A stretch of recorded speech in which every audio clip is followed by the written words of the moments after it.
Honourable Senators, the President.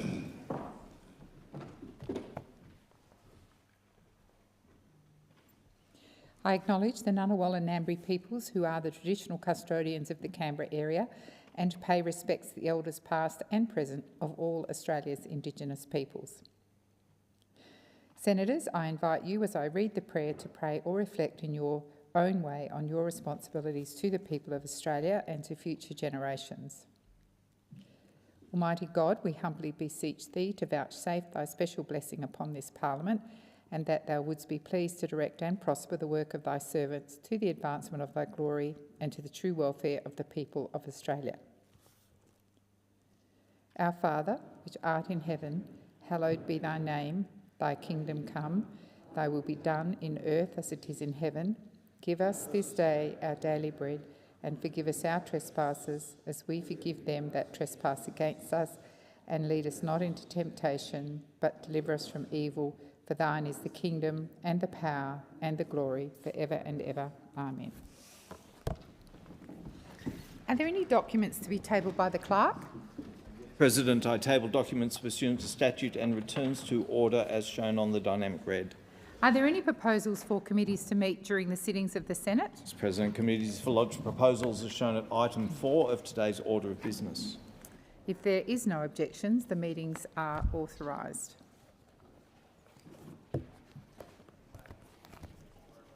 I have received from Her Excellency, the Governor-General, a commission to administer the oath or affirmation of allegiance to senators, and I table the document.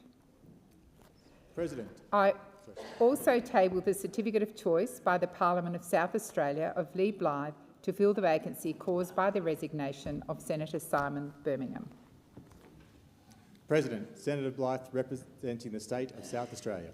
Admit the senator.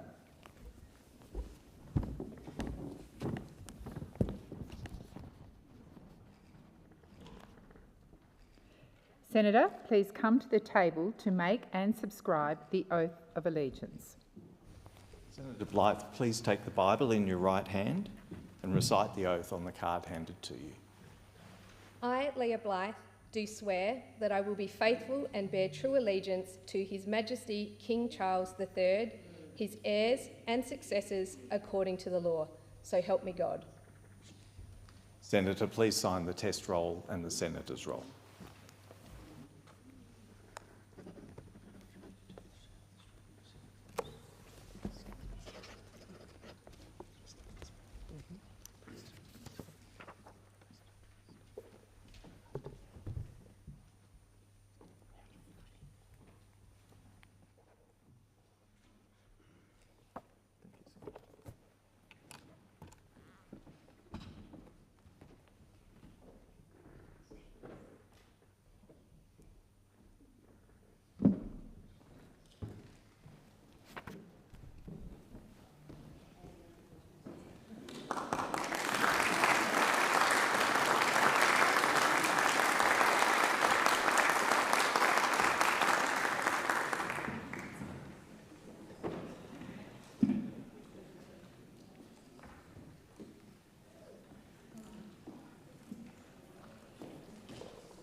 Honourable Senators, we have an attendance by the Minister. Thank you, Deputy President. The Government continues to reiterate its view that it cannot agree with this motion. We do, however, acknowledge the interest in the Chamber in continuing to reform the NDIS to get it back on track and ensure its sustainability for future generations of Australians. On the 8th of February 2024, the Government tabled the final report of the independent review into the National Disability Insurance Scheme, which was publicly released on the 7th of December 2023. The review delivered 26 recommendations and 139 supporting actions to respond to its terms of reference. In delivering its recommendations, the review provided exhaustive analysis and proposals to improve the operation, effectiveness and sustainability of the NDIS. The independent NDIS review panel has said that its reforms can improve the scheme and meet National Cabinet's annual growth target of no more than 8% growth by the 1st of July 2026. The NDIS bill was the first legislative step by this government to ensuring this annual growth target is achieved. Our government will continue to make changes to improve the NDIS, including making sure it delivers better, consistent and fair decisions, protects the safety and upholds the rights of participants, and that every dollar allocated to the NDIS participants reaches them and is spent in a meaningful way that makes a difference in their lives, so that people with disability can continue to live with dignity and exercise control over their future through the scheme. In relation to the order being discussed, the Government has previously outlined that we have claimed public interest immunity over the requested documents, as disclosure would prejudice relations between the Commonwealth and the states and the territories. The Minister representing the Treasurer has already tabled key documents for the benefit of the Senate in addition to the aforementioned review. Senator Steele-John. Thank you very much, Deputy President. I would like to take note of the Minister's answer. Thank you. Yet another sitting goes by where disabled people are denied transparency by this Labor government.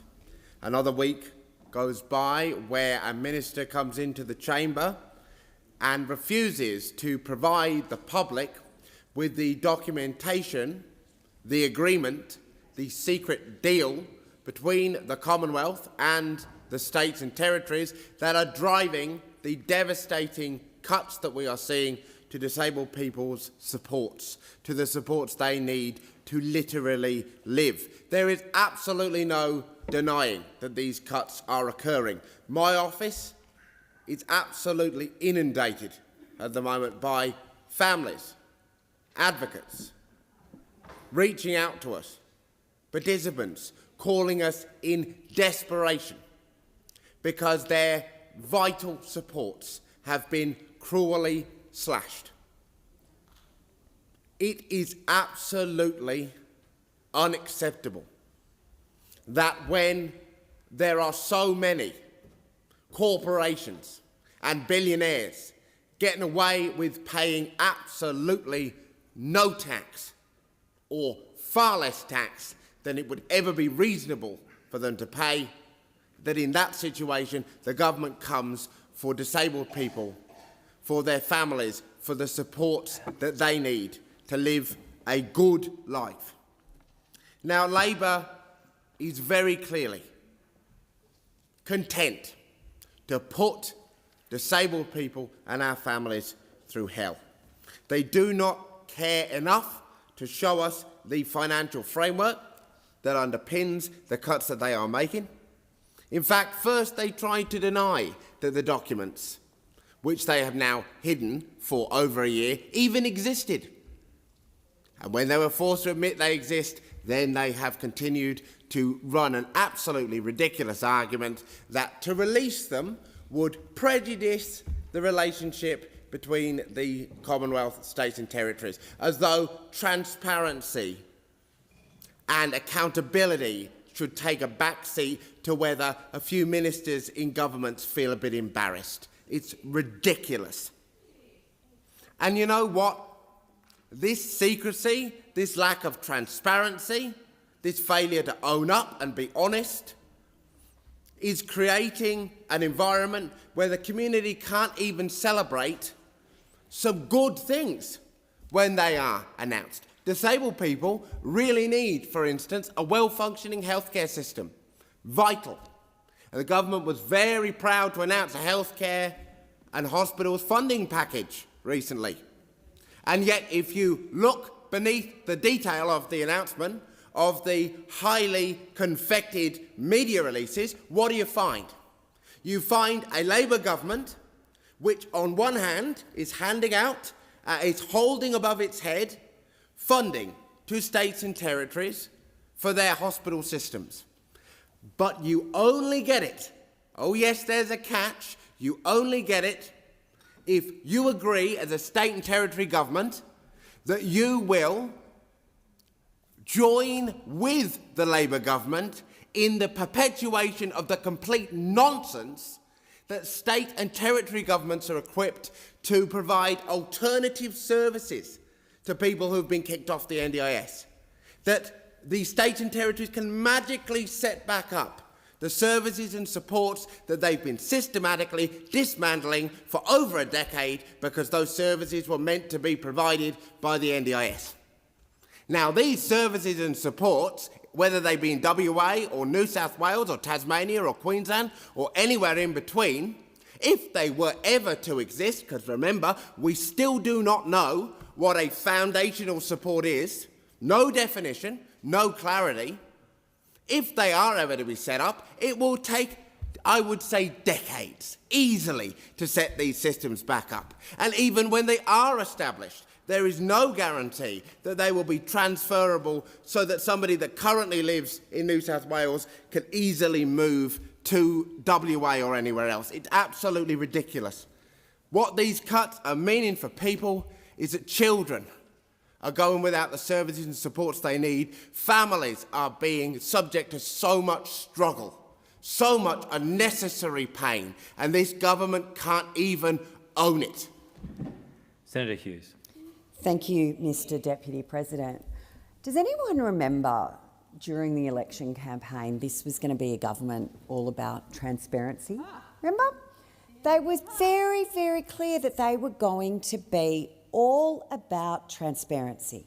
But what we've seen when it comes to the NDIS, and Senator Steele-John and Senator Reynolds, we've been requesting these documents and speaking to the refusal of this government to provide these documents for almost 18 months. And to Senator Steele-John's point, they denied they existed. Now they've had to admit they exist, but they are still hiding them in another show of lack of transparency, the opaqueness of this government. But before the election as well, Mr Shorten, as the then shadow NDIS minister, claimed that the NDIS was perfectly sustainable. There were no issues whatsoever with the NDIS. In fact, the Liberal government and Senator Reynolds as the minister was somehow behaving like pearl-clutching kabuki players when we were reaching out across the aisle and asking for bipartisan support and being honest and transparent about the state of the NDIS and its sustainability. So what have we seen since this government has come to power? They have now since recognised that the NDIS is unsustainable. There are too many participants on the NDIS, that there has been a complete lack of management when it comes to some of the behaviour of providers, not participants, providers. And so the NDIS continues to descend into chaos. Now, for those in the Australian community that look at the NDIS as this behemoth of spending, they think there's too many people on it. They think that it's a rort. They think that it's being manipulated. And unfortunately, some of that argument and goodwill is being lost in the broader community. But to the families and the families of participants and participants themselves that rely on the NDIS to provide supports to their loved one and their family, we know that this is one of the most important driving issues in their lives. And in the midst of a cost of living crisis, when we know more and more people who have a disability sit at the lower socioeconomic end of the spectrum, they are being punished even further by this government with its complete uncertainty and, quite frankly, meanness when it comes to treatment of those on the NDIS. In just a few months, participants that will no longer qualify for the NDIS are supposed to be sent over to this wonderful new world of foundational supports. And as Senator Steele-John mentioned, we don't even know what foundational supports are. This government can't even tell us what a foundational support is. Now, there's a lot of assumptions within the community as what they're supposed to be, but no one actually knows what they are. So where are these families going to go when, because it's particularly impacting children, where are they going to go to get support when their child is no longer qualifying for the NDIS? Now, one of the things that was supposed to be in place when the scheme was rolled out, the ILC grants, they were supposed to be there to develop Tier 2 support so that community groups would be able to support disabled people in their community to more actively participate. So for those of us that remember, mine are all teenagers now, but I do remember going to music groups and play groups and all these different activities with my children when they were younger. And what these grants were supposed to do was support these groups to further develop so that they could actually include children with a disability more easily. Instead, we've seen the ILC grants turn into some sort of political football and not going to groups that require them and not going to the groups that have also provided advocacy within the space. In fact, we have seen in Tasmania, Autism Tasmania have to close because they were refused ILC grants. I know ILC grants have not been given to Autism Awareness Australia, the leading group for parents. But, you know, what we've also seen is this complete uncertainty and kids falling through the gaps. We've got a 20-month-old who is blind in Victoria, who the Victorian state government was refusing beyond his first pair of prosthetics to provide them. This little boy will need prosthetics until he stops growing, and this family is just one of a growing number of examples who are consistently falling through the gaps. Perhaps the Victorian by-elections will be a wake-up call for at least their health system. Senator Reynolds. Thank you very much, Deputy President. For 18 months, senators in this place have been coming to ask those opposite for the most basic of information on the NDIS. And I heartily endorse Senator Steele-John's comments that this government has shamefully not only been, have a complete lack of transparency, but they have basically given a one-fingered or two-fingered salute to senators and to over 650,000 Australians now on the NDIS. Apart from the colossal failure of those opposite to actually deal with the problems, we've heard time and time again in this place, Bill Shorten, when he was approached by me as Minister to say, we've got some serious structural issues with the NDIS we need to fix. We actually need to be able to control both drivers of cost, the amount of people on the scheme and also the average cost per participant on the scheme.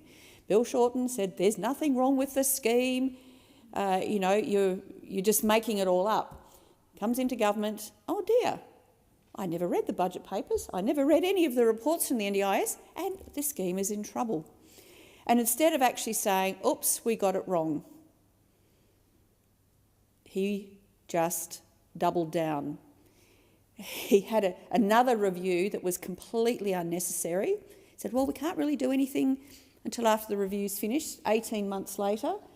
Well, we're not going to make any cuts to the scheme. Well, that was just a big, fat untruth. They have been, and I'll go through the numbers in a second, they have been cutting like there is no tomorrow on this scheme indiscriminately. But what we haven't really heard, and Senator Hughes just touched on it, is that foundational supports, as they're now called, were what was called Tier 2 supports when the Commonwealth Government went into interim intergovernmental agreements with states and territories. The states and territories were always responsible for community-based supports for those who were not going to be eligible for the NDIS. Because don't forget, this was a scheme for Australians who had the most serious and permanent disabilities. Those Australians who lived miserable, horrible lives in state and territory facilities, who were denied the most basic of human respect and dignity. But those opposite have now just got a strategy to get them through the next election. No wonder Bill Shorten scarpered off before the election and before his financial fraud was exposed. Minister. I'd ask Senator Reynolds to reflect on the way she just characterised the former member for Maribyrnong. Just reflect on it. I don't think it was an adverse reflection, but be measured in by his name. So the former Minister Shorten, then if I say the former Minister Shorten. It was the scampering away, but I don't think that was what you were suggesting. It's not a debate. If I may, the additional concern, Senator Reynolds is persistently referring to Mr Shorten incorrectly. He should be referred to as Mr Shorten, notwithstanding the fact that he's no longer serving.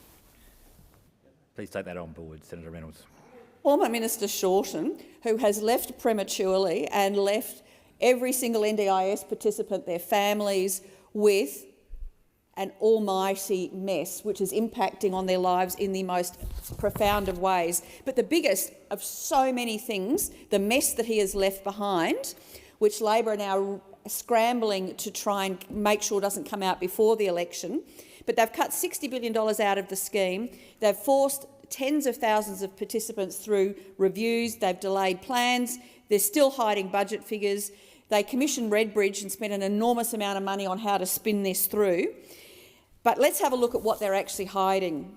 Total payments continue to increase, both due to increased participant numbers and higher average cost participants. So the two drivers of cost, despite everything they say, this mythical 8%, which is what is in the budget.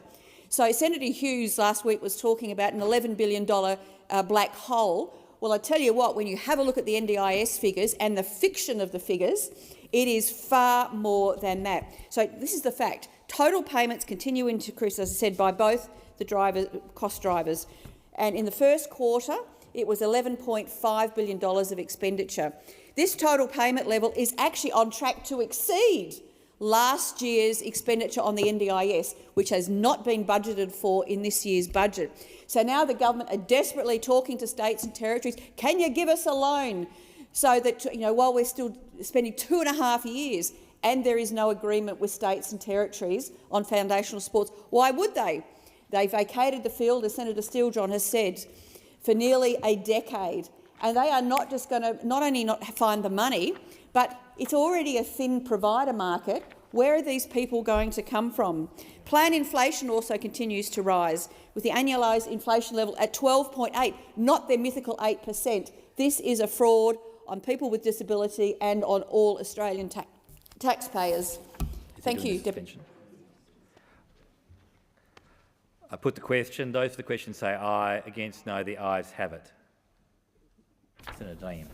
Thank you, President. I seek leave to move a motion relating to the consideration of the Defence Service Homes Amendment Insurance Bill 2025 as circulated. Is leave granted? Leave is not granted.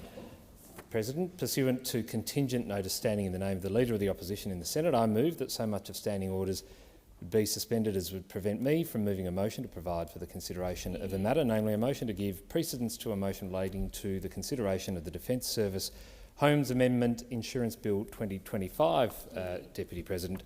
And the reason I'm doing that is because it's actually a matter of priority to deal with the legislation I've referred to. That is why we seek to give precedence to this legislation. I think by way of context, we can point out to the fact that by agreement with the government, this bill was exempted from the cut-off. And normally that's a pretty good sign that the government determined this legislation is important, which is why it is passing strange that the bill is number 2 on the list. We fear that the government seek to hold as hostage or ransom the important legislation, the Defence Service Homes Amendment Insurance Bill 2025, in order to try and expedite somehow the passage of the future Made in Australia legislation. Now, in making the case here, I just want to read the entirety of the second reading speech of the Shadow Minister in the other place, Mr Joyce, and he said, and I quote, "I'm not going to yak on for too long. This is pretty straightforward. There's been a review. It's found a potential problem in insurance. You can get a house through the Defence Service Homes Insurance Scheme under DVA, and DVA acts as the agent. QBE does the insurance, but DVA is the agent. Technically, we don't know whether they're allowed to do that, so we've got to try and fix this up. I've had discussions with the Minister. I appreciate that correspondence. I think it's best for us to expedite this. Why? Because we've had a massive flood around Townsville. There are a lot of people who have DVA housing. I'm absolutely certain they want to make sure that at this point in time their home is insured." So that was the entire contribution of the Shadow Minister in the other place. The entire second reading debate in the other place took 3 minutes, from 9:23am to 9:26am. We could get this done here now in the same fashion. So we have a contested bill in the form of the Future Made in Australia legislation, and we have a bill that has agreement in the form of the Defence Services legislation I've referred to.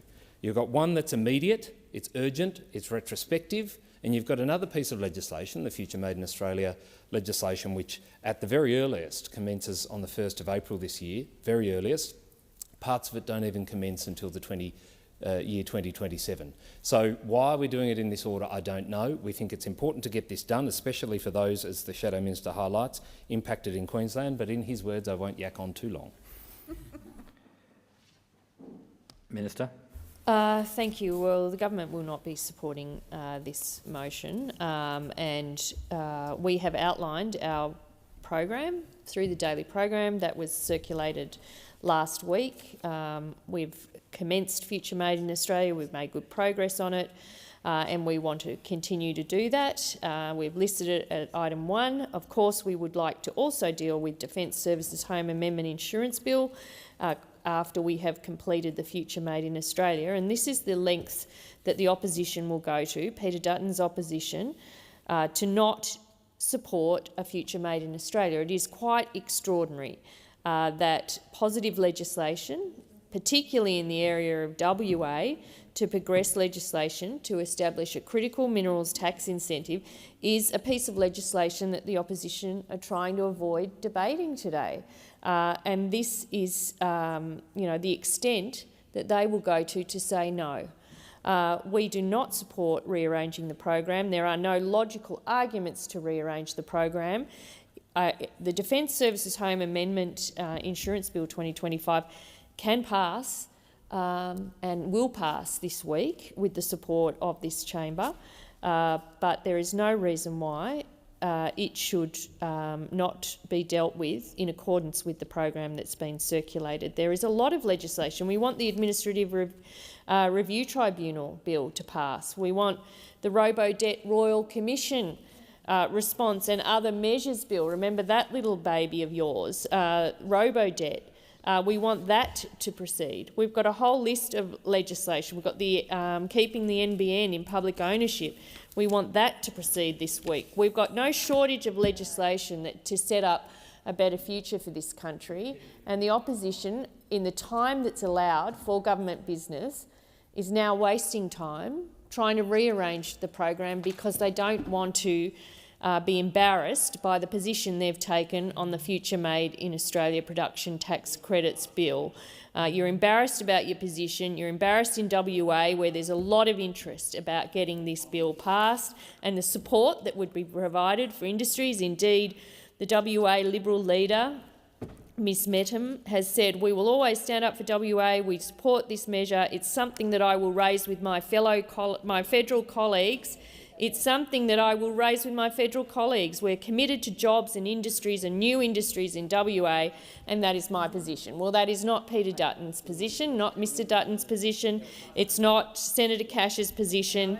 They don't want new jobs. They don't want the investment that will come, the new industries in WA, and that is being clearly shown here this morning by their attempt to put it down the list of priorities in the daily program. Well, we don't agree with that. We don't support that. We want this bill to pass. We think it means a very strong future, particularly for industries in critical minerals, in pro-manufacturing.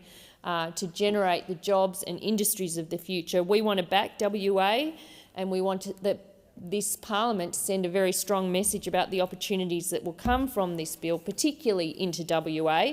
And I'm astounded that Senator Cash would be part of this stunt to reduce investment and prioritisation of jobs and industries in WA by playing politics with the daily program. The daily program is there, it's been clear about our priorities, and the Senate should allow us to get on to government business today and deal with all of the legislation on the program. I mean, the reality is, if you were serious, we could deal with all of this today. But we know you're not going to allow that, and now you're trying to delay the inevitable of trying to deal with production tax credits. If you were serious about progressing Defence Services Home Amendment Insurance Bill, you wouldn't be trying to rearrange the program. That's the reality. That is the actual reality is, oh, right, yes. And so I hope you tell those people calling your offices, you know what, we're going to deal with production tax credits, we're going to vote against it, but it can be done this morning, and then we will get onto that bill. I hope that's what you will say to the people that are calling your office. You're seeking to delay, you're uncomfortable with your position, it's anti-WA, you shouldn't be playing games like this, and if you'd like to, I'm happy to move a motion to have all of these pieces of legislation dealt with before we go to closing the gap at midday today. If you were serious about it, that's what would happen. Senator, I'll go to Senator Hanson-Young, and then I'll come to Senator Ruston, and so I can that Greens' position can be put on the record. Thank you, Mr Deputy President. The Greens won't be supporting Senator Dunningham's motion by leave as circulated.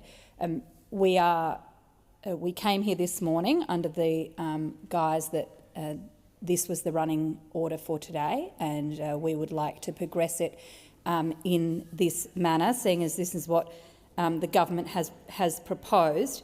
But let me say, we have 4 days of Senate sitting this week. It may very well be the last week before the Prime Minister calls an election, and we would like to see some things pass this week that deliver outcomes for the Australian people.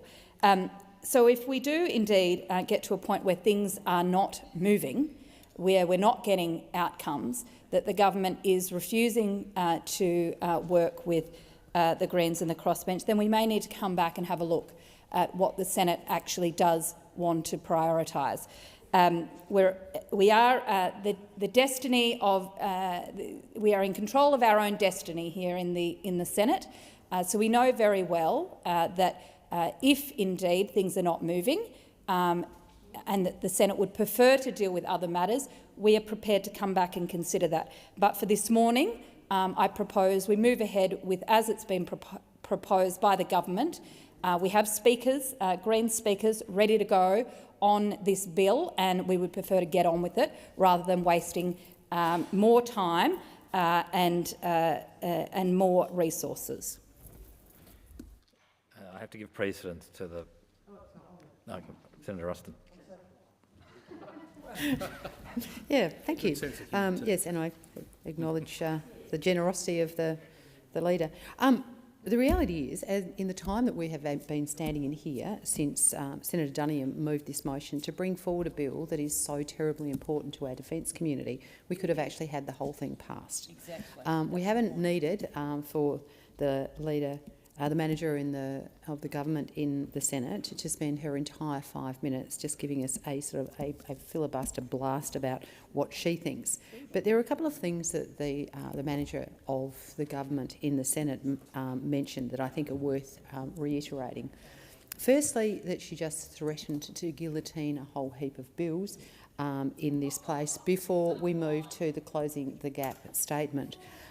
So I think it just goes to show the kind of tactics that are likely to be used by the government in order to force through, without the appropriate debate, that this place is here to do. The purpose of the Senate is for debate. And so threatening a guillotine just because we've asked for a bill that we think is really important to our veteran community, a bill that has got total bipartisan support, a bill that the shadow minister in the other place only spoke on for a matter of seconds, I think is a pretty sad indictment. The other thing too is that the manager also made comments around being embarrassed. Well, I can assure you the Coalition is not embarrassed about our position that we have taken on every piece of legislation that has been brought through this place.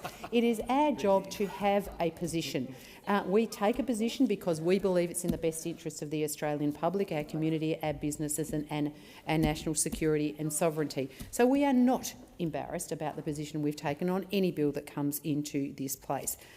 So I would just make sure that we put that on the credit, because I think the only party in this place that should be embarrassed about the positions they're taking are those opposite. But we will let the people of Australia make that decision when they eventually let us know when they're intending to go to the polls. But as my colleague Senator Dunningham said, I will not continue this debate, but I would suggest to this place it would be very, very good gesture to the veteran community of Australia if we moved this bill immediately so that we could allow them the certainty that you seem to think was so important when you sought for it to be part of the cut-off. Senator Wong.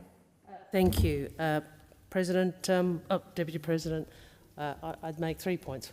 First, please don't play politics with veterans and the people who failed to fund Veterans Affairs, so people were left waiting for their entitlements. 42,000 veterans. So let's remember that. Secondly, if the opposition want to give the government extra hours to pass this bill, the FMIA, this bill, I'm about to. Thank you for that invitation. The opposition manager of business says, are you asking for them? We will move to have extra hours tonight to finish the defence bill and the FMIA bill. With your support. If you are prepared to support it, we will move it. The third point is, if the opposition is so keen to get on with the program and get to defence, they've got a couple of options. They can finish FMIA and get to defence, and with that, I move that the motion be now put. I put the question that the question be put. Those for the question say aye. Against no. I think the ayes have it. I put the substantive question, which is the suspension. I put that question. Those for the question say aye. Against no. I think the noes have it. Division required. Ring the bells.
Lock the doors. So the question is the motion to suspend as moved by Senator Duniam be agreed to.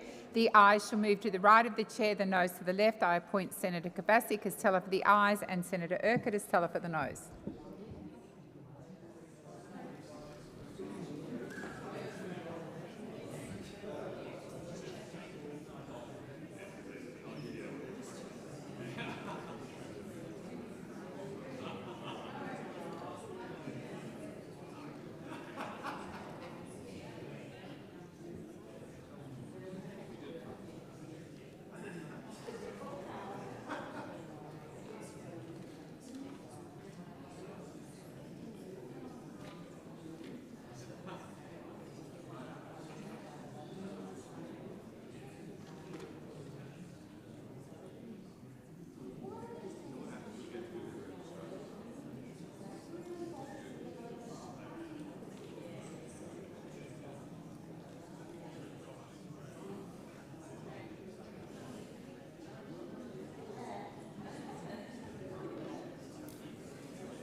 Order. There being 28 ayes and 35 noes, the matter is resolved in the negative. I call the clerk. Government business order of the day number 1. Future Made in Australia Production Tax Credits and Other Measures Bill 2024. Resumption of second reading debate.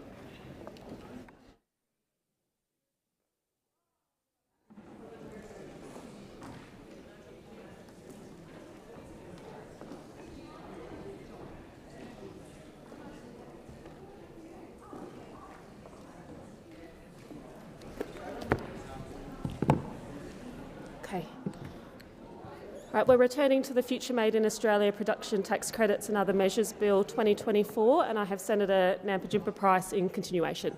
Thank you, Madam Acting President. It's clear that the Albanese Labor government loves bureaucracy and waste. It's everywhere you look.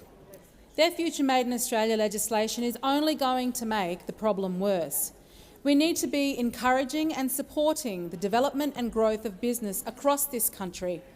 During the emergency COVID-19 pandemic, the Coalition acted as we had to and provided all-important relief to Australians. We ensured that business could continue to operate and everyday Aussies could keep their jobs. We knew that desperate times called for desperate measures. And as it turned out, we knew a thing or two, because those measures stood Australia in good stead. They ensured that we were able to weather the storm of the pandemic. In fact, we didn't just weather the storm. We came out of it with record low unemployment rates, low interest rates and a biggest turnaround to the budget bottom line in 70 years. But what we also knew and said from the start was that those measures were only ever temporary. And the fact is, we are no longer in that period of desperation. And so just as that period is gone, so too should those temporary measures and the government intervention that was justified for a moment. Now, serious action needs to be taken to rein in inflation and to ensure we return to a sustainable budget. Yet that's not what this legislation does. And so it's no wonder that our economy has slipped from being a world leader to being one that is falling behind the pack. Take any measure: interest rates, inflation, productivity, growth. We don't have much to be proud of under Labor. The truth is, the Coalition will not stand for subsidising business because of the actions of a poorly run Labor government. While the Coalition undoubtedly believes in lower taxation, this policy from Labor doesn't deliver widespread tax relief. The bill introduces various tax offsets for businesses, but it won't actually provide tax relief for businesses for years. Let's be clear, Labor's policies are strangling our manufacturing and resources industries.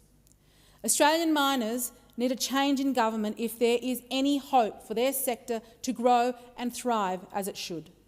Small businesses in Australia don't benefit a cent from this legislation, yet the policy is costing billions of dollars.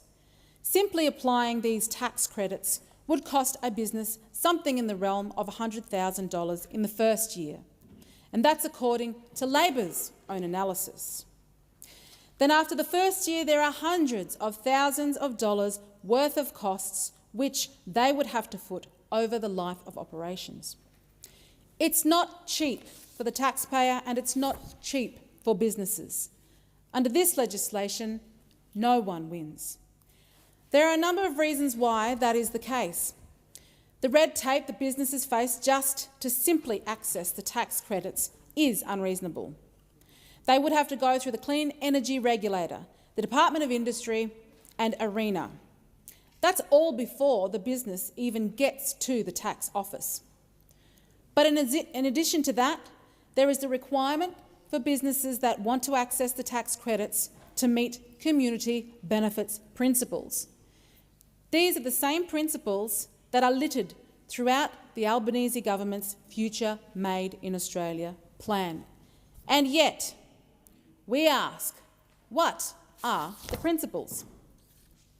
Right now we don't know. And worse, we are supposed to be content with the fact that the Treasurer will make them up via regulations. The uncertainty is troubling. It puts the Treasurer at the top of the hierarchy, holding all of the power. They are the ones who get to decide which sector of the economy deserves investment. Let's just remind ourselves who we're talking about here. Dr. Chalmers spent a whopping 6 months in the private sector and has never run a business in his life. He is the one who we're supposed to trust with setting the conditions for businesses to operate and seek funding. He and the ever-increasing bureaucracy are who we are meant to put our faith in to set the conditions for businesses to operate and seek funding. We already know from estimates that some of Australia's key investments, like carbon capture and storage, gas, blue hydrogen, uranium or nuclear, will not be eligible for investment and have not been considered as part of the Future Made in Australia policy. And the situation is made more troubling when we look at the way state Labor governments have approached similar situations. When we look at those state Labor governments, we see a serendipitous pathway for social procurement, an entry point for the CFMEU. And we all know that what this means, in all likelihood, if the unions don't agree, then the business doesn't get the tax credit. We know that this is the kind of conduct which makes union involvement in workplaces permanent and enables corruption. It's exactly what we've seen at a state level, and we don't need more ways for these unions to replicate that behaviour. The fact is, this is terrible policy, and no business would be blamed if they wanted nothing to do with it. But, President, it's not just me that has an issue with Labor's Future Made in Australia. It's not just the coalition saying this. The fact is, there are a myriad of other stakeholders and voices who are saying the same things. Take the Productivity Commission, for example. The Commission has been clear that the Future Made in Australia policy is not tax reform. The Commission has also noted that we support businesses that don't have a long-term competitive advantage that can create an ongoing cost. Sorry that if we support those businesses. She warned that it can divert resources away from part of the economy where they might otherwise generate high-value income. This, she said, risks creating a class of businesses that is reliant on government subsidies and that can be very effective in coming back for more. And the former Productivity Commissioner, Gary Banks, described the Future Made in Australia as a fool's errand. Mr Banks was clear that the scheme risks propping up political favourites. I don't know about you, President, but But that's not the kind of Australia that I want to live in. In addition to the Productivity Commission, independent economist Stephen Hamilton believes Future Made in Australia is one of the big problems with industry policy. Mr Hamilton pointed out that this is a return to unlearned lessons of the past. And even the union backers, like the Australian Manufacturing Workers Union, aren't happy about the role of Treasury in the Future Made in Australia because of what they described as limited expertise. A Future Made in Australia was supposed to be the Albanese Labor government's winning economic agenda. Unfortunately for Mr Albanese, it is going no better than their economic plan in the first term. However, there is hope, and thank goodness, because honestly, Australians deserve so much better than this.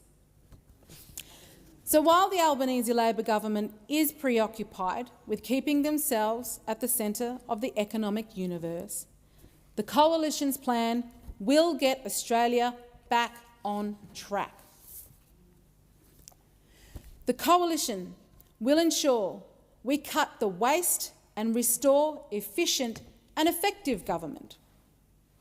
We will play to Australia's strengths and ensure that our mining, manufacturing and agricultural industries go from strength to strength. We will get back to economic basics. That means reining in inflationary spending and dealing with the enormous amounts of waste that this Labor government has created. The $13.7 billion, that's $13.7 billion that this government has wasted on tax production credits is just the tip of the iceberg. We'll decrease regulation and cut the red tape, the green tape and the black tape that is holding business and ultimately our country's economy from getting ahead. We'll work to remove the burden of Labor's industrial relations agenda from businesses.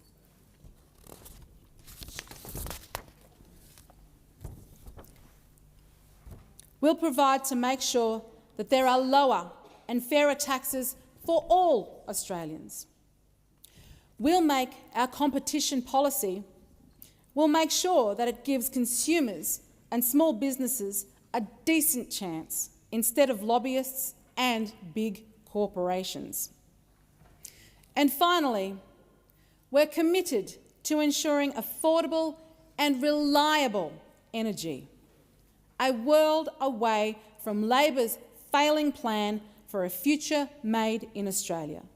The Coalition is committed to implementing these simple and effective economic settings that will get our country back on track. Senator Cox.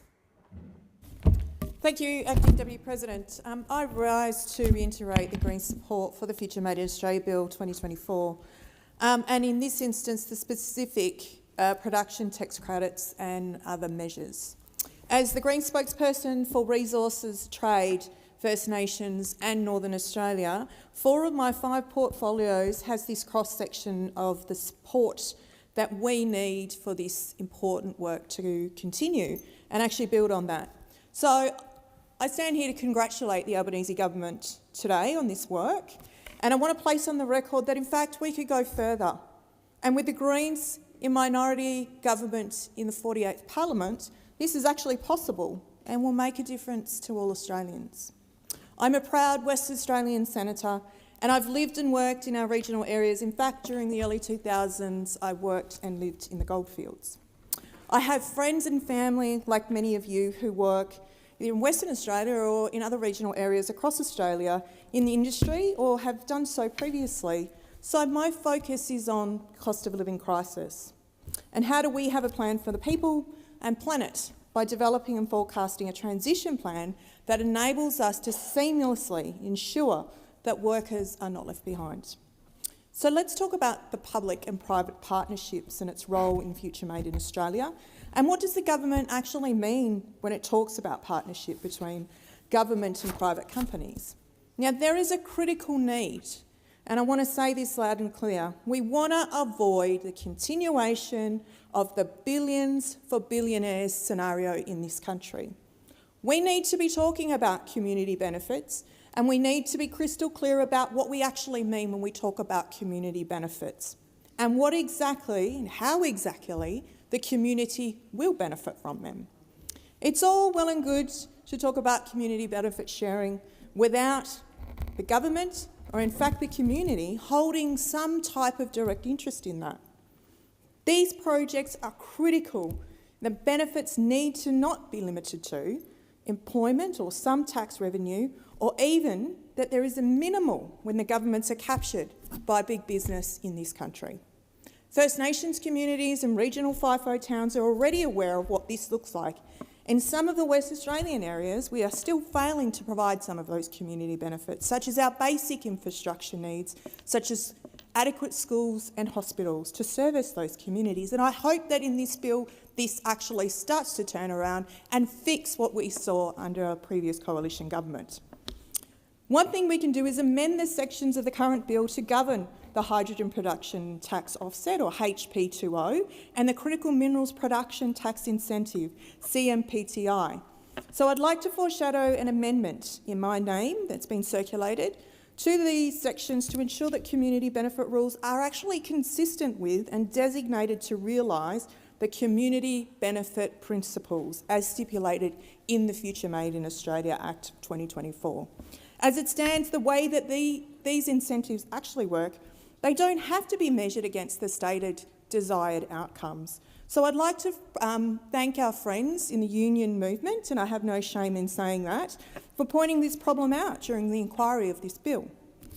I'd also like to foreshadow an amendment to this bill that is ensuring that the recipient of the production tax credits provides regular public reporting on its performance to actually meet those community benefit principles in the original Act that is now law. We could also legislate that the intended beneficiaries of those principles are able to seek and secure a remedy where there is an actual potential breach of the principles by the recipients of those tax credits. Future Made in Australia does have the potential to help us with the climate emergency. We could have reformed this critical minerals production tax incentive to include a gas phase-out mechanism so that the recipients of the tax benefit would also be incentivised to invest in low and zero emission processes. And we will continue to fight over here at the Greens to ensure that we can find a means to do that. We look forward to working with the government on how we can legislate in the future to ensure that the growth of critical minerals processing sector is consistent with Australia's climate targets and obligations.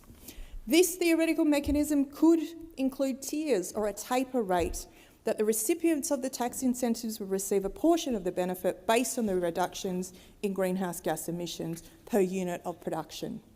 The mechanism could be designed to be more stringent over time so that the sector would be close to zero emissions or as possible by 2040.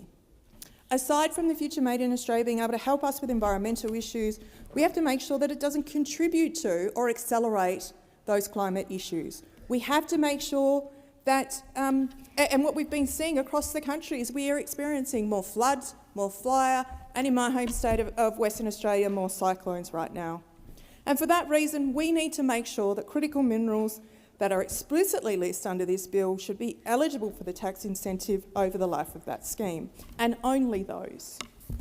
Being in such a wide-reaching and important initiative, Future Made in Australia should include an explicit statutory review process to assess the outcomes from hydrogen production tax offset and the critical minerals production incentive scheme to enable adjustment of the scheme if necessary. I foreshadow this amendment which includes that along those lines. I also want to foreshadow an amendment to Schedule 3 to establish mandatory consultation processes and benefit sharing agreements for projects operating on First Nations land that receive these tax credits. This would align with the intent of the HB2O's community benefit rules. The consultation processes would have to align with the principles of free, prior and informed consent as described in the UN Declaration on the Rights of Indigenous People. The bill contains provisions for equity partnerships, but it also contains provisions for a large amount of government money ending up in private hands. I can't help but wonder if the balance is in fact out of whack. I hold the portfolios of First Nations and resources, as I've already said, and I get to see how these two worlds interact every day, and mostly from a negative frame when it comes to the broken cultural heritage laws in this country. And this is critical because we need to start thinking about how equity stakes in projects like these can actually and will actually work. So the red tape, the green tape and the black tape that those in this chamber refer to can all be solved if we have the formula right. Giving First Nations people the power to increase their participation in decision-making process and also benefiting directly. Now imagine that. Imagine that. First Nations people actually getting themselves out of poverty in this country. Wow. I've recently learned, and this was also part of the Clean Energy Network work that's been done, in Canada, First Nations people have a 20% stake in the electricity grid. And in Australia, this is less than 1%. Future Made in Australia is supposed to supercharge renewable energy in Australia, and like it says on the tin, and if it's going to provide an economic leg up for First Nations people, as we've been told, then that number needs to in fact be a lot bigger. And I welcome the extension of the role of the Indigenous Business Australia in relation to that, and I look forward to seeing how that will come to fruition in the future. We need big picture approaches like the Future Made in Australia, but we also need a balance to shift more towards community benefit. And the idea that more industry automatically means more community benefit is outdated and simply wrong. The era of billions for billionaires, as I already said, has to end in this country. The literature that occupies the Future Made in Australia bills is all about renewable energy, and we here over the Greens are great supporters of that. But the package does nothing to reduce the subsidies given to the fossil fuel industry. And it may have even provided new investment for gas companies if, in fact, we hadn't continued to push the government. And that's what it means.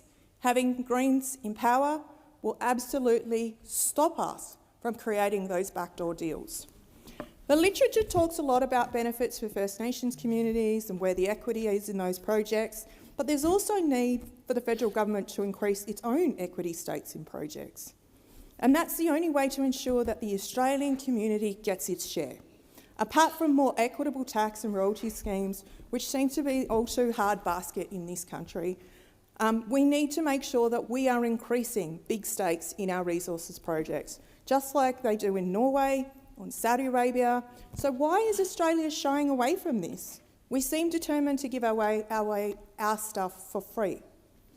On a day when we're here to talk today about the national agenda on closing the gap, First Nations people are the ones who are missing out, or in fact being blamed for some of the outcomes. The lack of investment is the thing that I've heard here. We are holding up projects. But alongside some of the minority Australians who also live and work in some of those regional and remote communities, they are being overtaken by the extractive industry and being simply left to clean up some of the mess, or even worse. These folks are trying to live through the absolute nightmare. Their water is not swimmable, it is not drinkable, it is contaminated, and that includes First Nations people who are trying to hunt for bush food on their land. And the climate conditions are becoming worse. Some of these places above the 26th parallel in this country in Northern Australia will be unlivable in a decade. The climate crisis will be worse. And these communities are so close to the epicentre of these projects, which is why we should bring all this and the rest of Australia that's missing out when government forget that these resources belong to all of us. They belong to all Australians, not to just the few who are banking billions of dollars that they are making off this. Now, as I said at the start of this speech, I commend the big picture thinking of this government that leads Australia to have a plan for the future. But I also have to point out the problems that are caused by the outdated mindset of thinking that we are just a quarry, that we can continue to dig and ship. And in fact, that concept should be dead. In some ways, Future Made in Australia is a lost opportunity, but we must think past the influence of fossil fuel producers and extractors in this country. Investment will come if we, as I said, had the right formula. We are placing community at the centre of this work, and that's the way we should be moving. Australians are already doing it tough in this country, and we hear that right around the horseshoe here, where people talk up cost of living pressures. But do they actually know what that really means?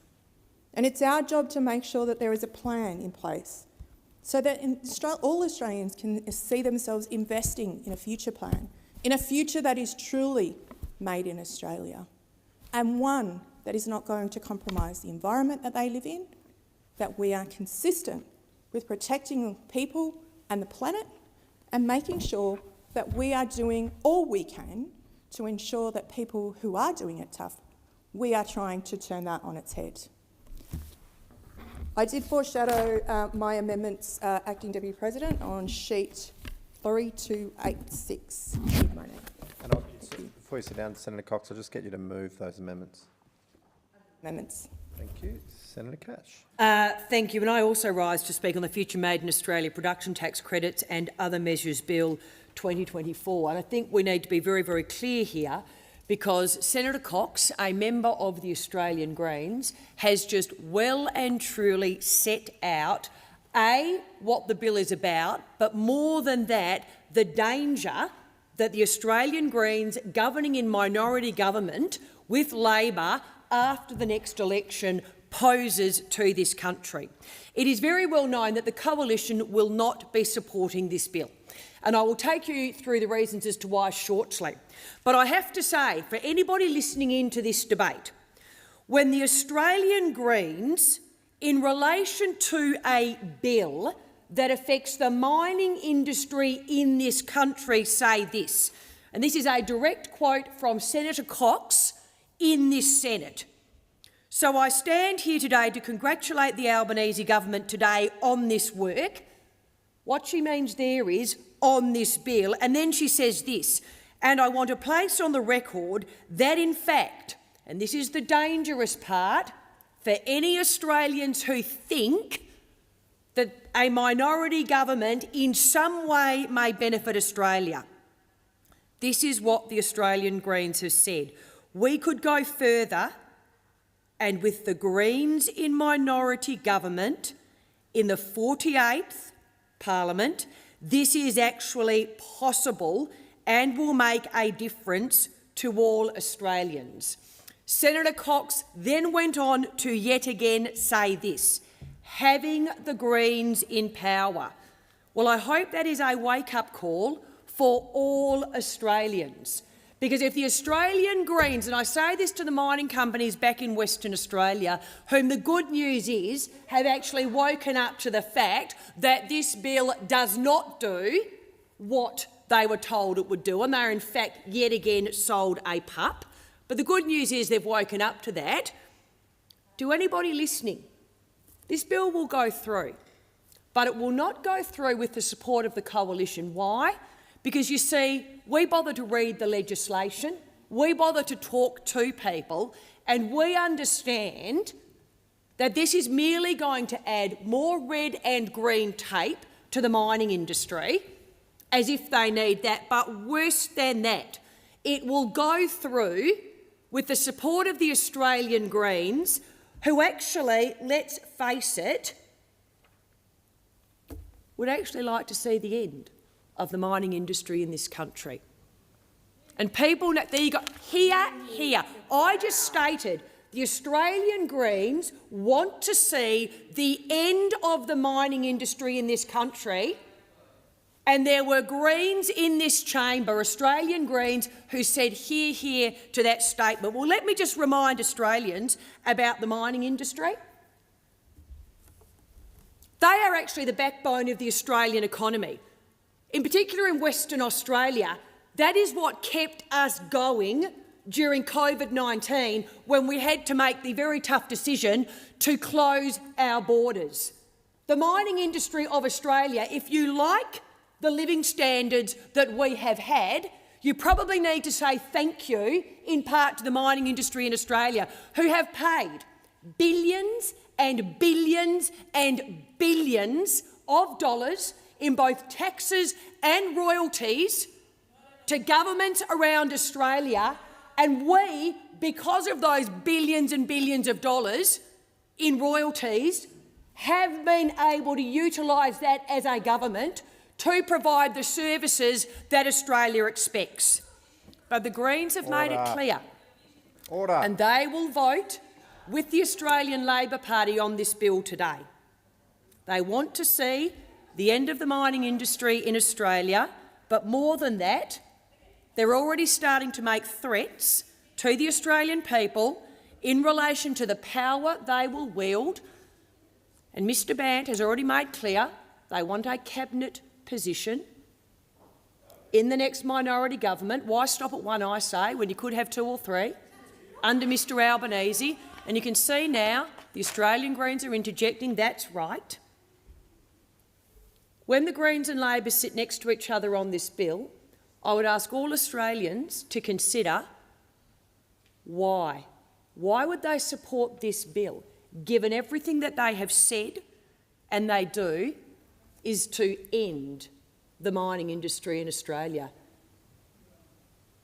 Don't kill the golden goose that lays the golden eggs that quite literally sustain the Australian economy. But let's look at the myths behind this bill in any event. The production tax credits. The bill, when you actually bother to read it and you actually bother to talk to stakeholders, does not deliver widespread tax relief. It doesn't do that. In fact, if and when it goes through, it will not provide a cent of tax relief to businesses for years and years and years. For Australian small businesses who are being decimated by this government, it actually will also not deliver a cent. And in fact, what it will cost, though, the taxpayer is billions of dollars, well beyond the 2020s, well beyond the 2030s, into the 2040s. That is a direct cost to the Australian taxpayer, as if you could actually afford at this point in time another cost to you. Now, let's have a look, though, at what Labor's impact analysis says. It says this: just to apply for these tax credits will cost $100,000 in the first year. So for a business to even apply for these credits, it is going to cost you $100,000 in the first year and hundreds of thousands of dollars in annual costs over the duration of their operation. So it's a cost to business. But why is this? Well, first, again, read the bill.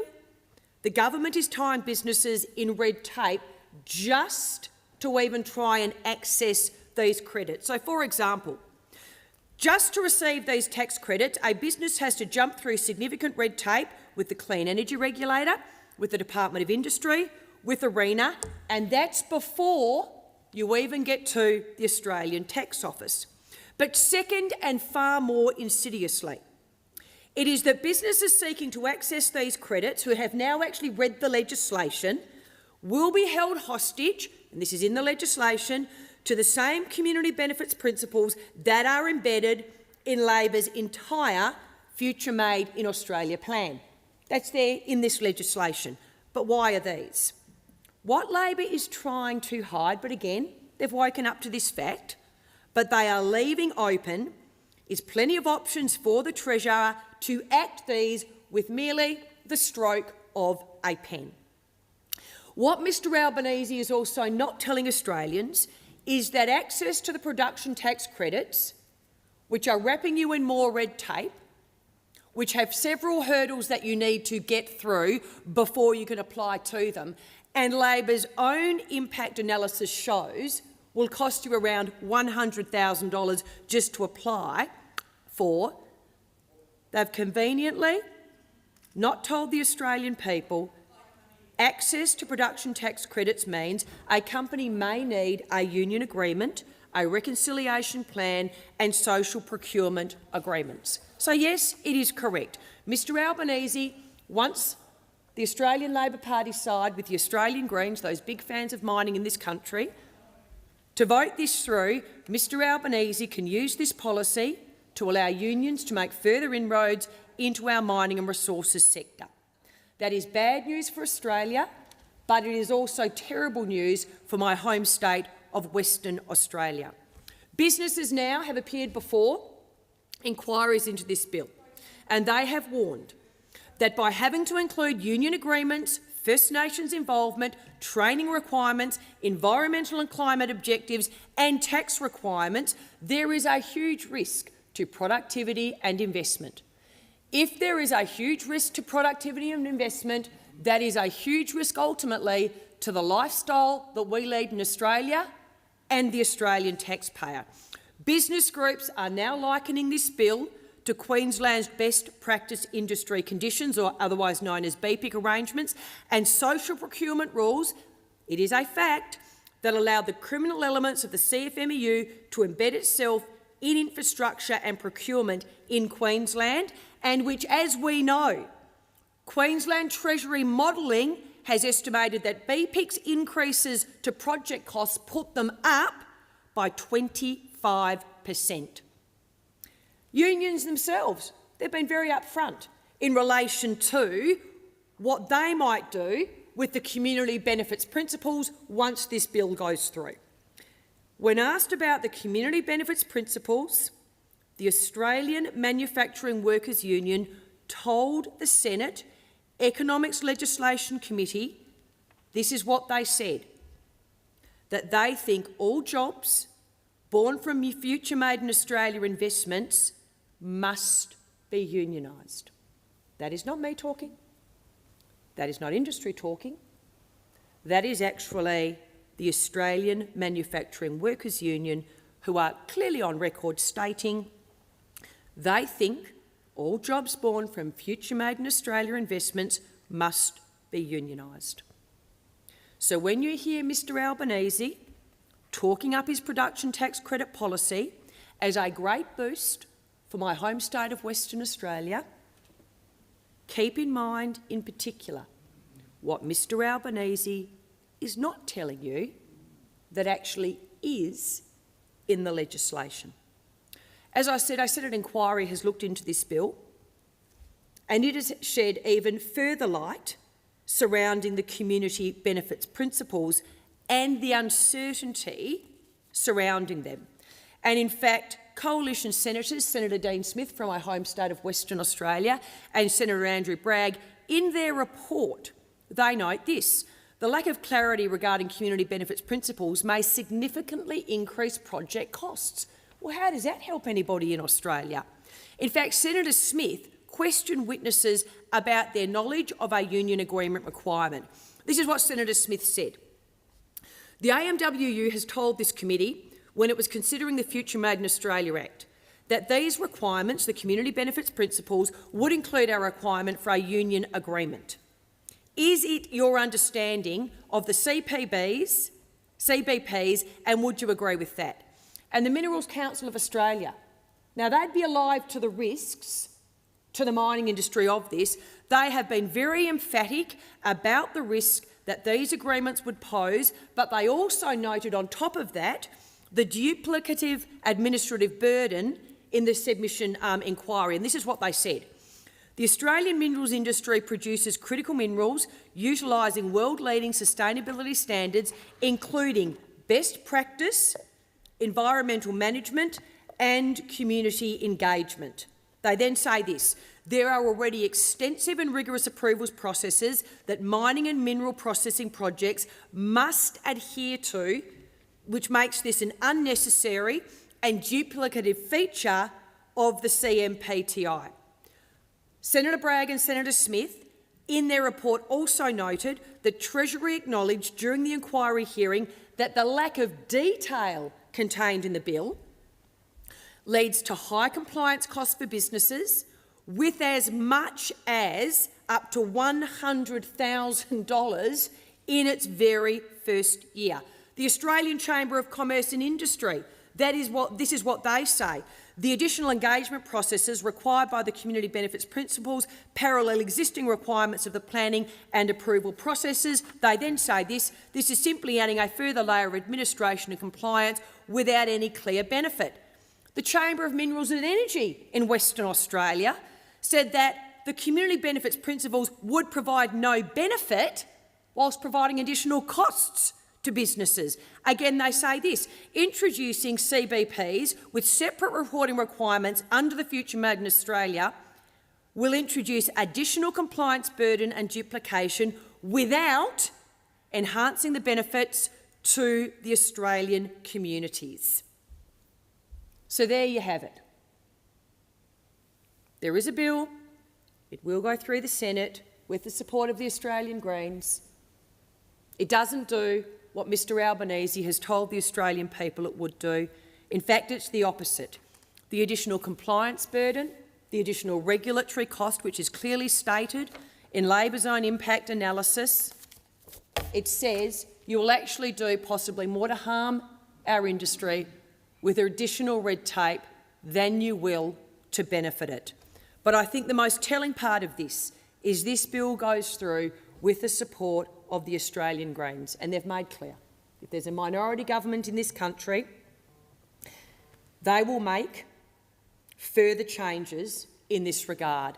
And for a party, quite frankly, that is doing everything in its power to destroy mining industry in this country, God help Australia. Thank you. Senator Tyrrell. Thank you, Acting Deputy. You know, they say good things come in threes, and in Tasmania we have a triple blessing of good things.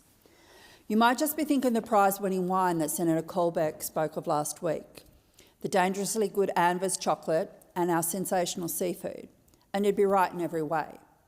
Our food and wine are second to none. The whole world knows just how good it is. The world also wants energy that has the same Tasmanian clean and green qualities. So how can we do it? How do you make an energy source that is easy to store, easy to use and safe to ship? For Tassie, it's green methanol. Methanol that's made without the use of hydrocarbons. Green methanol is the low-carbon fuel that can replace petrol and diesel in engines, big and small. From motorbikes to tractors and trucks. Bigger things too, like the ships that cross Bass Strait. The engines in these ships can now use lots of different fuels, from natural gas to diesel and methanol too. With 365 methanol-powered container ships on order across the world, methanol is the future in shipping. With this shift, methanol is fast becoming an important fuel made and sold around the world. Tasmania can be a player.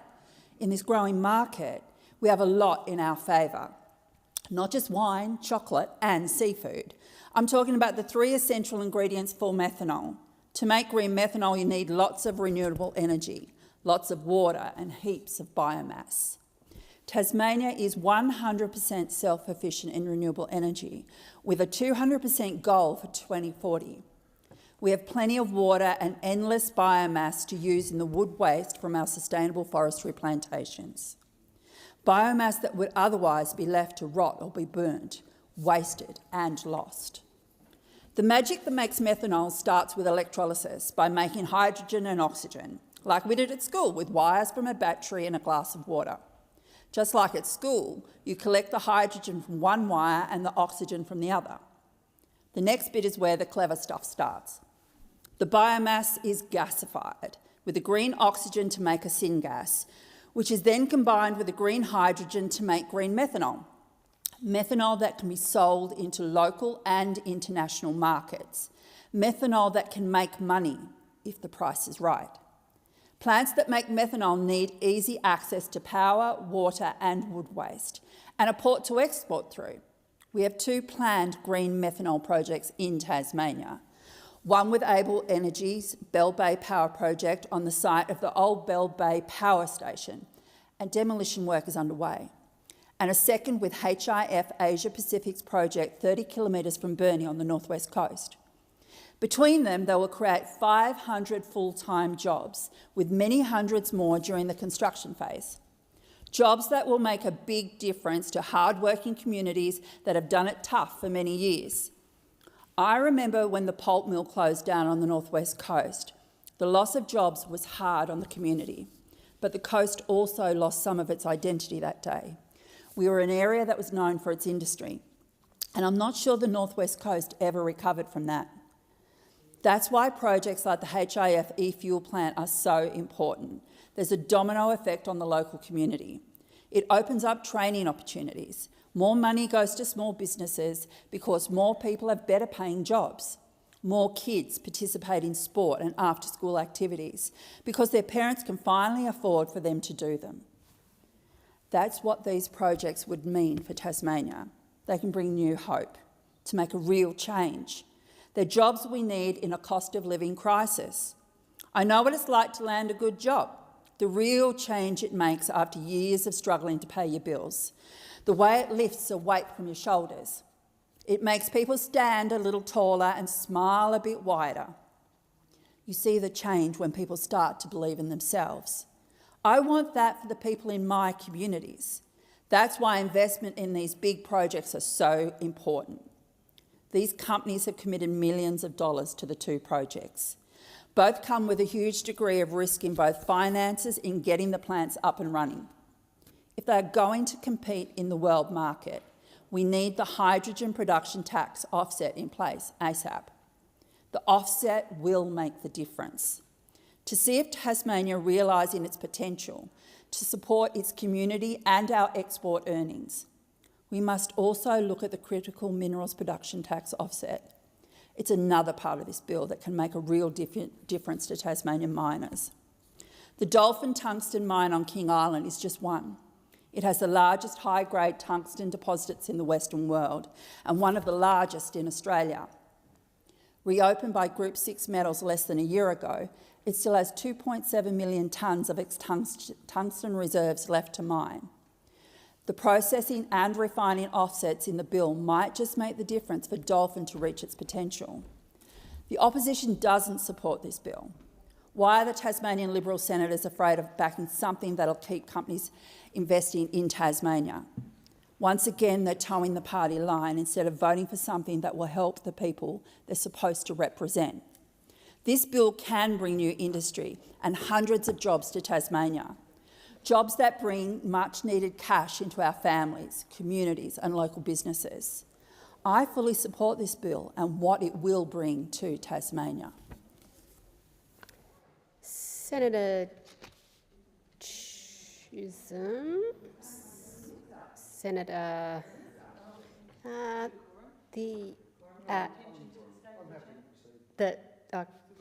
Solved. If I can I draw attention to the state of the chamber? Quorum.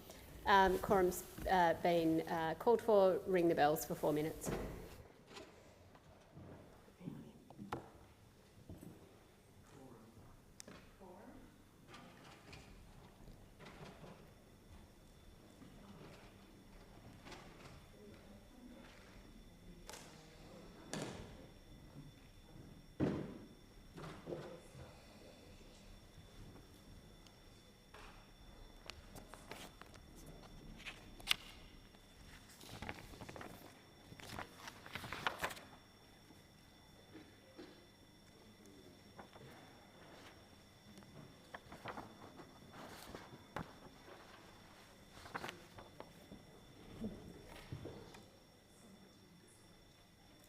Senator Tyrrell, it would please the chamber if you would stay.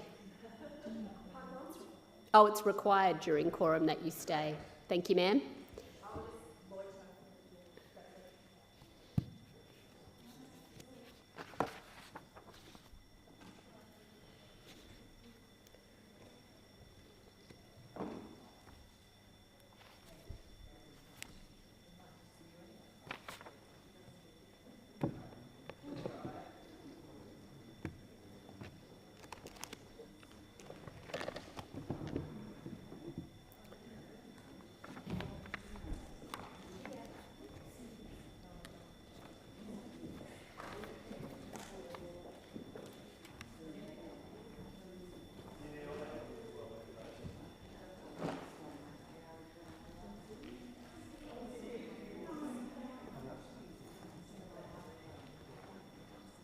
13, 14.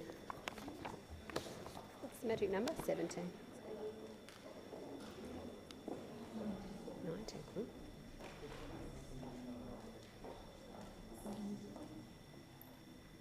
There we go. Great. Quorum is present. Quorum is present. Thank you, Senators. I call the Minister. Well, I move that this bill be now read a second time. Today is a very important day for Australia and for our national interest. The passage of this bill will set in place the final legislative building block in the foundations of a future made in Australia. The Albanese government is focused and determined to build a better Australian economy, stronger Australian industries, and to create and protect good blue-collar jobs. The world economy is changing. Countries around the world are grappling with how to move to low and to no emissions industries. They are playing a more active role in shoring up their manufacturing and industrial capability. And those countries are playing a greater role in attracting and crowding in the vital and significant investment that is needed in these new and changing times. And that's because the nature and the scale of the challenge demands it, as does the nature and the scale of Australia's opportunity. The reason that we in the Albanese government advance Future Made in Australia and alongside it the largest pro-manufacturing package in Australian history is grounded in our security. Security for Australia in an uncertain world and in our region, which is now the subject of more contest and more competition than at any time in recent history. For Australia to be secure in strategic and economic terms, Australians and Australian firms need to have more capability. Australians and Australian firms need to be able to do more things here than simply being an exporter of resources and commodities, making more things here in Australia, to build on and back our mining and resources sectors. The Albanese government's intention, unambiguously, is to reindustrialise our regions and our outer suburbs, refining value-added Australian metals here and making more complex manufacturing products in Australia. To include those former manufacturing strongholds in the task of building Australia's future and in the process delivering good jobs in new firms and factories in industrial and mining regions and suburbs across Australia. Recent events demonstrate that the world is becoming a more turbulent place, where violence and trade coercion and protectionism mean Australia's interest in our progress cannot be taken for granted. Complacency is our enemy.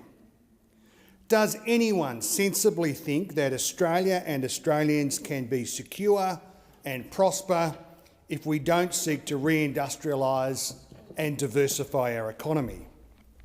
Our opponents, Mr Dutton's Liberals and Nationals, who will vote against this vital piece of national interest legislation, are complacent, lazy and partisan. For all their fake patriotism, when it really matters, when the security interest of Australia and the good jobs of regional and outer suburban blue-collar workers is at stake, as always, they will put the Liberal and National Party interest first and the national interest a distant second.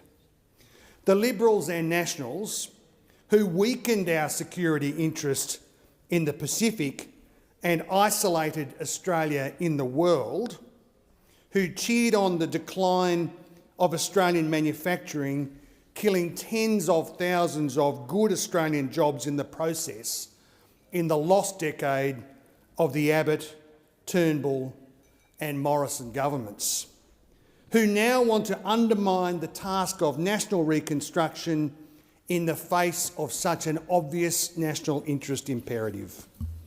Just when Australia needs politicians to pull together in their interest, you will hear the same old tired, complacent and lazy and reckless lines from these entitled, self-centred ideologues. Deliberately misleading slogans like billions for billionaires, gainsaying our national interest for utterly partisan and shallow and self-interested reasons. Colleagues, this is a simple choice: political interest or national interest, good jobs and economic opportunity in the regions or Rust Belt decline. Peter Dutton's Liberals and Nationals have become too reckless in their complacency. Reckless about the security questions that are central to the national interest and central to this piece of legislation. This week's intransigence over future made in Australia is stock standard behaviour for a party that has lost its way. Their only message, whether it's from Senator Cash in her contribution earlier or Mr Taylor's pronouncements about these questions, is rooted in old ideology of the past. It's basically pull your socks up and hope for the best. That's their message for the mining and resources sector. That's their message for the manufacturing sector and manufacturing workers. That's their message to international investors who want to bring some of the world's best manufacturing capability to Australia. It's pull your socks up and hope for the best.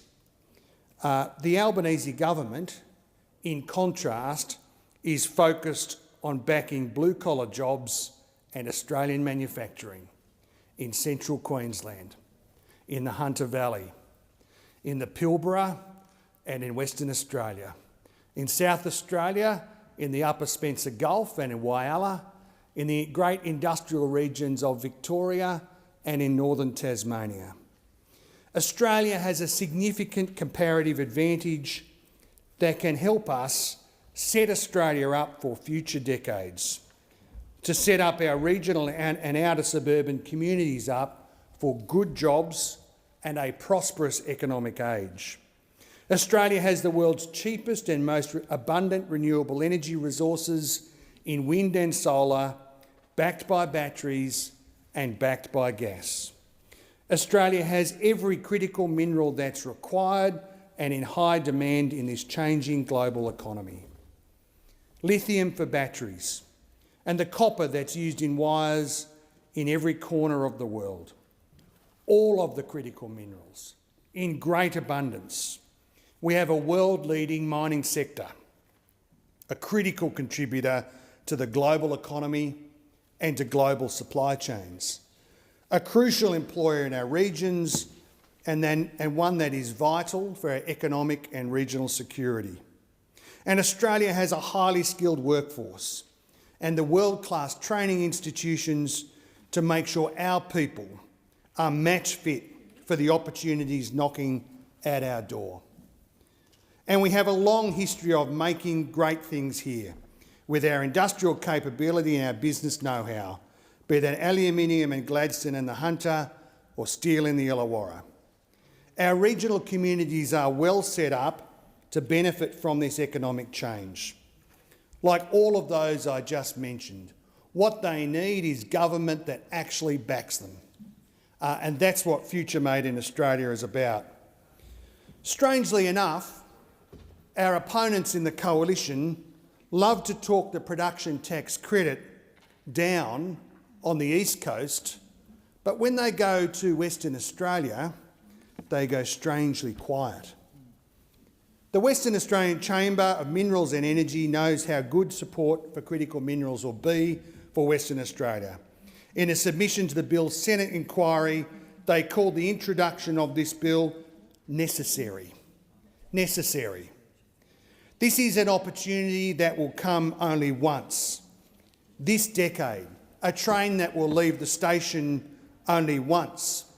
And it will take Australians working together, business, investors, governments, unions, workers, communities, First Nations and regional communities, to work together in the national interest, not wandering around looking for some partisan argument in every corner of the country, but Australians and Australian institutions working together in the national interest in a period in our history where that is what is required to set Australia up for the future. In the Albanese government, we want to make sure that communities are hosting new industries and that those communities that host new industries and new manufacturing benefit. That is why a key part of the Future Made in Australia agenda is the community benefit principles. That should be an uncontroversial proposition, that where firms and regions receive investment, that regions and regional communities should benefit from that investment. That is not, for most Australians, a controversial proposition. But it's again something that Peter Dutton's Liberals and Nationals are allergic to. Allergic to good jobs, allergic to investment in the national interest, allergic to Australian achievement when they're not in government. And I think that's probably what this is all about. It's probably what this is all about. Where there are tough times, they're Johnny on the spot. But where there is a requirement for Australians to work together, they are strangely absent. Strangely absent.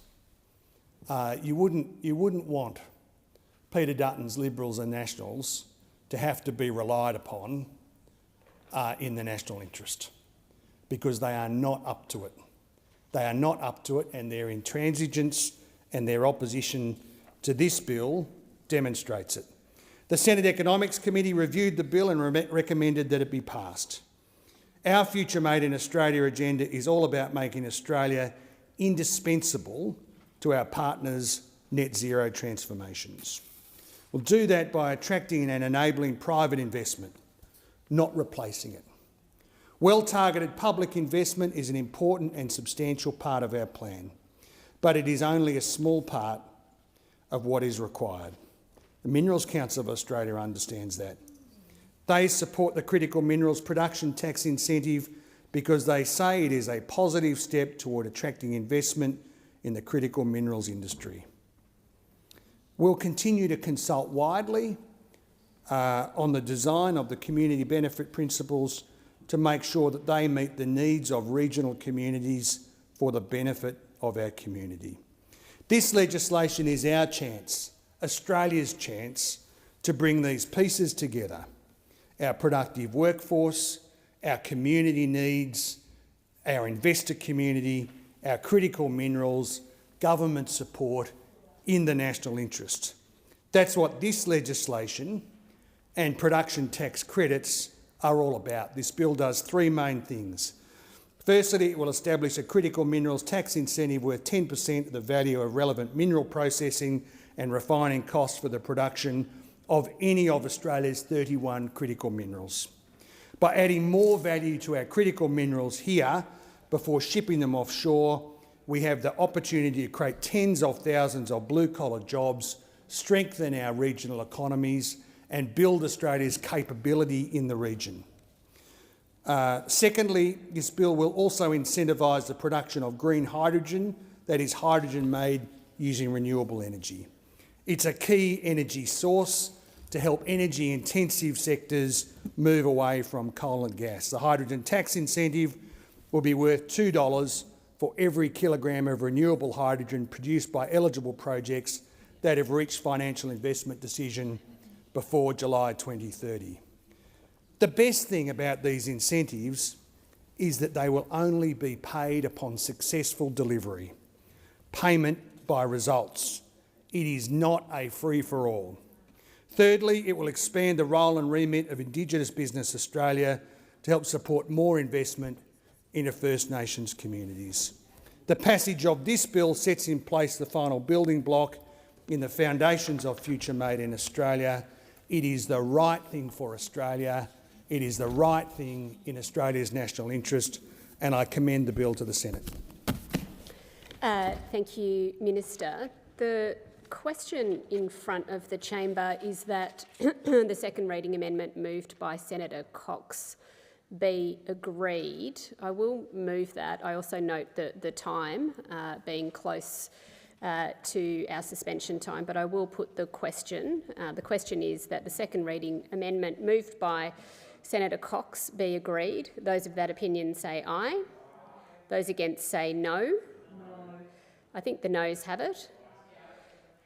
So it seems that a division will be required, but I suggest that we defer that division, it being very close to 11:50 a.m, at which time the Senate will suspend. I'll come to you in a minute, Senator Smith.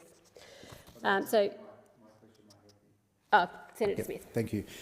Just curious to know, when will we have the division? Will it be after the suspension, or will it be at the conclusion of the closing the gap statements, which could be much later this afternoon, if not this evening? I'll consult the clerk.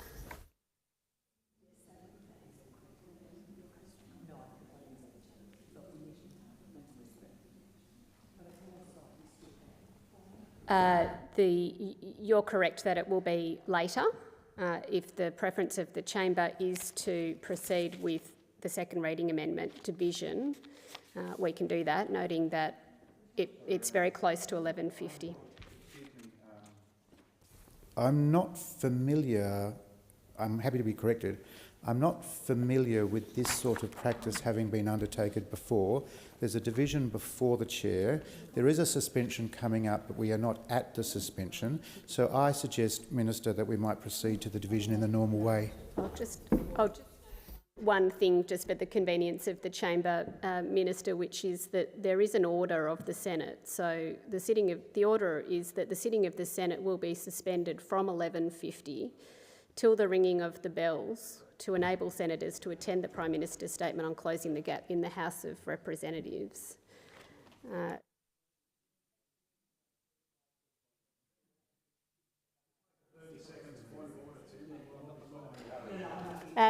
Minister, I'm advised by the clerk that it would suit the chamber to proceed with the division.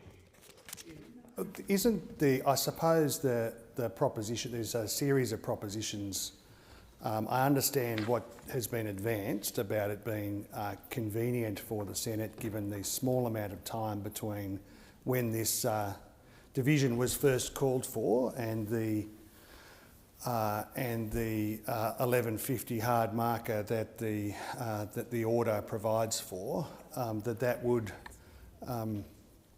I'm very disappointed that I didn't get to make the rest of my contribution. If you'd like to resume your seat, Minister, the sitting of the Senate will be suspended from 11:50 till the ringing of the bells to enable senators to attend the Prime Minister's statement on closing the gap.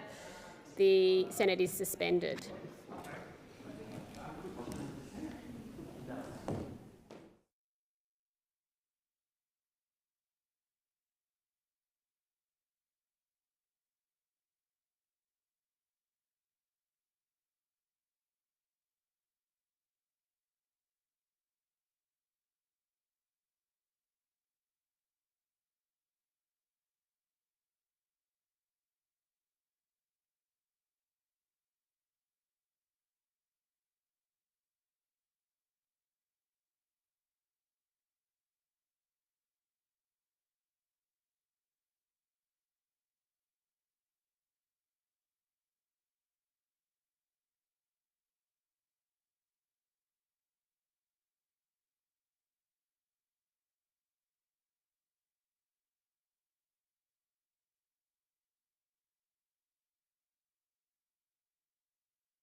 So I'll call the clerk. Call the Minister. Oh, beg your pardon. I believe I'm calling the Minister. Sorry, Senator McCarthy. Thank you, President. As the Minister for Indigenous Australians and also on behalf of the Prime Minister, I table the annual report on closing the gap together with accompanying ministerial statements and documents, and I move that the Senate take note of the documents. I acknowledge that we come together on the lands of the Ngunnawal and Ngambri peoples on this incredibly significant day, and I acknowledge to the visitors who've come to the gallery, in particular the Coalition of Peaks, who are either here in person or watching from around the country. Today we table the Closing the Gap annual report and implementation plan, and I want to be crystal clear, President. The Albanese Labor government is ambitious for Indigenous Australians. Closing the gap so that all Australians have the same opportunities in life will take a collective effort. As the Prime Minister has just outlined, the National Agreement on Closing the Gap is a landmark partnership. It brings together all levels of Australian governments and the Coalition of Peaks. From the first day I had the privilege of being the Minister for Indigenous Australians, my priority has been collaboration and partnership. I have worked closely with my Cabinet colleagues. I've reached across the aisle to engage the opposition and the crossbench, and I have prioritised deepening our partnership with Indigenous Australians and their organisations with the Coalition of Peaks. I acknowledge Pat Turner, the lead convener and my co-chair of the Joint Council on Closing the Gap, who is here today. As Pat Turner will tell you, at the core of making a difference are the 4 priority reforms informed by First Nations people and communities. We know that when policies and programs are created and delivered in partnership, when the community-controlled sector is strengthened, when mainstream institutions are transformed, and when data and information is shared with community, we will see real positive changes in the lives of First Nations Australians. Our annual report and implementation plan shows the progress made across the government and details our plan in the priority areas of economic empowerment, cost of living, mental health and well-being, and giving our children the best start in life in health, education and housing.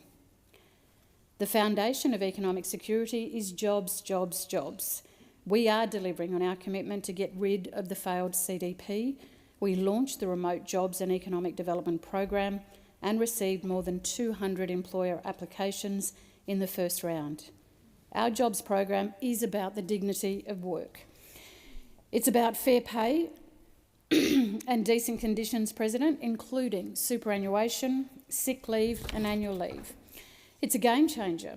During my recent visits to Alice Springs and Kununurra, I met some amazing young men and women. Ephraim and Tremaine working in maintenance at Lily Lagoon Resort, Nathalia at Warringurri Radio, and John, Maxie, Andre, Jared and Darren working in town camps near Alice Springs. Excuse me. They told me about how proud they are to get up and go to work and how they want to inspire others. They are proud of themselves and each other. Some of them are in their first ever job, and that's life-changing. Our work across government is making a difference. Last year we built more than 200 new homes in remote communities in the Northern Territory, and we are on track to build an additional 270 this year as part of our 10-year goal to halve overcrowding. We have delivered significant increases in funding for First Nations legal services, and we've invested in 27 community-led justice reinvestment initiatives across the country. We have expanded the highly successful Indigenous Rangers program to create 1,000 new jobs, including 770 positions for First Nations women. At our launch in Hillsville, Victoria last year, I met Jessica from the Narup Ranger Group. She told me that to have First Nations women take leadership of healing country is really important to us and really important to many women across Australia. Healthy country means healthy people, and it's a part of our identity. It's in our blood, it's who we are, and to keep carrying that on, it means everything to us. We are making great progress, President, on our commitment of 500 First Nations health workers, with more than 300 people enrolled. We have introduced legislation to expand the role and remit of Indigenous Business Australia to turbocharge First Nations economic empowerment. Our focus going forward is to build on these achievements and continue delivering action that will improve people's lives, leaving nobody behind. Last Friday, the Prime Minister travelled to Alice Springs to join the member for Lingiari, my friend and colleague Marion Scringer. They announced a 6-year agreement, a new 6-year agreement, to fund essential services in remote communities across the Northern Territory, like policing, women's safety, education and interpreter services. The Remote Aboriginal Investment Agreement is with the NT Government and Aboriginal Peak Organisations NT. This is our way of working with a community-led approach, and Marion Scringer is absolutely right about investing in the bush, and I thank her for her fierce advocacy that secured landmark funding for the people of Lingiari. Other important measures we're announcing today include strengthening the Indigenous procurement policy to crack down on black cladding by changing the eligibility criteria so that Indigenous businesses must be 51% or more First Nations owned and controlled, support for First Nations women in business, and help for more people to access home loans through Indigenous Business Australia. It's an important measure I'm very proud of, along with our investment in 12 remote community laundries. We will target remote communities with high rates of skin diseases, and with these laundries we will help stop the spread of preventable infectious diseases like rheumatic heart disease and kidney disease.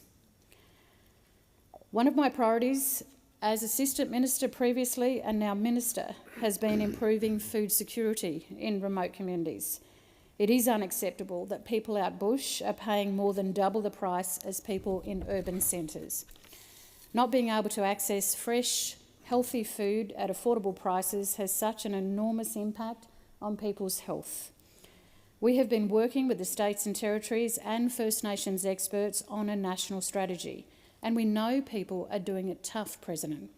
So to ease the cost of living, we have announced subsidies to reduce the cost of 30 essential items, to boost education about healthy choices, and we're creating more than 100 nutrition worker jobs in remote communities.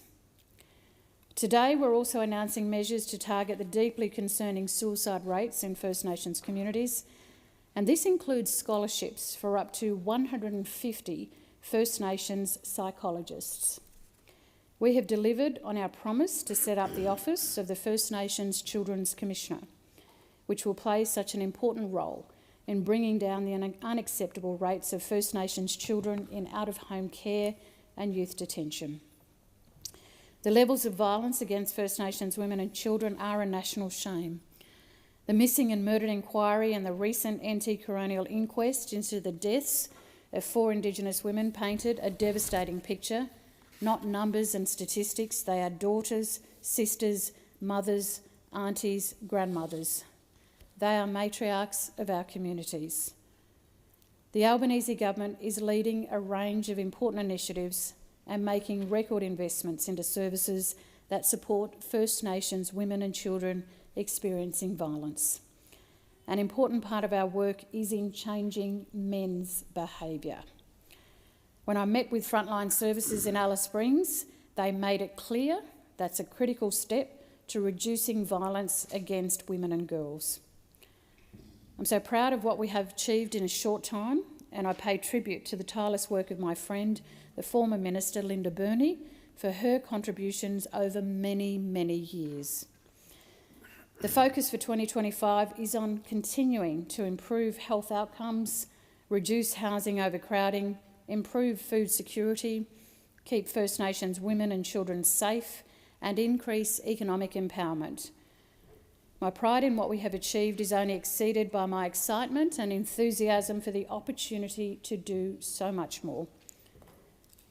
We've come a long way, and we certainly have a lot further to go.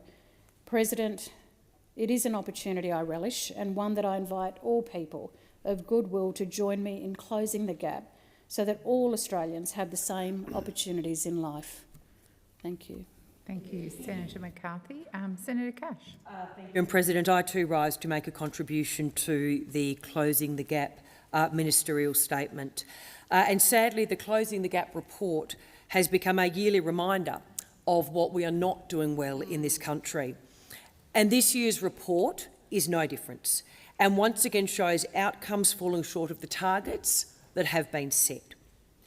The Productivity Commission reporting today shows that only 5 out of the 19 targets in the National Agreement are on track to be met.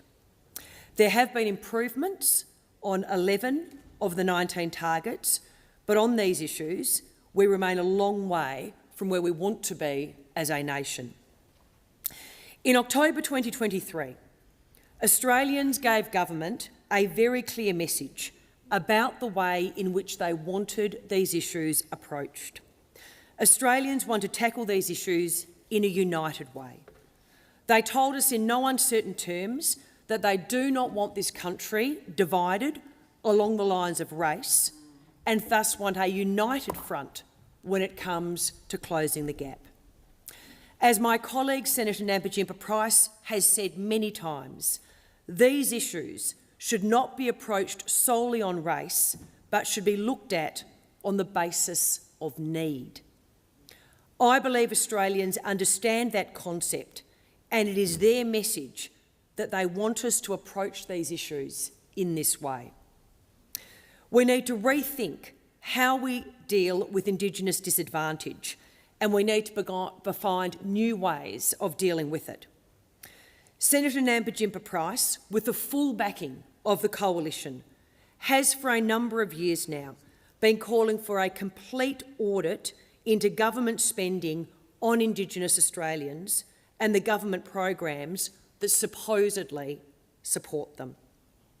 Without such an audit, it is impossible to see how we can truly begin to close the gap. If we want to at least start down the road of making a real difference, an audit should be initiated as soon as possible.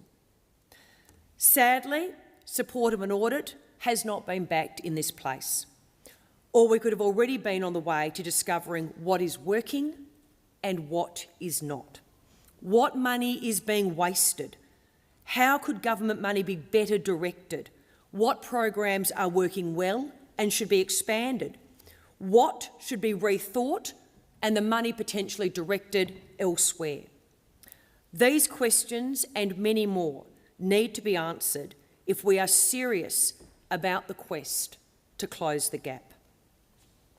Without such an audit, I fear we will come back to this place year after year, giving the same regretful closing the gap speeches we have done for many years. All Australians want better outcomes for Indigenous Australians.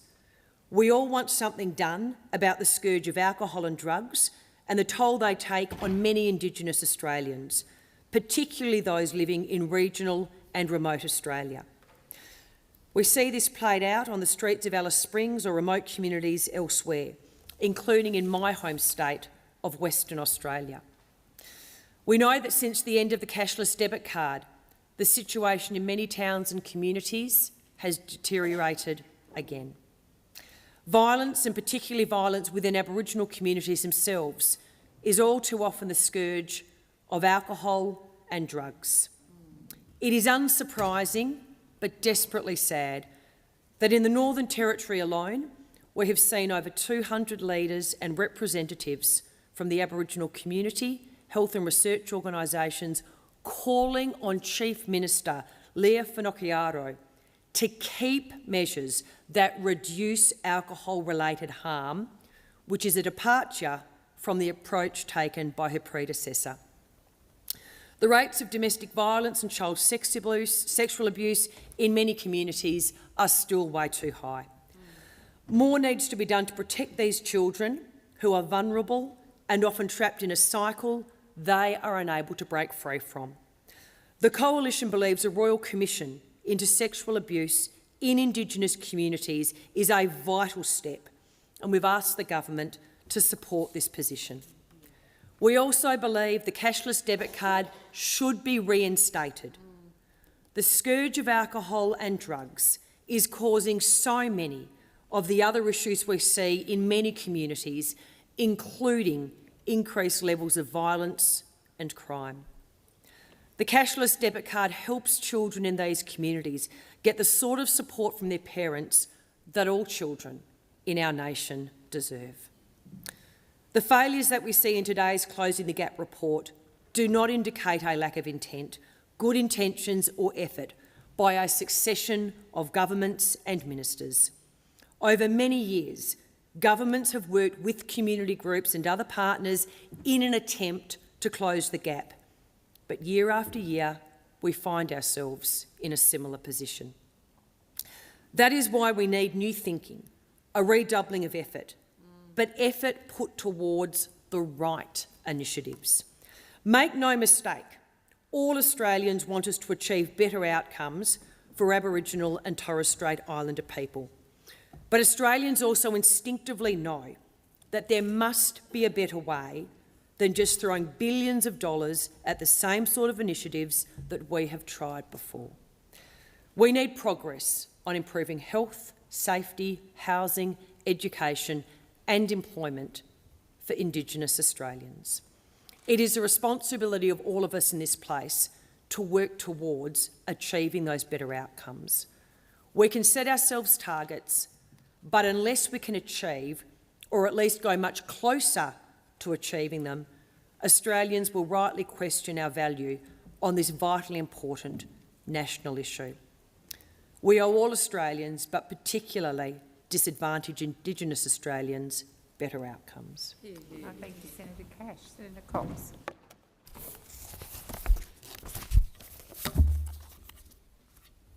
Senator Cox. Thank you, President. I firstly want to acknowledge the land and the people of these lands, past and present. I stand here today with great sadness, but not in fact any surprise. Today feels like Groundhog Day, the same old conversations and the weak commitments. Every year we hear the same, we must do better. The report's findings are an affirmation. The sad thing about this report is that this is about people's lives, what they are living every single day. This report continues to tell the story that most of the mob out there already know, and in fact experience daily. This report revealed that while 11 of the 19 Closing the Gap targets are seeing improvements on outcomes, only 5 are on track to be met. Australia is failing all Australians, not just First Nations people, on this. We deserve to be a healed and equitable nation, and this is completely unacceptable. As I listened to the Prime Minister in the other place in his remarks, that these must be reminders to learn from our injustices, the mistakes of the past. Well, here's the newsflash, Prime Minister. This isn't about our past. These mistakes are still happening today. This is our lived reality, and this must be the way that we rewrite our history. The current reality is that I hear daily about the experiences from community, the lack of housing, especially in regional communities, which means they're off-country, the food insecurity starting in vulnerable communities that face huge costs. Yes, 30 items is a start, but we need to look at how we remove the systemic duopoly that currently exists and reduce those prices, not just in remote communities, but across the whole of Australia, because Australians are doing it tough. Deaths in custody and locking up our children, our babies, the lack of access to clean water, to even swim in, let alone to drink, and their power being regularly disconnected up to twice a week in Northern Australia. Let alone if you've got a fridge or an aircon, you can't afford for them to actually stay connected. You're unable to see a doctor because there isn't one, or you can't afford to see one, and that you in fact become so ill that your condition becomes terminal. We are seeing this for so many First Nations communities across Australia, and there is so much sorry business that is attached to that, which has reduced our lifespan. We are running out of time. The loss of our languages, the knowledge from our elders is heartbreaking and in fact quite profound. I welcome the recognition of First Nations women, our matriarchs, the heart of our families, our communities, who are carrying the load. They often manage the lack of food, trying to get kids to school, the need to leave their kids to have their children and country to give birth. They also experience the absolutely horrific and unacceptable rates of family and domestic violence in this country. We know that First Nations women are 33 times more likely to experience family and domestic and sexual violence. And I've listened to the loved ones and the stakeholders who told us those stories during the missing and murdered children inquiry, and the report that the Greens put additional comments into and that this government still haven't responded to. It's a wonder that that target is not on track, and it's shameful. We are experiencing and suffering the continuation of intergenerational trauma. When Mr Dutton mentioned 1970, when those kids had stopped being removed, I was born in 1976, which means that wasn't that far in front of there. This is still the profound trauma that exists, and I'm not going to listen to people say, get over it. There is no justice for our people, and this report just reaffirms this. This has been even worse and will be worse under a coalition government. We have seen the remarks of what they feel and how they feel about First Nations people in this country. One of the examples is removing our flags. This week, we will be at the 17th anniversary of the Apology Breakfast, and yet I'm sure that this place is truly sorry and say that they are learning. Are we, as the PM said, facing up to what's not working and learning from what it is? If you ask Bob in community these days today, they will confirm that what they have been saying for a long time is not being listened to. The gaps are not closing. We must take a different approach to the way in which we put in place and support self-determination in our communities. We want to thrive in this country by spirit, by connection to our country and our sea, our preservation of our language and our cultural ways. If we do it for other cultures in this country, we should do it for First Peoples. If we don't work together to change those things, it is the collusion of genocide of First Nations people in this country, which will cause further deaths. It will cause the destruction of our country, our cultural heritage, our connection to this place that is 65,000 years old. If Australians want equity, then this is the fair go we speak of too. At the moment, we are not valued, respected or heard for our First Peoples' knowledges and self-determination in our decisions that impact on us, and it's a wonder why the gap is in fact not closing. This report is a necessary aspect of truth-telling in this country, but now we must be prepared to be open to listening. And I'm unsure whether this government is even listening. This government must not continue to paint the picture that government knows best in its approach in doing to communities, and that there is a clear need to change the system. It is a proud, rich and deeply remarkable story, a story of hope, achievement and survival against the odds that we must share that comes from First Peoples. Yet the government is still continuing not to absolutely put their support behind formal truth-telling in this country, their commitment to implementing the Uluru Statement from the Heart in full. So when this Prime Minister talks about giving us a stake in the economy, the Greens are continuously advocating for that, absolutely, real, genuine benefit sharing, stopping black cladding, and knowing that that involves shared ownership on our country. It involves free, prior and informed consent.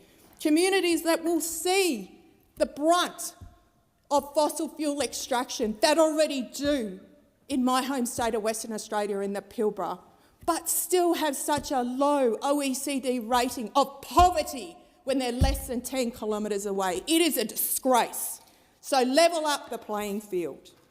The Prime Minister's hope will not carry First Nations people through, nor will the goodwill. A fair go for all is what Australians expect, and I respect that. But what this report shows is that the current form of implementation is not working and has not worked for the successive governments of the Liberal and Labor parties. This is why the Greens have introduced a select Senate committee, which I will be chairing, on measuring the outcomes and reviewing those targets that are going backwards. It includes ensuring that wellness is viewed through the proper lens, through an Indigenous lens, about mental, physical and spiritual health and wellbeing. And as the portfolio holder on behalf of the Australian Greens and the chair of that committee, I will make sure that I am asking all the relevant questions about how we can strengthen the accountability, but also making sure that we get these targets back on track. What we know today is they are not being met. They are not even on track to be met. But the attitudes that underpin these are the criticisms that the Productivity Commission are actually making. We know that if we continue this trajectory, we will end up with another generation of First Nations children who are locked out of schools, hospitals, universities and workplaces in this country. And these are the things that this government could do to improve the lives of First Nations people, but they are not. Medicare in prisons, raising the age of criminal responsibility to 14 and supporting our bill into forming Australia's first federal Truth and Justice Commission. First Nations people have the solutions. They keep saying that. They keep telling governments. It's that the governments are not listening. Every government department, every minister in this place and every member has a role to play. Root causes need to be addressed. Youth need to be in communities, not in prisons. And without urgent action, without this government doing more, closing the gap risks becoming another broken promise to First Nations people. But it's bigger than just another broken promise. This is life or death for many First Nations people across Australia. It is now beyond time to change that, to get the job done. Thank you. I call Senator Wong. Thank you, Acting Deputy President. Can I first acknowledge the traditional owners of this land on which we gather, the Ngunnawal and Ngambri peoples. I pay my respects to elders past, present and emerging, and I pay tribute to First Nations colleagues in this chamber and across the Parliament. I want to particularly pay tribute to the government's First Nations caucus, Senator McCarthy, who provides wise and energetic leadership as Minister, as well as former Minister Linda Burney, Senator Stewart, Ms Scrimger and Mr Reid. They are central to the Albanese government's work to build Australia's future, a brighter, more inclusive future and a stronger and more united nation. Colleagues, this year marks 17 years since former Prime Minister Kevin Rudd took such an important step forward in our reconciliation journey by making the national apology to the stolen generations, a profound acknowledgement of past wrongs and a commitment to a future where Aboriginal and Torres Strait Islander peoples share in the same opportunities and outcomes as all Australians, a moment of profound unity in this country. We know that commitment as closing the gap. In realising that commitment, we all know we still have a long way to go. But Senator McCarthy has outlined in detail the ways in which this government is working in partnership with states, territories and peak organisations to close the gap. As Senator McCarthy has said today and on so many occasions, her priority is collaboration and working with others. The government is delivering record funding in health, education and housing, and just last week announced more than $840 million to fund essential services in remote communities. And we are committed to building on our record investment and in easing cost of living pressures in remote communities. And we know that by working in genuine partnership with First Nations people, we can ensure that better outcomes for all are delivered. Minister McCarthy has said our focus is to build on these achievements and to continue delivering action that will improve people's lives, leaving nobody behind. So often, the discourse on reconciliation has a tone of burden, with little expression of the vast contribution First Nations people have always made to Australia and the contribution they continue to make to Australia every day. And this includes their contribution to Australia's place in the world. As Foreign Minister, I've sought to elevate First Nations international engagement, seeking to close the gap in how Indigenous Australians are included in the effort of advancing our interests in the world. First Nations people were this land's first diplomats. First Nations people were this land's first traders. First Nations people have built enduring and economic and cultural ties across our region. And we recognise that these ties to the region are an asset as we seek to rebuild trust and Australia's reputation with our nearest neighbours. And that is why I appointed Mr Justin Mohammed as Australia's first Ambassador for First Nations people. And the work of the Ambassador and his office has reinforced Australia's influence in the Pacific, where traditional leadership structures play such an important role, shaping public opinion and government policies. The Ambassador has engaged directly with the leaders of in Papua New Guinea, in Solomon Islands, in Fiji, in Vanuatu, in Tuvalu and the Republic of the Marshall Islands. Now, I know there are some who seek to diminish the value of these engagements and our approach to the region. I invite them to visit the region and talk to traditional owners and traditional leaders about their views. I invite them to consider whether their domestic political point scoring is more important than Australia doing everything we can to strengthen our ties across our increasingly contested region. First Nations engagement makes Australia stronger and it makes Australia safer. It is, as the Prime Minister has said, it is a rich, proud and deeply remarkable story, a story of hope, achievement and survival and the odds, and it should be shared. The Albanese government recognises that First Nations people's success in the world is Australia's success, and we know that international engagement doesn't just support our strategic and diplomatic objectives in the region, it has economic benefits for First Nations people and Australia as a whole. First Nations businesses can be drivers of economic growth, seizing opportunities for investment, trade and innovation at home and all around the world. That's why the Ambassador and his office have been central to securing the first ever dedicated First Nations provisions in the United Arab Emirates Australia Comprehensive Economic Partnership Agreement, an agreement that ensures Aboriginal and Torres Strait Islander businesses can expand into new markets. We've also facilitated First Nations trade missions to the United States and other key partners to boost exports and open new investment channels, all of which helps make the Australian economy stronger, more resilient to shocks and more competitive. The Albanese government has also fought for and secured the Treaty on Intellectual Property, Genetic Resources and Associated Traditional Knowledge. It is a landmark agreement that for the first time ensures First Nations people's genetic resources and traditional knowledge will have formal legal recognition.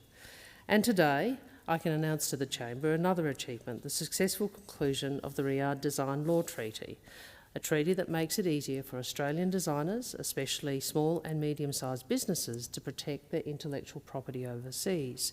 And critically, it ensures that Indigenous cultural expressions and traditional knowledge are protected in design law. These are agreements that safeguard Australia's competitive edge, preserve our national identity and help secure our economic future by ensuring that First Nations businesses and designers have greater opportunities out there in the world. These international efforts shine a light on how closing the gap across all our endeavours is so firmly in Australia's national interest. Our greatest asset is our people. As the PM said today, each one of us is part of this nation's story. Each of us adds to its newest chapters. Like anything made stronger by its layers, we draw strength from Australia's extraordinary and profound depths. Colleagues, the contributions of all our people will be decisive in Australia's ability to be resilient and effective in navigating a world that is more uncertain and more unstable. So closing the gap is more than addressing disadvantage. It is about that. But it is also about building a stronger and more prosperous future for Australia. And what we know is that when First Nations people are included and empowered, all Australians benefit. And we know an Australian that is stronger at home is stronger in the world. Thank you. Thank you. Senator McKenzie. Thank you. I also rise on behalf of the National Party to associate my remarks with the Leader of the Opposition, Michaelia Katz. on the presentation of Labor's third Closing the Gap statement, an occasion for assessing our nation's progress, or lack thereof, in improving outcomes for Indigenous Australians. I think all of us here need to, well, I know I am. I'm incredibly proud to be in a parliament where all sides of politics have very strong Indigenous women representing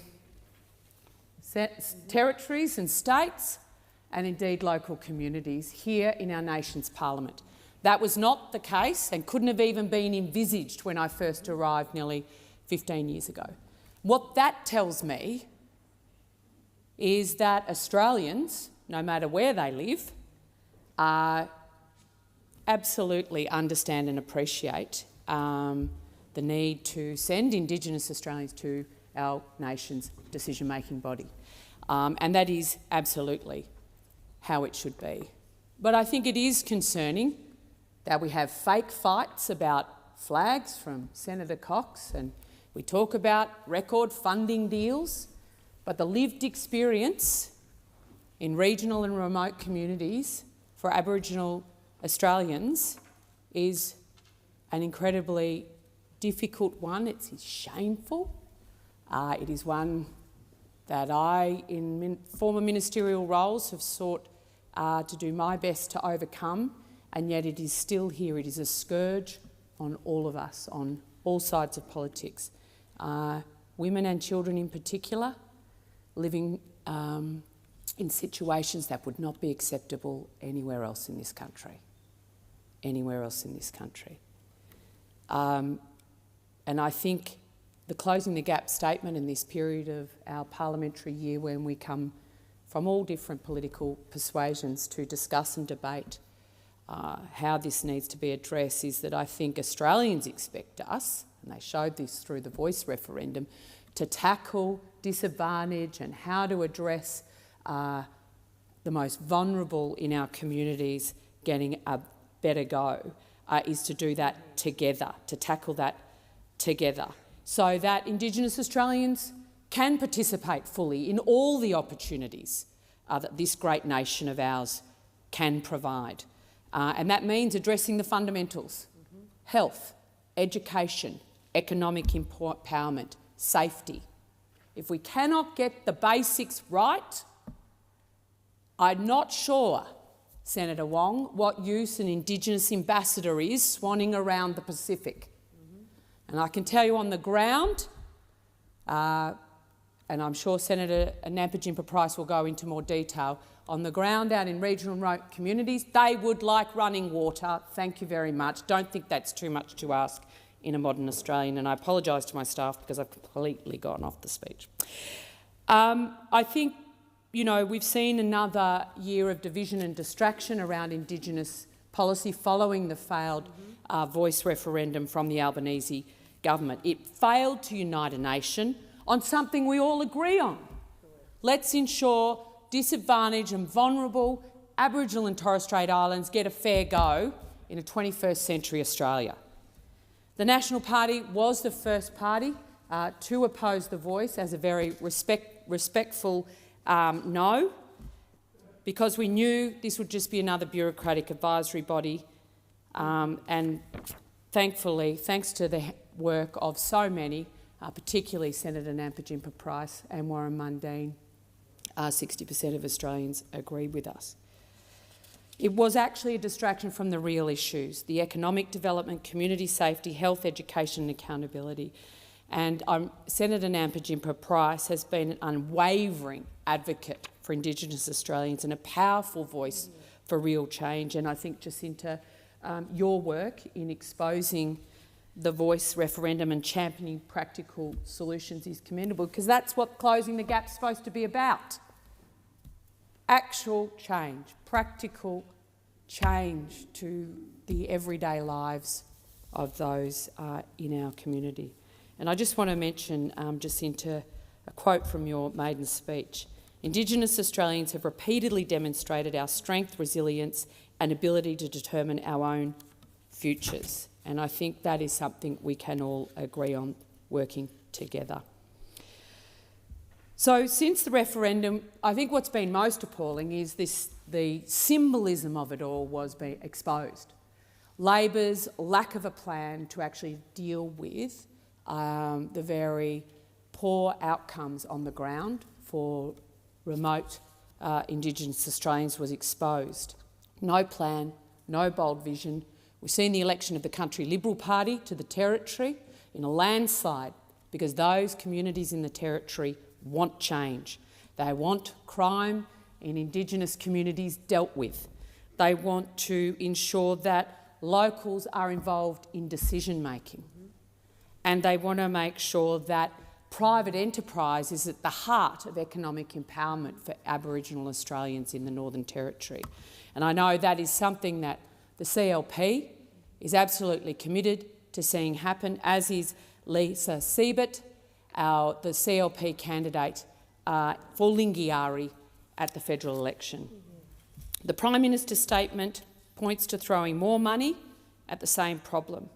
And as we know in this place time and time again, record funding does not shift the dial on this issue. We need a completely new way of looking at it, and we actually have to have a hard, honest conversation with ourselves about how we can do this better, because throwing money using the same ideas is not actually going to change things. The National Party have long championed an approach that empowers local Indigenous communities rather than imposing top-down solutions from Canberra. We believe that regional and remote Indigenous Australians deserve real economic opportunities, not just more government handouts. And it is because the National Party, like the Country Liberal Party, actually represents rural and remote Aboriginal Australians. Mark Colton in the Cedar Parks, his electorate is 16% Indigenous Australians. And so it's not from a lack of experience, understanding or engagement with rural and remote Aboriginal Australians that we come to this place. And I was very proud to be the minister that signed the Barkly Regional deal.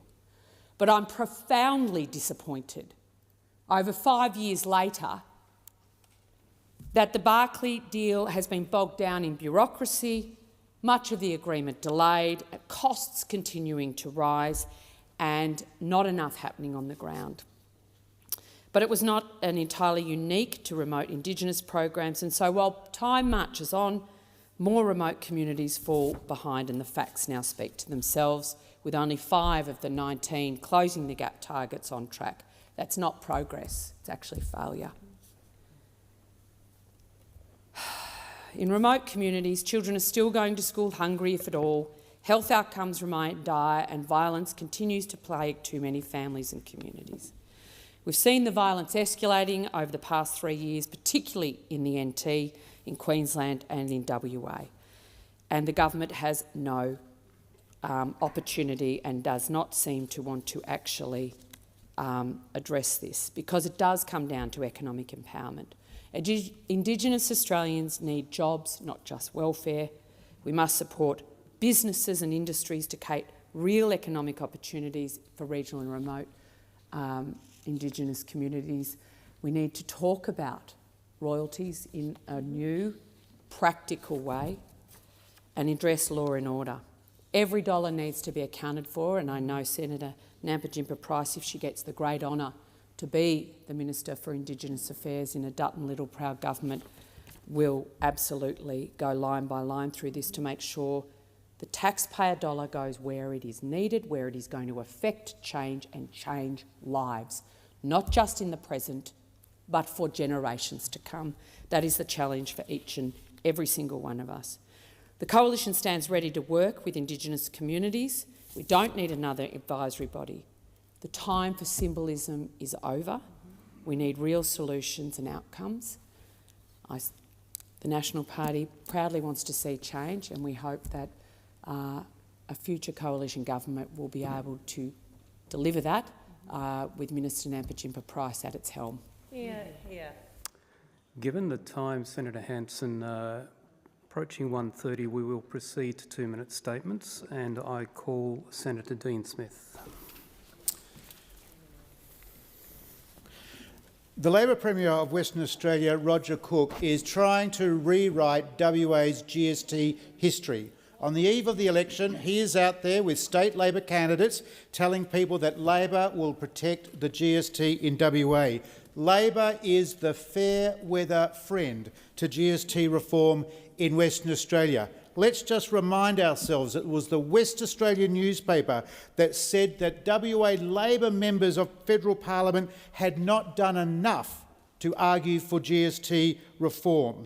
Indeed, it was the Sunday Times who joined the chorus and also said that WA federal Labor MPs had let WA down because of their poor regard, their lack of attention to the GST debate when it was in full flight just a few years ago. And in fact, it was Roger Cook, who as the Deputy Premier of Western Australia had to say to his federal Labor colleagues that they needed to take more notice, that they needed to get real about the GST issue in Western Australia. And if that's not bad enough, who can forget? Who can forget that the Labor Leader of the Opposition, then Bill Shorten, said that there would be no changes to the GST and that there would be no introduction of a GST floor. Instead, Bill Shorten, Labor, were just going to give Western Australia a mere $1.6 billion in extra infrastructure spending. Compare that to the $32 billion in extra revenue WA will receive as a result of the Liberals' GST deal. $32 billion extra dollars up until 2027-2028.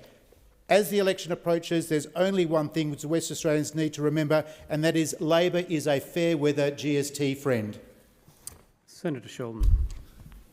Well, what an extraordinary time in Australian politics, because the Leader of the Opposition, Mr Dutton, is clearly under the thumb of the richest billionaire in the country, Gina Rinehart. Ms Rinehart is one of the Coalition's largest political donors, donating $500,000 to Mr Dutton last year. She flies Mr Dutton around the country on a private jet, including flying him across the country to Perth for just 1 hour to attend her 70th birthday. When Mr Dutton is taking a 9-hour round trip to spend 1 hour at Gina's birthday party, you know something is seriously wrong. Now, this is the same billionaire who complained that Australian workers are lazy and overpaid, saying, I quote, "Africans want to work and its workers are willing to work for less than $2 a day." Well, why not ask whether lowering the minimum wage would make employers hire more people? That's what she said. Now, Gina wants to pay Australian workers $2 an hour, and when you look at the Liberals' election platform, you see Mr Dutton is very happy to oblige. Mr Dutton's repealed the right to disconnect so you can work longer and harder for less. He'll repeal Labor's laws that make it easier for casuals to convert to permanent roles and get better job security. He'll reverse same job, same pay laws that have delivered great pay rises for tens of thousands of workers. He'll take that money off them. He'll steal that money out of their pockets and their family pockets in the cost of living challenges. And that's just the tip of the iceberg.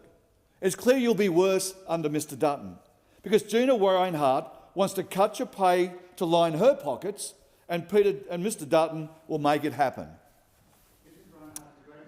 Order. Senator Hanson-Young, you have the call. Thank you. Well, it's been less than a month and already President Trump is turning the rule of law on its head. Mr Trump, of course, ruling by ignoring laws internationally and domestically. Of course, his plan for taking over Gaza is illegal, let alone immoral. His sacking of thousands of US aid staff is illegal. Granting Elon Musk access to the financial data of millions of Americans is illegal. It breaches the Privacy Act and the Fraud and Abuse Act and many more. The sacking of millions of workers without rights is illegal. And he's even gone so far as to try and blackmail Ukraine, getting them to do what he wants in exchange for the US support against Russia. And then, of course, he's turning his attention to letting his mates off the hook. His criminal mates, let's not forget. He's attacked the ICC officials for daring to hold war criminals to account, and he's letting Russian oligarchs off the hook by scrapping the very task force that is meant to seize their assets. And what does big strong man Peter Dutton say about all this? Order. What does strong man Mr Dutton say about all this? Oh, he's a big thinker. Mr Dutton, who touts himself as strong on law and order, is siding with the felon. The man who wants Australians to believe that he is the enforcer of the law is siding with the felon, albeit no cop. Your time has expired. Senator Goodell. Thank you, Acting Deputy President. It's been a pleasure during this term to serve on committee chaired by Senator Whish-Wilson over there, examining the renewables and recycling and circular economy out there in the world. And we're looking at the resource that Australia has in its recycling and its thing. And today I want to note that many of us would have seen a gentleman called Rick Ralph around this building promoting the interest of recycling and resources. And there's been a change. He was head of the Recycling Industry Council. It's now been named as the Australian Resources Recovery Council. And that is to take note of the ability to get the resources out of what we're doing and out of those things, and may have a more focus on using those resources as a transactable commodity. It's a very important change in philosophy. As we go through, the industry of recycling and resources contributes about $18.9 billion to the economy and 95,000 jobs. For every 1 tonne of recycle that is recovered, it's $465 to the economy and one extra job. So those are the things that this does. This is a focus on getting these resources that people would throw away, whether they be glass, metals, concretes, recycling those, paper that we're used to, all sorts of food waste, all sorts of green waste, getting those things and put them back into the economy to create things, not go in the ground to waste things.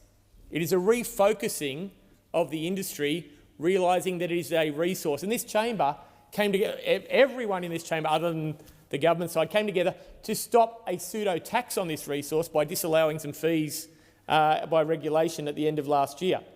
And Acting Deputy President, it is such a key thing we do in not throwing away the things we make. When they're turning this thing into productive goods, we have to find more markets for it. We're exporting at the moment, and that's something we don't want to do because there's a manufacturing edge. It's an edge for our manufacturers if we can use these resources in our own products, and there should be more of that. We should be focusing on recovering and using this to make our economy better. Senator Tyrrell. Thank you, Acting Deputy. You know, the government's lazy accounting is costing students thousands of dollars. There's a simple fix. But the government just doesn't want to do it. Think about your home loan. Interest is based on what you owe the bank, so when you make payments, you owe less. Your interest goes down.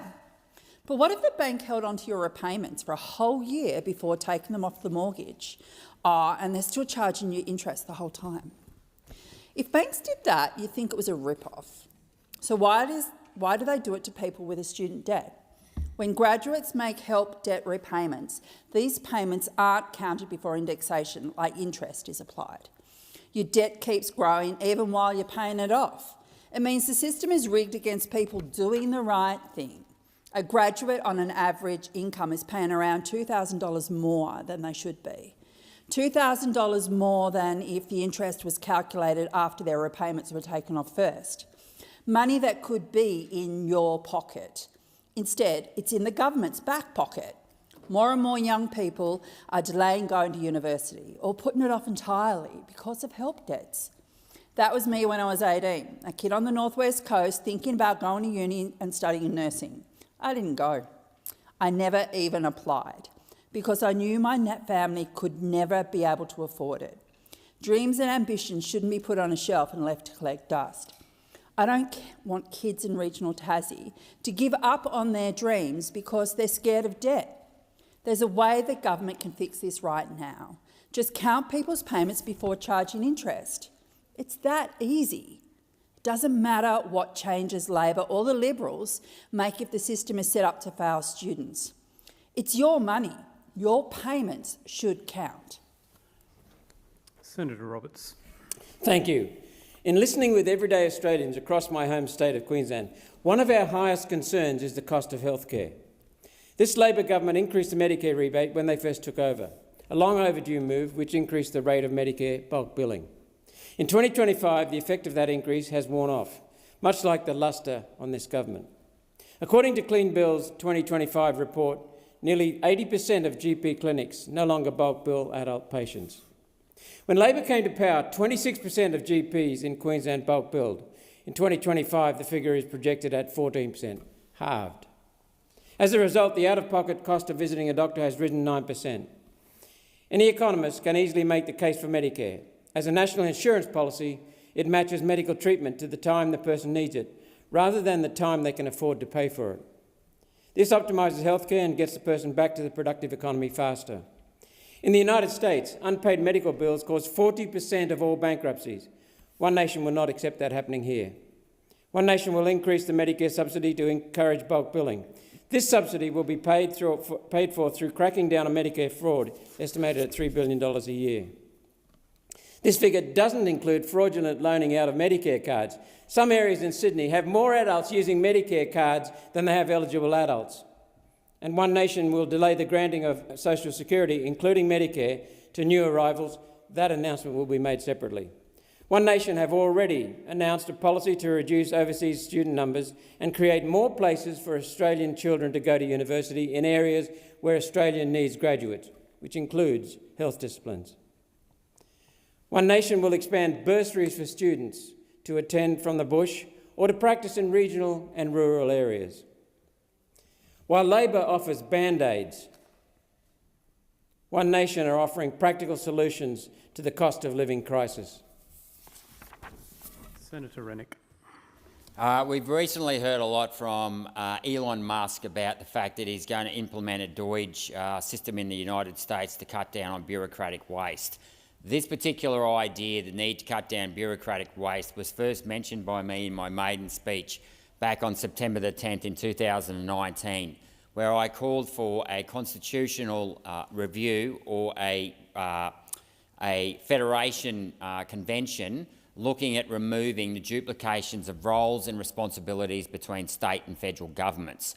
We do not need two environment departments in this country. We don't need two health departments. We don't need two education departments. We don't need two policing departments. Indeed, last week we saw the use of the war on terror again to implement more laws around violence when in actual fact policing is controlled by the state governments in this country. It is just another example of the many duplications of roles and responsibilities that we see in this country. And if we really want to get serious about economic reform, I suggest that we have this federation convention sooner rather than later, because this isn't a new idea. And I know many people like to make out that this is something that is a recent phenomenon. No, it's not.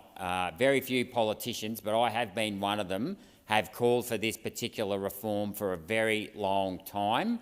And I want to add, one of the reasons why we've got governments more interested in control than serving the people today is we've had an exponential rise in the bureaucratic class at the expense of front-end workers. And what we need to be doing is we need more teachers, we need more policemen, we need more nurses. What we don't need more of are bureaucrats introducing regulations that are only strangling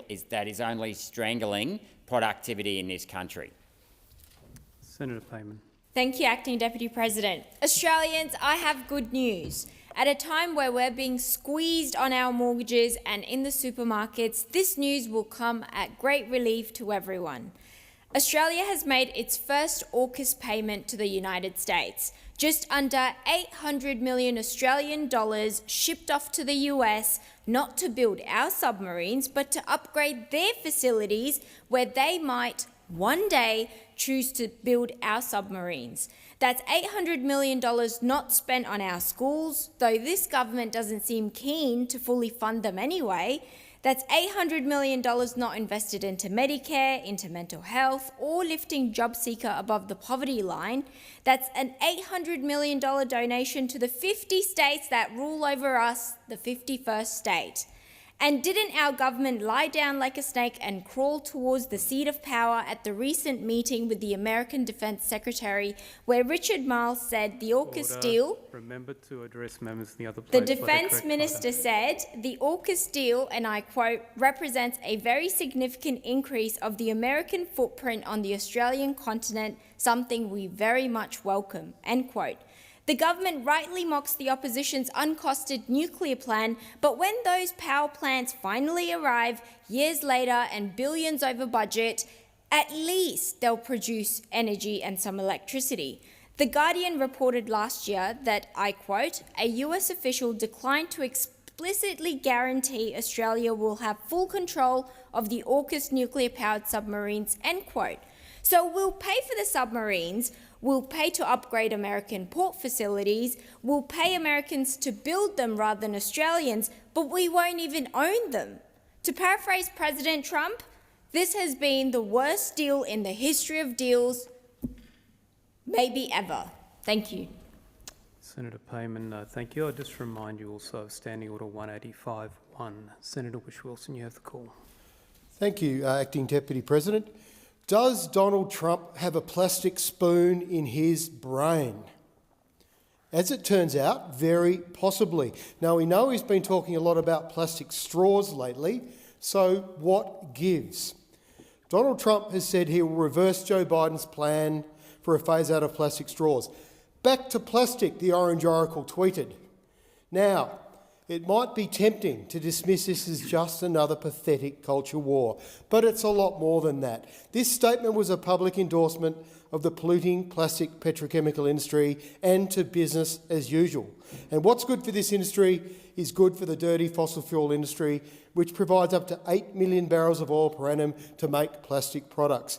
Now, I've been fighting to get rid of plastic straws and other dangerous plastic packaging for nearly 20 years, and it's mind-bending how much we are now discovering about the increasing harm plastics are doing, especially to human health. Maybe Donald Trump should be paying attention. New research out of New Mexico has found that the average concentration of plastic in post-mortem brains has increased by about 50% between 2016 and 2024. The average brain could be holding as much as 0.48% of its weight in plastics, the equivalent of an entire plastic spoon. The brain tends to have higher concentrations of microplastics than any other parts of the body. Now, we know the health impacts of microplastics are being tied to infertility, blocking ducts, scratching tissue, cardiovascular issues and cancers. And I'd like to do a quick shout out to the Minderoo Foundation over in Western Australia for all the fantastic work they are doing on human health and plastics. And it's not just the US this is an issue. Australia has done very little to phase out dangerous single-use plastics and plastic packaging. And this is something we all need to get on with. No one wants a plastic spoon in the brain, not even Donald Trump. Senator Hanson. Thank you very much. Well, I want to inform Australians on changes proposed to electoral laws, especially the gift that Labor is giving itself in the form of compliance funding, courtesy of the Australian taxpayer. At $30,000 per lower house MP and $15,000 per senator, Labor will get close to $2.7 million. When you add it up for every member of this parliament, it reaches $5.67 million. Don't you love it how Labor is just helping itself to more of your money? They conveniently make some changes to the Electoral Act and then decide their MPs need more of your money to comply with them. When Labor imposes horrendous compliance requirements on miners and small businesses and farmers, such as with the appalling industrial relations legislation rammed through last year, they get no support to help them comply. Yet it's the miners and small businesses and farmers which generate real wealth in the economy in the form of jobs and goods and their taxes, not MPs. It's their productivity which drives our economy, and it's their excessive red, green and black tape imposed by Labor which is a drag on this productivity. I'd call it hypocritical, except these days Labor wears hypocrisy like a badge of honour. I'm just going to settle for calling it greedy. Let me just tell the Australian public, at the last election in 2022, the donations by the major political parties paid in electoral funding was $57.4 million. After this electoral reform goes through, by 2028, the election then 2028, the two major political parties with this reform bill will amount to $140 million, and that's the reports coming through. So I will be moving amendments to the electoral reform bill. This is absolutely disgusting, and I cannot fathom why they're ripping more money out of the public. Senator Colbeck. Thank you, Acting Deputy President. Of late, I've been spending a bit of time talking to music therapists who operate within my local community, who are genuinely very concerned about their future servicing people through the NDIS. Before Christmas, without notice, in fact via a leak, they were advised that they would be crossed off the list of those who could provide therapy support for NDIS participants. And I want to make the point, Acting Deputy President, that these are Masters qualified professionals. They are providing tailored therapies to people who genuinely need them. And just to cross them off the list, as the government has done, is a genuine failure. And in terms of those people that these therapies are supporting, for some, music is their only language. For others, music is how they learn to communicate. It can actually enhance the work of a speech therapist when working in tandem with a music therapist. For others, it's how they get their language back. And for some, it actually helps them regulate and manage their everyday lives. The government clearly got this wrong, but they don't seem to have got the message that they should fix it, despite telling the sector that things would continue to operate as they were until the decision from a review is brought down. There is already evidence that people are having music therapy cut from their programs before the inquiry is completed. The government needs to get this one right. This is an important therapy that supports people, and it's important that the government does the right thing. Senator O'Neill. Thank you very much, Acting Deputy President. And today I wanted to introduce to the Parliament of Australia Labor's candidate for the great electorate of Lyne, Councillor Digby Wilson. Digby's a grassroots leader looking to take Lyne into the future. Based in Foster, Digby's situated right at the heart of the electorate. He's been a committed volunteer for the Rural Fire Services, for St Vincent de Paul and for local sports teams. Elected to the Mid Coast Council in 2024, Digby served to advocate local issues that are important to the community, including healthcare, infrastructure and economic development.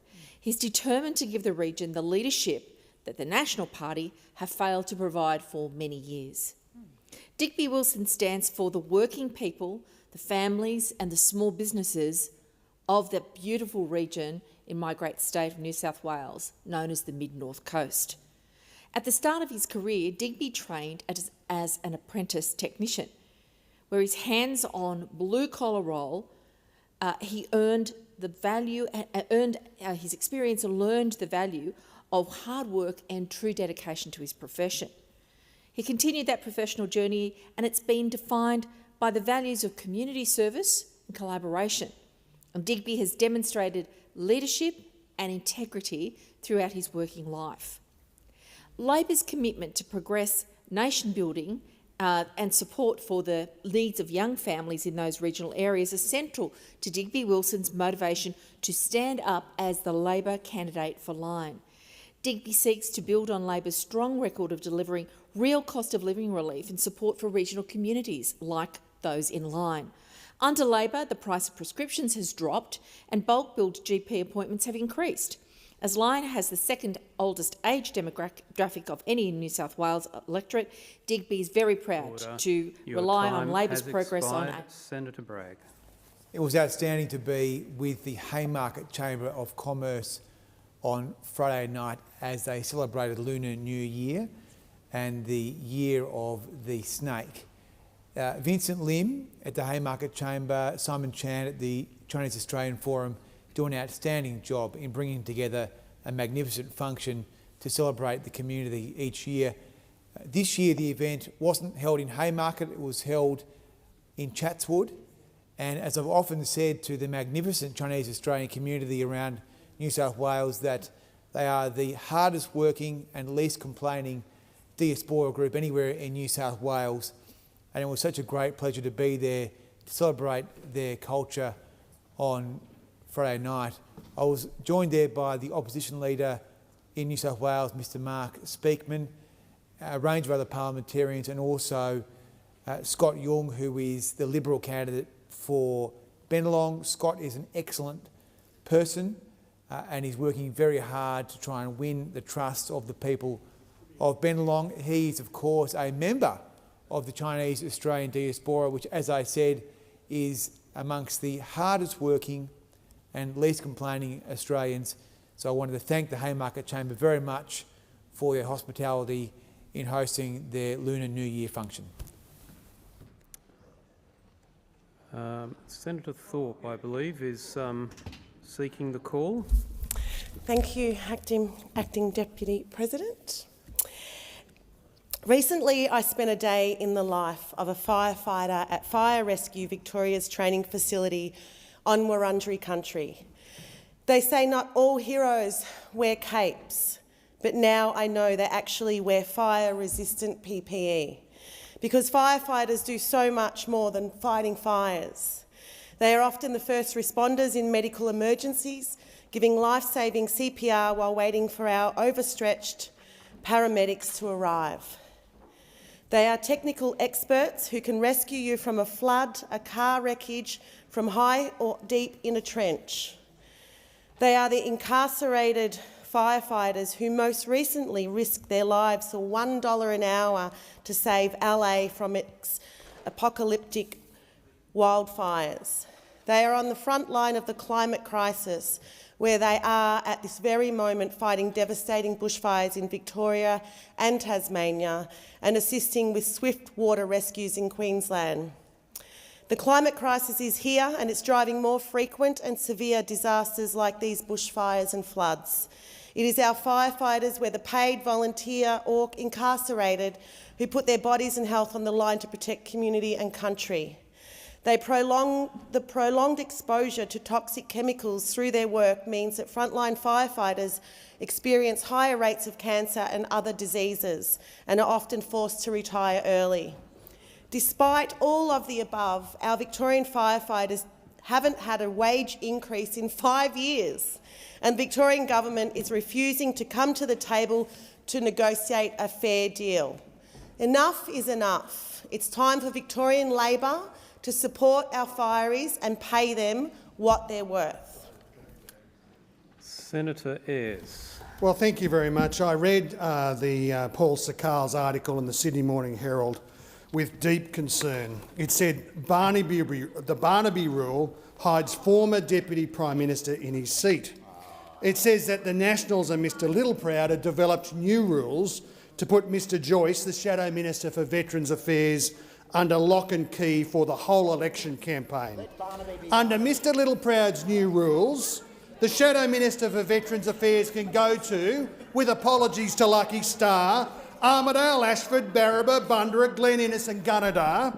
He can go to Tamworth, Uralla, Werris Creek, Walker and Tenterfield, Guyra, Inverell, Manila, Corindi and Bingara, Atunga, Bendemeer, Dungowan, Durai, Katingal, Limbri and Moonbi, Nyangala, Nundle, Somerton, Upper Benilla, Woolbrook, Drake, Jennings, Liston, Legume, Bolivia, Sandy Flat, Stanham and Torrington. He can go to Urbanville, Mingala, Bunnabanoo, Maryland and Sunnyside, Emmaville, Deepwater, Ebor, Nowandock, Kingstown, Kentucky, Yarrawick and Tintinhull, and I'm sad to say, after the redistribution, I assume he can go to Muswellbrook. But there's a list of places the Shadow Minister for Veterans Affairs can't go to. Queensland, the Northern Territory, Western Australia, Victoria, South Australia, and literally anywhere else in New South Wales. This is all about the Nationals and Liberals hiding their true identity from the people of Australia. This morning on Sunrise, Mr Joyce said he believed he was an asset to the Liberals and Nationals. Thank you, agree. Senator We agree. The time for 2 minutes. Order. Order. The time. Order. Order. The time for 2-minute statements has expired. We'll move to question time, and I call Senator Nambuchinpa Price. Thank you, Madam President. My question is to the Minister for Indigenous Australians, Senator McCarthy. Minister, while your government was distracted by The Voice, routine business in the portfolio fell away. The Community Development Program will not be replaced this term. Aboriginal Benefits Account grants were paused, and grants from Aboriginal Investment NT have spent more time closed than open. The Productivity Commission in July last year highlighted how the government does not even know how many Indigenous communities have access to clean drinking water. Minister, why are practical outcomes for Indigenous Australians not a priority for your government? Thank you, Senator Nambuchinpa Price. Senator McCarthy. Thank you, President, and I thank Senator Price for the question. And it's actually incorrect, President. We have started the remote jobs program across many regions of Australia. In fact, we said when we came into government that we would get rid of the Community Development Program, which is what we've spent the last 2 years doing in terms of a transition, and we said we would do that. We've done that in partnership, President, with the First Nations Working Group in terms of remote jobs. And we know that the program that we're putting forward will create meaningful jobs in remote communities. In fact, I've just been having a look at the programs across in Western Australia and the Kimberleys, and also in Central Australia around the Alice Springs town camps. And so when I visited Kununurra just a few weeks ago, I had the privilege to meet participants who are already benefiting from this program. I met Nathalia, who's working at the Warrangurri Radio and doing a terrific job there. She works in all aspects of the station, including presenting a show on staying healthy in the Kimberley, and she's already a role model, President, for her family and community. And I also met Brendan, Efren and Tremaine, who are working at Woonan Maintenance Services at the tourist accommodation in town, so Lily Lagoon. They've employed 17 people there, President, and they're doing a terrific job. And through these real jobs, we're already seeing what the impact of RGED will be on individuals, businesses and their communities. And applications are actually open now, President, for round 2 of RGED. And I certainly encourage all eligible organisations from Cape York to the Kimberley and everywhere in between to apply. Thank you, Minister. Senator Nambuchinpa Price, first supplementary. Thank you, Minister. What will the government publish first? How its Makarrata Commission will be structured, or how many Indigenous communities have access to clean drinking water? Thank you, Senator Nambuchinpa Price. Minister McCarthy. Thank you, President, and thanks, Senator Price, for the question. We've certainly focused very much on water security along with food security today. In terms of water security, President, we know that it's important not only to have good drinking water in our communities. Minister Plibersek has identified a number of communities, and I'm more than happy to provide the names of those communities to you. We have provided that in terms of not only the ability to build houses and live in their communities with good drinking water. We know that if we want to roll out our 30 dialysis units of 4 chairs across Australia, we need to have proper water functioning so that the dialysis units can be used. So I am very pleased to say and report to the Senate that we have a solid program and we are building on that program. And if we get the opportunity for a second term, President, we will continue to roll those out. Thank you, Minister. Senator Nambuchinpa Price, second supplementary.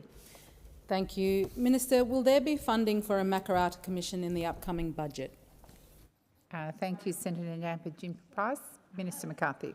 Thank you, President, and I thank the Senator for her questions. In fact, these are questions that I am asked at estimates and they have been responded to.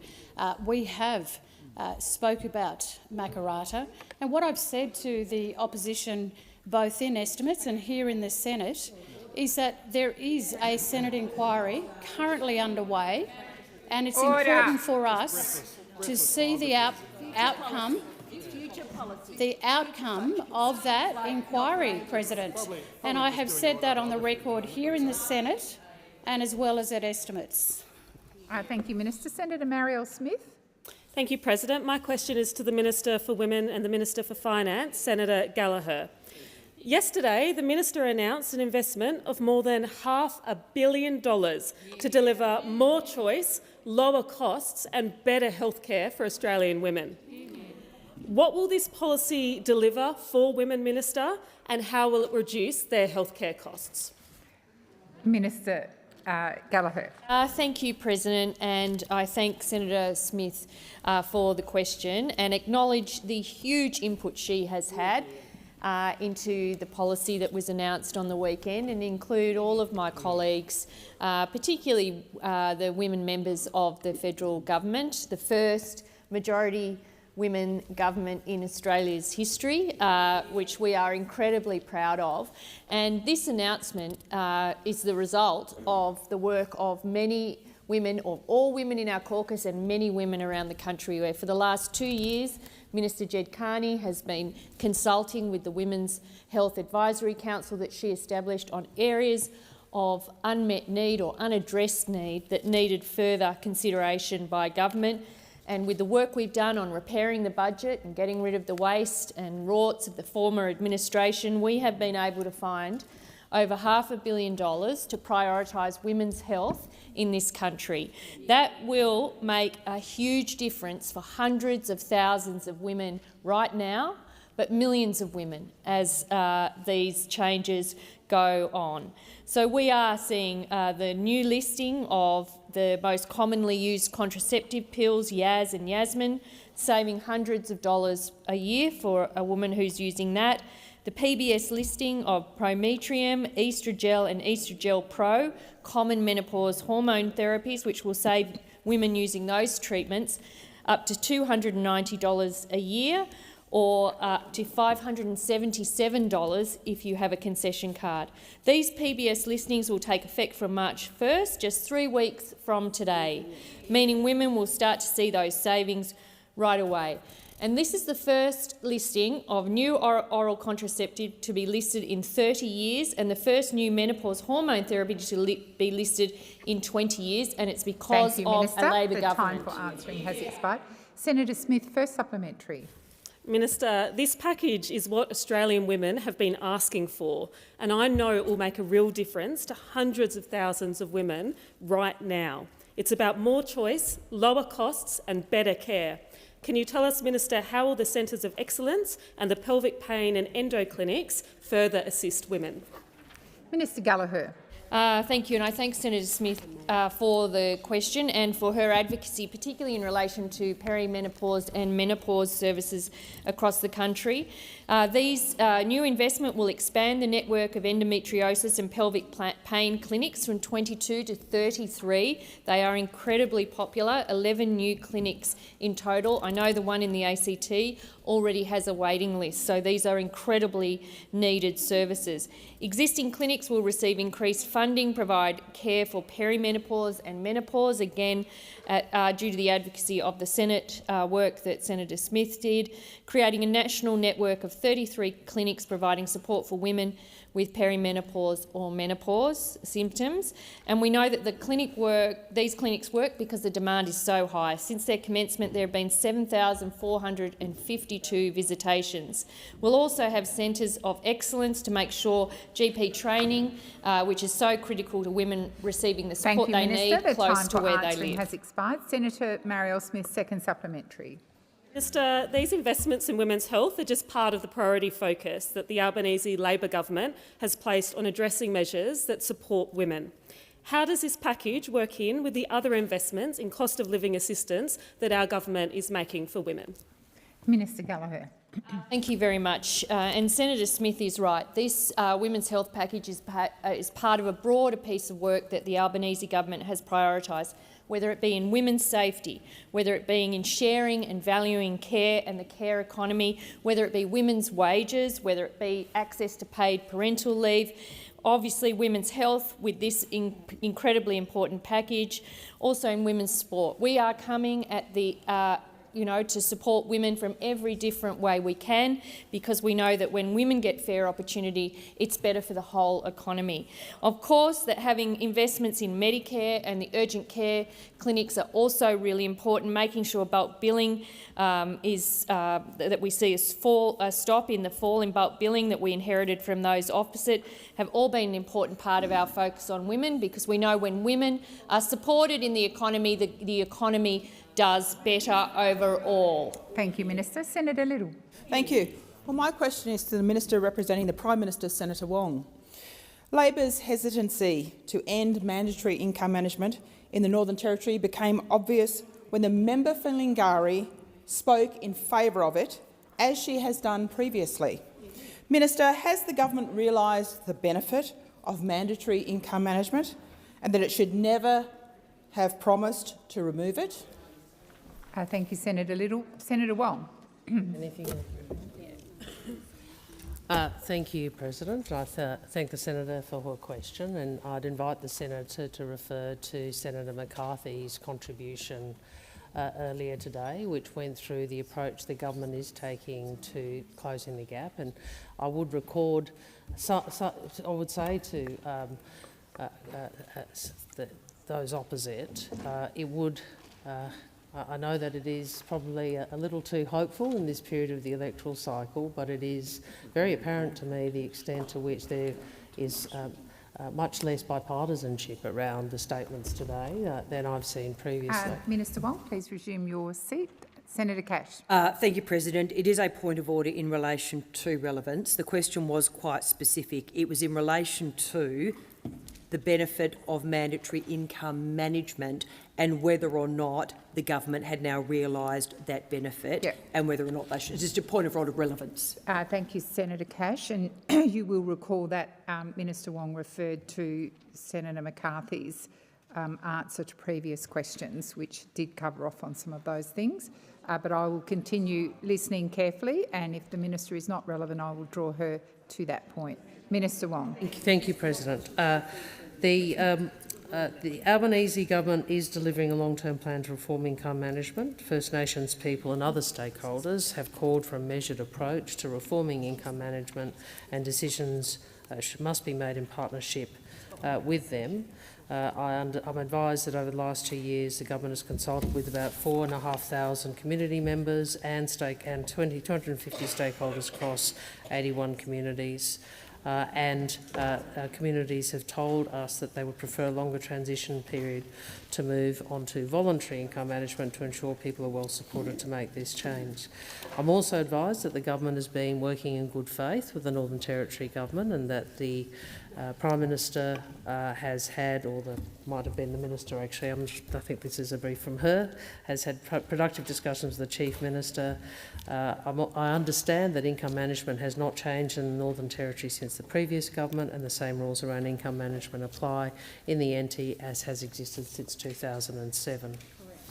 Thank you, Minister. Senator Little, first supplementary. Thank you. Well, Prime Minister Albanese allowed the Northern Territory's grog ban to lapse, was distracted by the 450 million voice referendum, and at great human, social and economic cost, ended the cashless debit card. In an interview on ABC on Friday, the Prime Minister said his commitment was to ensure everything he does makes a positive difference. But words are not actions. Will your government end income management for 27,000 Territorians, or is the Prime Minister talking from both sides of his mouth again? Thank you, Senator Little. Minister Wong. Senator, that's an unnecessarily barbed comment on a really important issue, and I will answer the issue. I'd say to you, Senator, if I can just clarify, I'm advised that the information I provided just now was in fact information from the Minister for Social Services portfolio. I'm advised, as I said, income management hasn't changed in the Northern Territory, and the same rules currently apply as has existed with 2007. The Northern Territory government has the ability to refer adults to income management if there are child protection concerns, and can refer someone to income management where there are concerns for the care, protection and welfare for the child. Importantly, this could include neglect. People under the child protection measure have 70% of their payments quarantined. We're working with them closely in relation to that referral process. Thank you, Minister. Senator Little, second supplementary. On the Senator Parliament. Little, wait until you call. Thank you. Second supplementary. Apologies. Labor MPs on the Parliamentary Joint Committee into Human Rights recommended an end to all forms of income management in 2024. Minister Rishworth's department recently completed consultations on ending mandatory income management in the Northern Territory, yet the Prime Minister still says there are no plans to stop mandatory income management. Will your government end mandatory income management? Yes or no? Thank you, Senator Little. Minister Wong. Well, as I said earlier, we've indicated we are listening to communities about how income management can best work for them, and any decisions about the future of income management will be based on genuine consultation. I would have thought that, given what has been said by the many in... Order. Senator Little. Point of order. The question went to yes or no. And there was a preamble to the question as well, Senator Little, which the Minister is entitled to respond to. If we could have that. Minister, please continue. I'll say it again. We're committed to listening to communities on how income management can best work for them. And any... Senator Ruston, we can't stop interjecting, can you?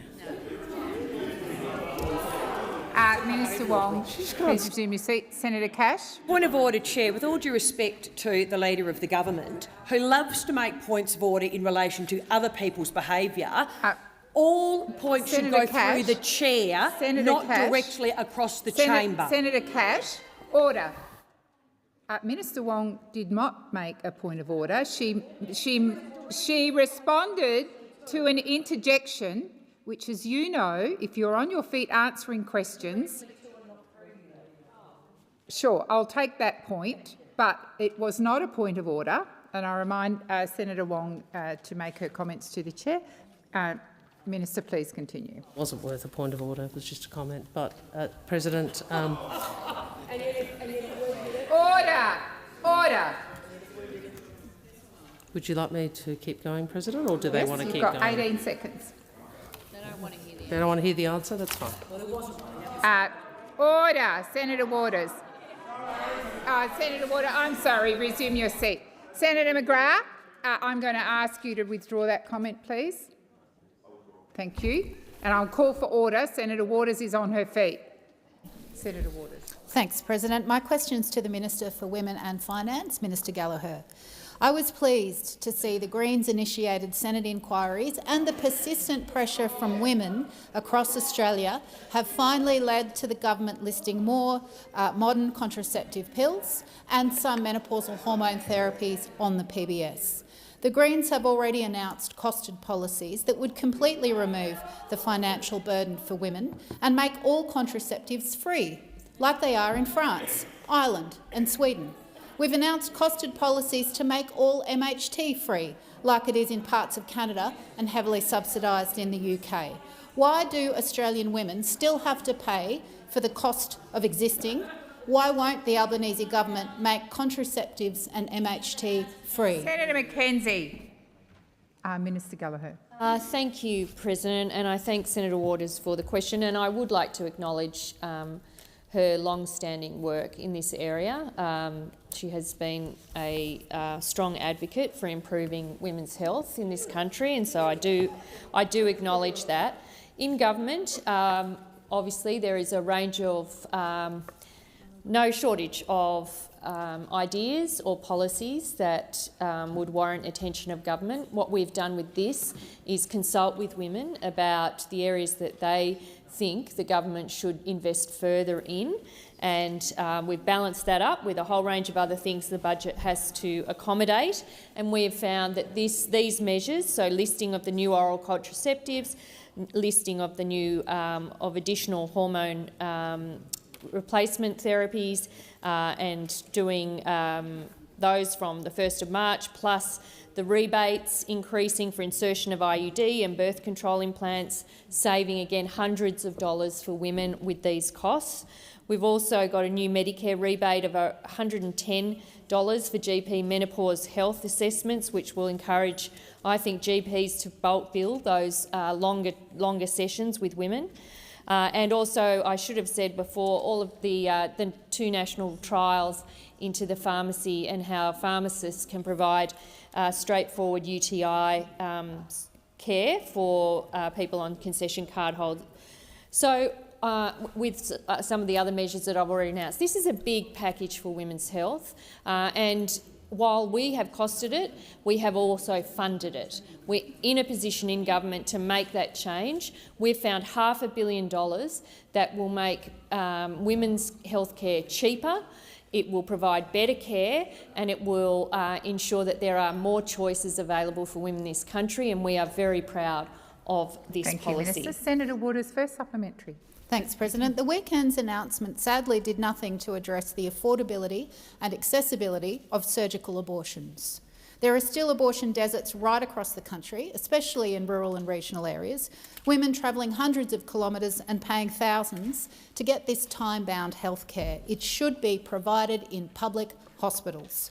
Will the Albanese government return to its 2019 policy that demanded hospitals provide abortions as a condition of receiving Commonwealth funding? Thank you, Senator Waters. Minister Gallagher. Thank you very much, and I thank Senator Waters for her question. And part of the work that we have done is to make sure that the area of responsibility we have, which is for ensuring that medical abortions are available, or non-surgical medical abortions are available through the dispensing of MS2 step. And we have seen, since some of those restrictions on health professionals have been removed, that we have seen significantly improved access for women to access non-surgical medical abortions.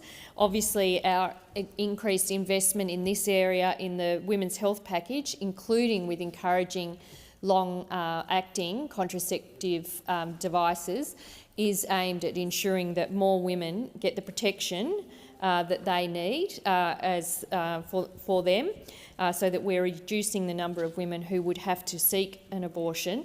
And on the hospital point, we've taken the view that the states run the hospitals, and we need to fund the hospitals properly. Has expired. Senator Waters, second supplementary. Thanks, President. You say that providing surgical abortions in hospitals is up to states and territories, but Minister Butler recently demanded that the Queensland government not pause the prescription of puberty blockers for children and conduct a review into gender care. Why won't the Albanese government do the same and intervene to demand access to surgical abortions in public hospitals? Thank you, Senator Waters. Minister Gallagher. Well, I think those are two different things. Minister Butler has asked the NHMRC to consider national guidelines in relation to puberty blockers. Hospitals already provide access to surgical termination of pregnancy where they have the workforce and the skill to be able to provide it. Now, we do not operate the hospitals. We do not dictate where workforce for those hospitals go or the range of services that they provide. And there are many services in this country in smaller hospitals that aren't able to provide a full suite of services. That is the reality of operating 700 hospitals across a very, very big country. And for example, here in the ACT, most abortions are performed by a clinic where they are free for women, and there are a range of different alternatives around the country. But our position has been to fund the hospitals properly, and then the hospital operators are in the best position to determine what services they provide. Senator Stewart. Thank you, President.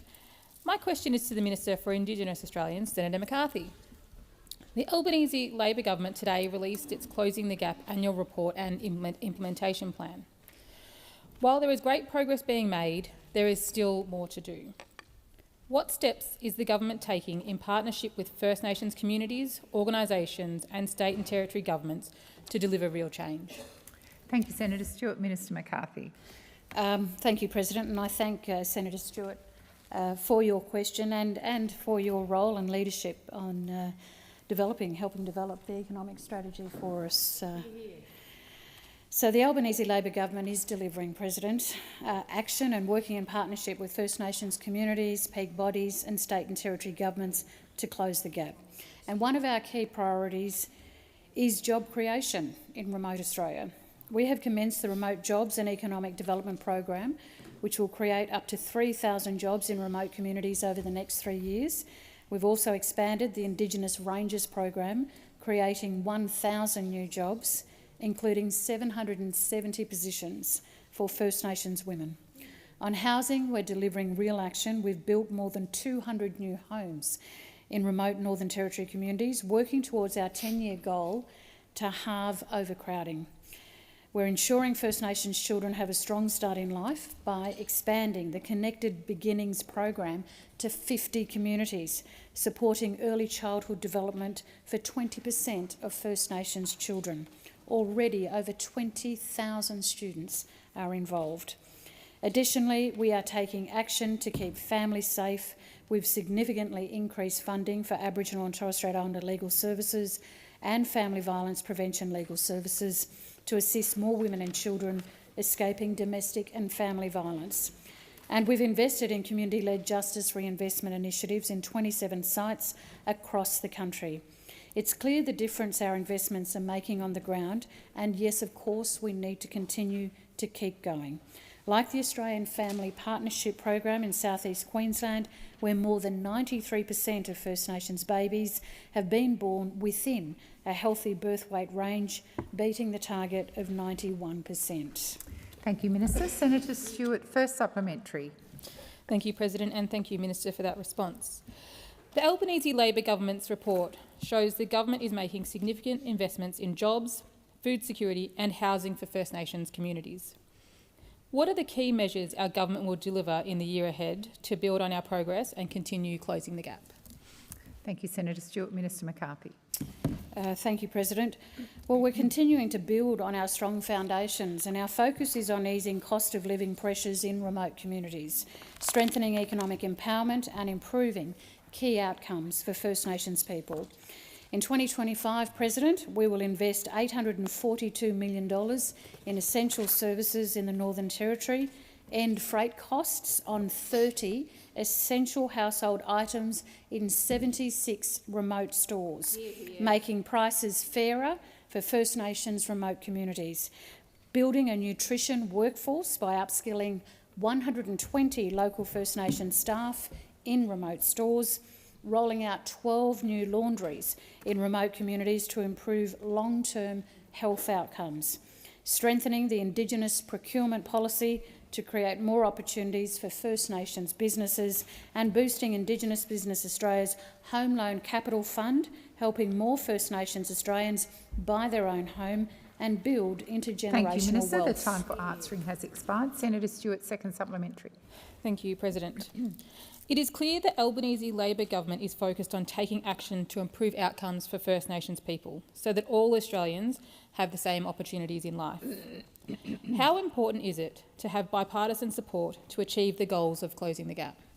Thank you, Senator Stewart. Minister McCarthy. Thank you, President. It's incredibly important, President. When I took on the role 6 months ago, it's something that has been really important for me personally as well as professionally in the role as Minister, to continually reach out across the Parliament and try to find a common path amongst the different thoughts and different views that we have to work together on closing the gap. We have all signed up to the agreement, and as I said in my statement, that the previous Prime Minister had put to the Parliament along with Ken Wyatt as Indigenous Australians Minister, and every single government across the country signed up to it. Every single parliament across the country signed up to it. And it is imperative, President, that we do try to work together on this. And I am concerned when I hear those opposite talk about cuts and cuts and cuts and not being able to reveal that until after the next election. Where are those cuts going to be? Thank you, Minister. The time for answering has expired. Senator Roberts. Thank you, President. My question is to the Minister representing the Prime Minister, Senator Wong. Minister, does the mechanism for the mutual recognition of qualifications between India and Australia give equal merit to an Indian degree in Australia as an Australian degree in Australia? Thank you, Senator Roberts. Minister Wong. Thank you, President, and thank you to Senator Roberts for the question. I will see what additional information I can get for you in relation to mutual recognition. I'm hoping that the appropriate portfolio finds some information for me. But can I say generally that we have a number... Thank you for the advice. I appreciate it.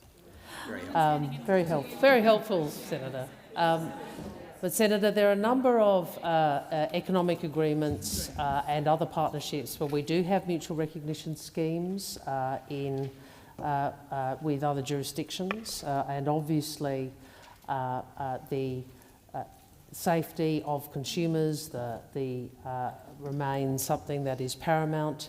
I can't recall to this moment whether or not that is delivered through the mutual recognition schemes themselves or separate registration schemes for particular professions, for example, such as the health professions, but I'll certainly find more advice for you and provide you with that. I'm assuming it's the health sector that you are most interested in, but maybe you can clarify. Senator Roberts, first supplementary. All degrees. Indian universities have a substantial problem with cheating and with degrees being sold for as little as 3,700 Australian dollars. Indian criminals are establishing ghost colleges in Australia. The Australian Skills Quality Authority acknowledged this in 2019. Minister, will there be any attempt to recognise qualifications on the basis of the originating institution or some other system for verifying the legitimacy of the qualification, especially in critical areas such as health services and engineering? Thank you, Senator Roberts. Minister Wong. Thank you, Senator. Well, that I think covers a number of portfolios. Certainly in relation to vocational colleges and so forth, you would have heard the Minister and I think the representing Minister here speak about the importance of better regulating the sector, and some of our forms in relation to international students and international education go to the issue of making sure that here in Australia students can attain high-quality degrees or high-quality qualifications.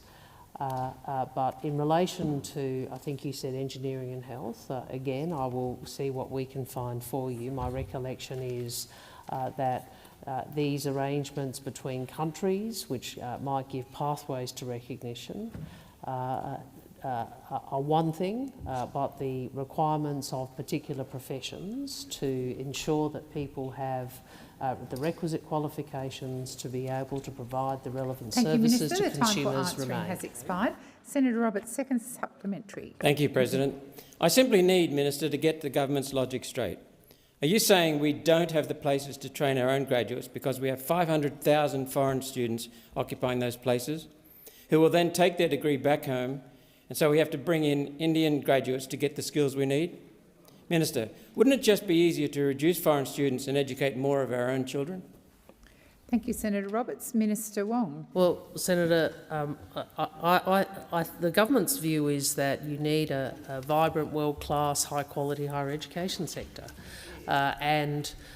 You do that in many ways, including by making sure they are appropriately funded. We do that also by making sure that there is some consideration to the mix of domestic and overseas students, and you would have seen the government has announced caps in relation to international students, and that is in part recognition of both the quality of education provided to them as well as to the broader student community. So I think it is important to have both, but I would make the point that this is an important export industry. We are able to earn income for Australians, which we can then ensure is invested wisely. So, there is a reason Australia is an open and trading nation, and that is it has grown our economy, but we are seeking to reduce the number of international students over time. Senator Cadell. Thank you, President. My question is to the Minister representing the Prime Minister, Minister Wong. According to reports in today's Australian paper, the Prime Minister Albanese is planning to tell the Australian Industry Group that he strongly values the mining sector in Australia, despite the government spending the last 2 years attacking it from all sides. Given the Prime Minister is now wanting to appear pro-mining, will he now promise Australians that he will permanently abandon the government's so-called nature-positive laws and they will not be reintroduced after the election should your government be returned? Thank you, Senator Cadell. Minister Wong. This legislation will not be reintroduced, and I think you would have seen the Prime Minister's views on that. We are committed, obviously, to law reform, which I would point out was the Samuels review initiated by the former Liberal government because business and environment groups have agreed that the current Act is outdated and needs reform. Unfortunately, your side of politics, other parts of this chamber are very obstructionist. So Order. What we do want is to see greater consensus across business, NGOs and states to ensure that we can deliver laws which deliver faster project approvals and better environmental protection, and that is certainly the view of the government and the approach we will be taking. Thank you, Minister. Senator Cadell, first supplementary. President, given the Prime Minister's wanting to be pro-mining, will he now commit to reversing the Environmental Minister's decision on McPhillamys gold mine in New South Wales, which was a project that was endorsed by a local community, the resources sector, the Australian Workers' Union and the New South Wales Labor Government? Thank you, Senator Cadell. Minister Wong. Senator McKenzie. Senator, my recollection is that that is a decision under the law and a decision which is appropriately a decision of Minister Plibersek as the responsible minister who has certain statutory powers. So I think I and others have responded to that. I'm advised, in fact, that the company has commenced legal proceedings in the federal court, so obviously I'm not in a position to comment any further. I would say we have been really very clear about our support for the mining industry, which employs many hundreds of thousands of Australians, and the Minister has approved some 40 mining projects and has doubled the rate of on-time approvals since coming to government. Thank you, Minister. Senator Cadell, second supplementary. Given that it remains your government's ability to reverse the refusal of that mine, and that the nature positive laws, if not coming back in the same form, there is a threat of similar laws coming back under a different guise, how can the Prime Minister plan in your government to the AIG tonight that it will be pro-mining and get Australian resources back on track? Thank you, Senator Cadell. Minister Wong. I think, with respect, that was quite a confused question, and what I'd invite the senator, to do is, therefore, when we are providing production tax credits for the mining sector, which will particularly benefit WA, but not only, and I assume that vote will be coming up later today. Maybe the test for you, Senator, if you are pro-mining, is for you to cross the floor and actually vote with us for production tax credits for the mining sector. And if you don't, you and your colleagues will be demonstrated for what you are. You're prepared to play politics, but not actually to put your money where your mouth is.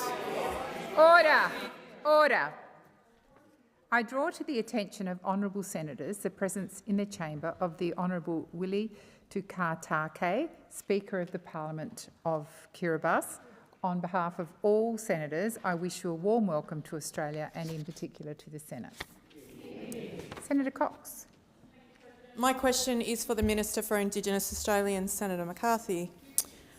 Today, the Prime Minister spoke about learning from the injustices and mistakes of the past in his Closing the Gap statement. The 2023 referendum on a voice to Parliament highlighted the need for truth-telling to combat the misinformation peddled by the coalition and continues to be the political football and culture wars of those campaigning for their seats in the federal 2025 election. Minister, why is your government abandoning the important 2022 commitment you made to federal processes for truth-telling and treaties which are actually able to unite and heal this country? Thank you, Senator Cox. Senator McCarthy. Thank you, President, and thank you, Senator Cox.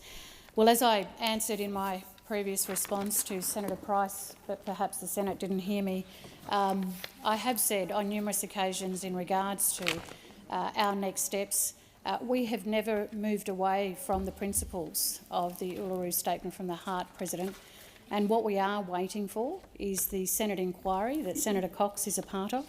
along with Senator Stewart and many other senators here. We know that we want to hear in terms of what the Australian people have to say through that Senate inquiry, and I'm looking forward to seeing what recommendations come from that.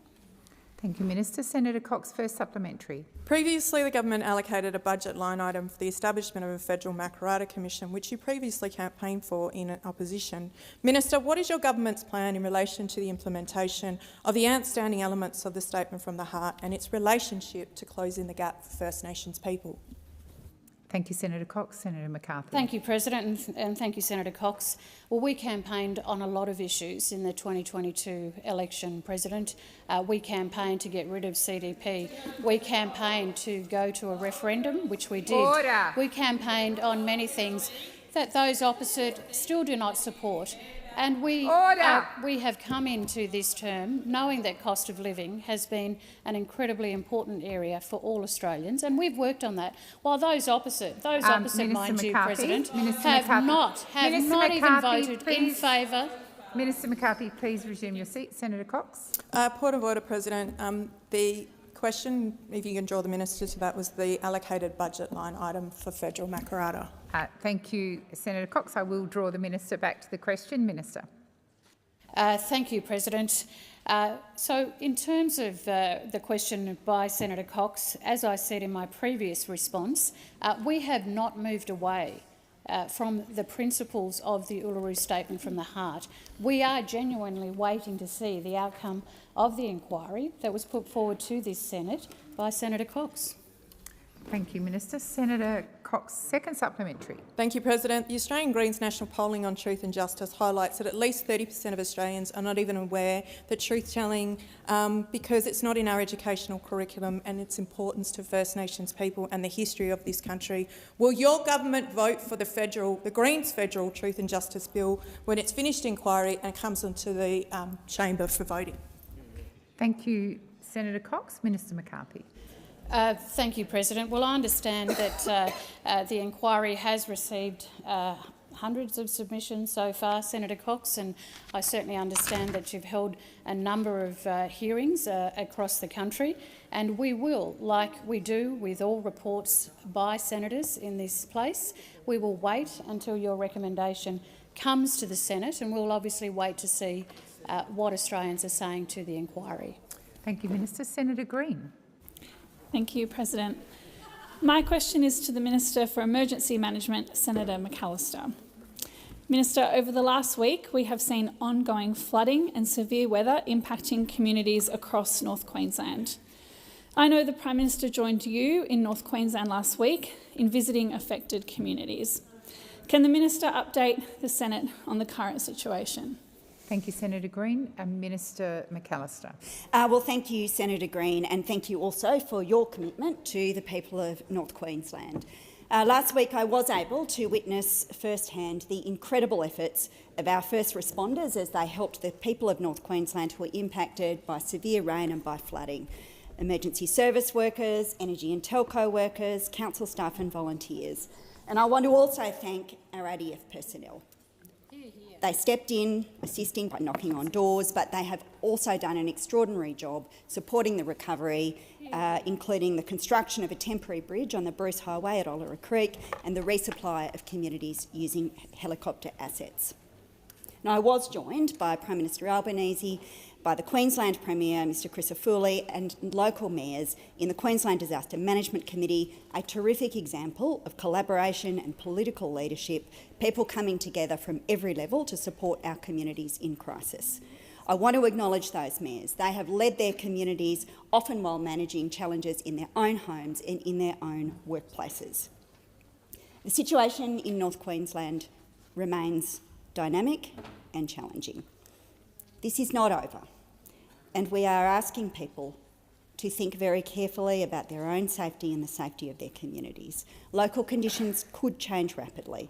Flood warnings are in place in catchments across the region. It is important that people stay informed of local conditions and follow the advice of authorities. As the situation develops, we will stand by Queensland communities. We will provide practical support in their recovery. I want to make some remarks to Senator about the national situation. In addition to what is happening in Queensland, we are monitoring a tropical low in Western Australia, as well as a number of bushfires that are burning across parts of Victoria, Tasmania and West Australia. I thank all of those involved in recent weeks and months and all those who stand ready to support communities. The time for answering has expired. Senator Green, first supplementary. Thanks, President. I know the Albanese Labor government is working closely with the Queensland government to respond and to support communities in North Queensland to recover and to build back better. Could the Minister update the Chamber on the support available to affected communities? Thank you, Senator Green. Minister McAllister. Thank you, President. Well, many Queenslanders have experienced a very difficult week and they are now facing the daunting task of cleaning up their homes and their communities. Our first priority is people. Senator Gallagher and I have announced the Australian Government disaster recovery payments and the disaster recovery allowance for several of the worst impacted communities. Though through jointly funded payments with the Queensland Government, we are also activating other measures, including personal hardship assistance payments, and thousands of Queenslanders have already been supported through this hardship support, and many more will continue to access this over the coming days and weeks. For primary producers, small businesses and not-for-profits, we have activated concessional loans in the hardest hit local government areas. Now, local governments are at the coalface of the response. In addition to the local government support for counter-disaster operations, we have established an $8 million community relief fund to support a number of councils. Recovery will take time and we will be there with Queenslanders. Thank you, Minister. Senator Green, second supplementary.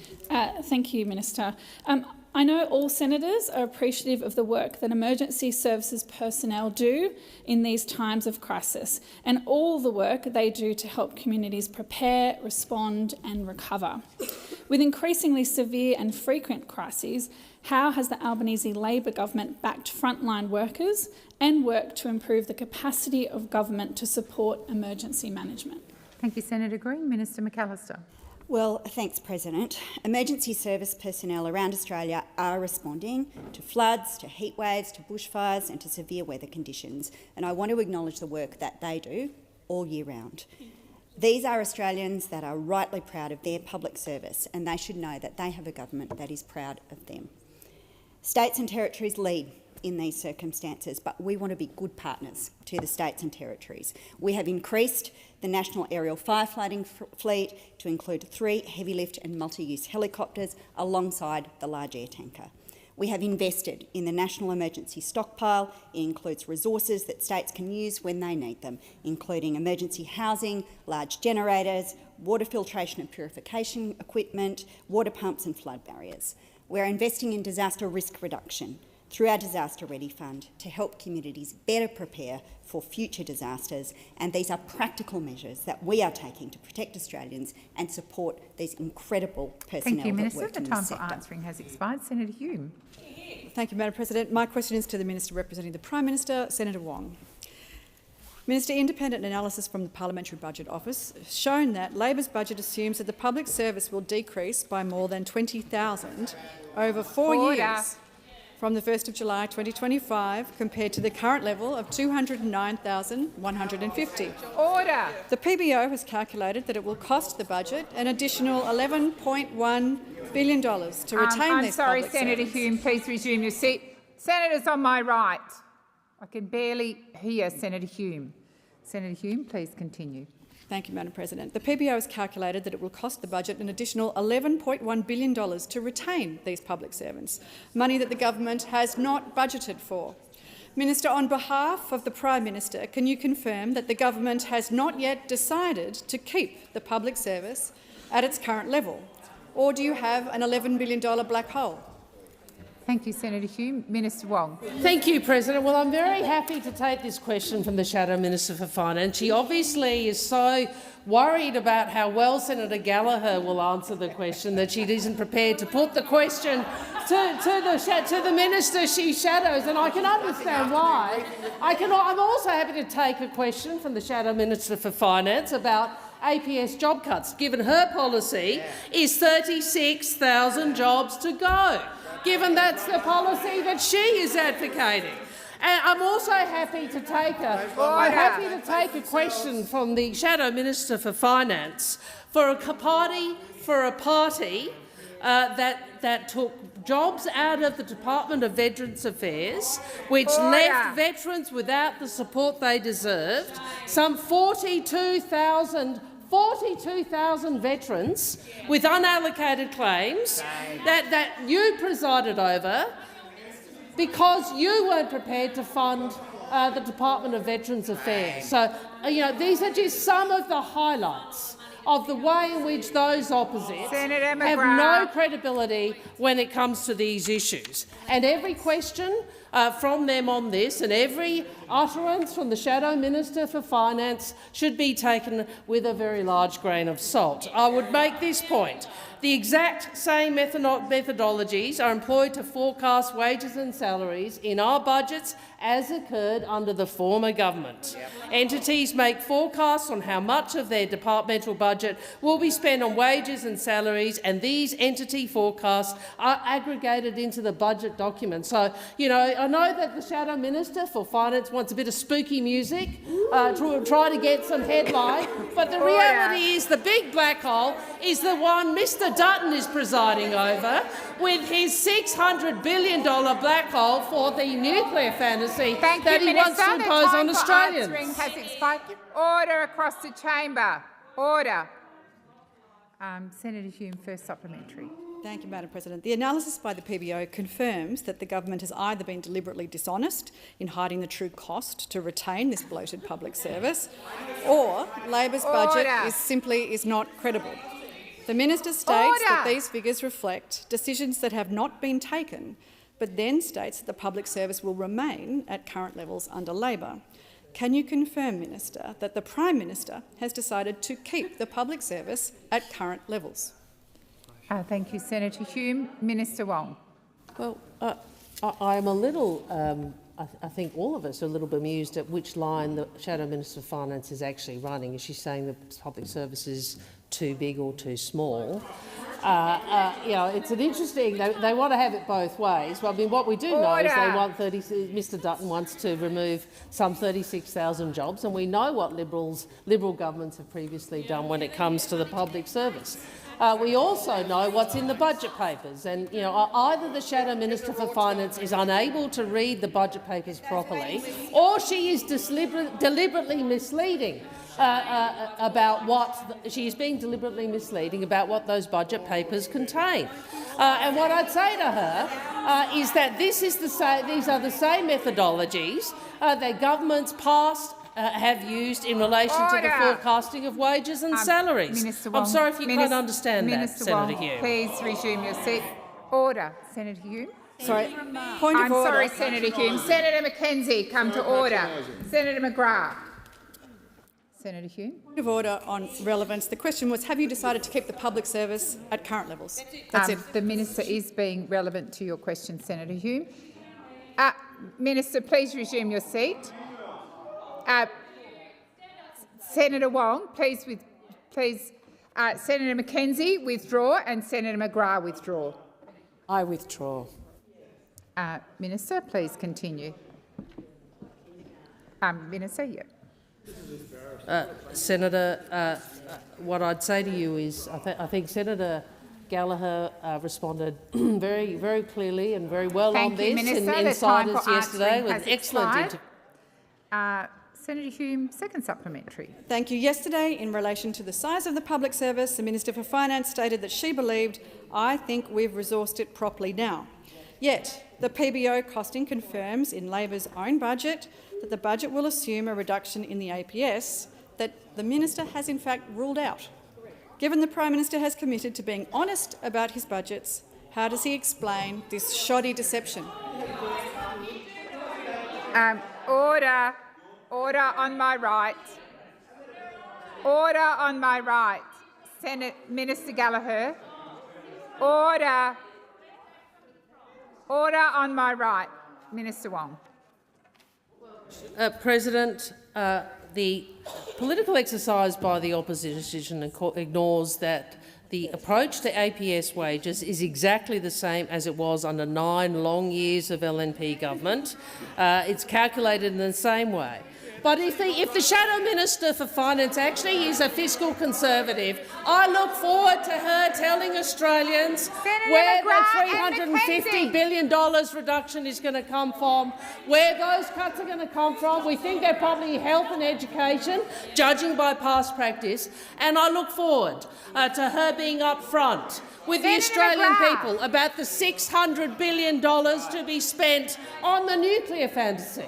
Because the reality is, we know Mr Dutton has said very clearly that he is going to cut, but what he won't say to Australians is what he's going to cut. And we know from past practice, Liberals always cut health and education. Thank you, Minister. Senator Sheldon. Senator Sheldon. My question is to the Minister for Employment and Workplace Relations, Senator Watt. When speaking with workers across my home state of New South Wales, I often hear the Albanese Labor government's workplace relations reforms have helped them deal with the cost of living pressures. How is our government policies helping Australians earn more and keep more of what they earn? And why is investing in secure, well-paid jobs so critical to building Australia's future? Thank you, Senator Sheldon. Minister Watt. Thanks, President, and thanks, Senator Sheldon. Well, since May 2022, the Albanese Labor government has worked hard to lift wages to keep up with cost of living pressures. Our workplace relations changes are designed to lift wages, create more secure jobs and ease cost of living pressures for working Australians. And after a decade of the Liberals and Nationals deliberately keeping workers' wages low, this government sees pay rises and secure jobs as integral to addressing the cost of living. The proof is in the pudding.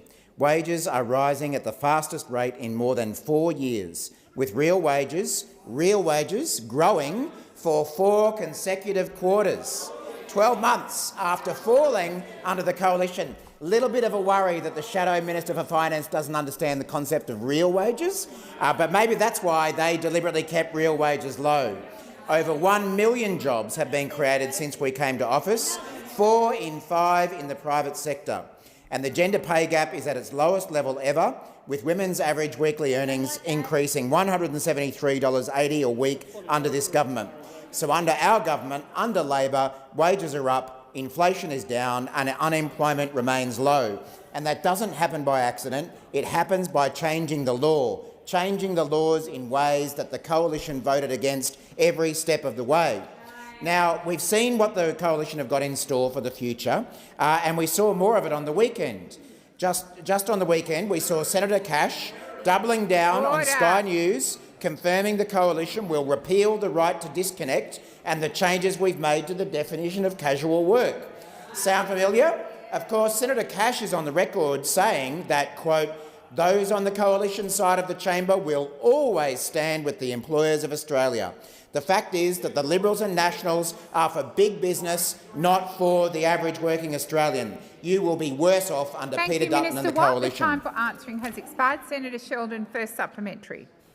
I note that Senator Cash has said that the right to disconnect is an act of complete contempt and that Mr Dutton would repeal it if elected. How is the right to disconnect helping end unpaid overtime? And why is it so important Australian workers retain the right to disconnect? Thank you, Senator Sheldon. Minister Watt. Well, thank you, President. Thanks, Senator Sheldon. I know the coalition has had difficulty getting its head around the concept of the right to disconnect. So let me again explain what it's about. It's about ensuring that workers are not required to respond to work emails and messages outside of their paid hours of work. So it's about reducing unfair, unpaid overtime. And of course, the right to disconnect is only one of many, many, many changes to the laws that we've made that the coalition voted against. Now, I think that change seems fairly reasonable to most working Australians. Of course, Senator Hume described adding more rights for workers is unreasonable. Unreasonable, Senator Hume said. Well, last year I spoke to a teacher here in the ACT, Jacob, who said that the right to disconnect actually allows us to have our own personal life.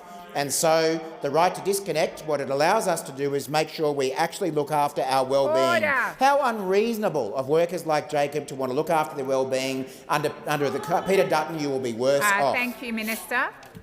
Senator Sheldon, second supplementary.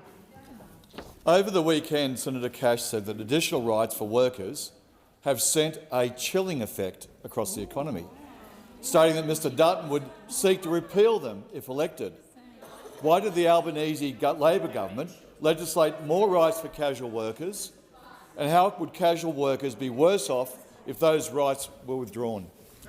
Minister Watt. Thanks, Senator Sheldon. Well, we do know that Senator Cash is a little bit prone to a little bit of hyperbole. Dark ages, Senator Cash, closing down Australia, Senator Cash, empty supermarket shelves, Senator Cash, and now chilling effect, Senator Cash. Unfortunately for Senator Cash, as I've said, under Labor, after our workplace law changes, we've seen wages go up, we've seen inflation go down, we've seen unemployment remain low, we've seen employment go up, we've seen productivity rise, and of course we've seen industrial action low. That doesn't sound particularly chilling to me. Maybe it is too. It does sound a lot like the Dark Ages, doesn't it, Senator Cash? And the Albanese Labor government changes mean that casuals working like permanent employees will have a clearer pathway to permanency and the job security that provides. If a worker wants to remain a casual employee, that's a legitimate choice, but we know some workers want more job security, and that choice shouldn't be removed by an employer who wants to call them casual when they're really permanent. That's the way the law will stay under Labor, under the Liberals and Coalition. It will change for the worse. Has expired. Minister Wong. President, I ask that further questions be placed on notice. I also seek leave to make a short statement. Is leave granted? I thank the Senate. Earlier today in debate, I invited the federal opposition to work with the government to make sure that the Defence Services Homes Bill was passed today, alongside the FMIA Act. I flagged to the chamber, including the opposition, that if you are serious about this, we are circulating an amendment to the program which would have the Senate sit slightly later tonight to finish both bills. We will seek to bring it on, hopefully by agreement, given your previous position, later today. So I invite the opposition to enable the change to the program that enables both bills to be passed. You're just standing, Senator Austin. Thank you. I think order across the chamber. I think we're moving to taking note. I'll just wait for the deputy.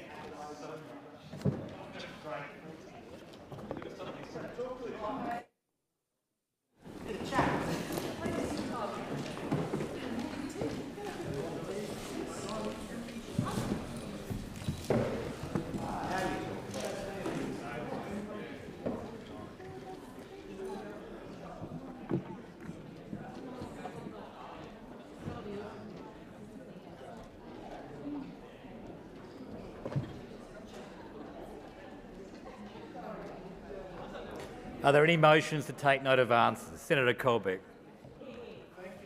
President, I move that the Senate take note of answers from ministers to coalition questions today. You have the call.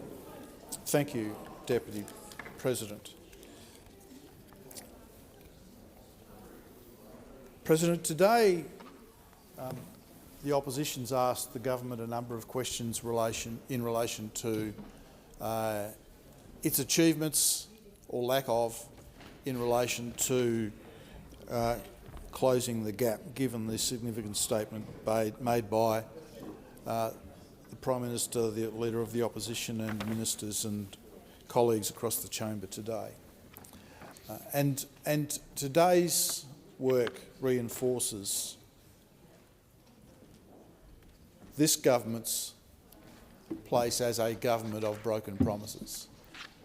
This government came to power in 2022 promising everything to Indigenous Australians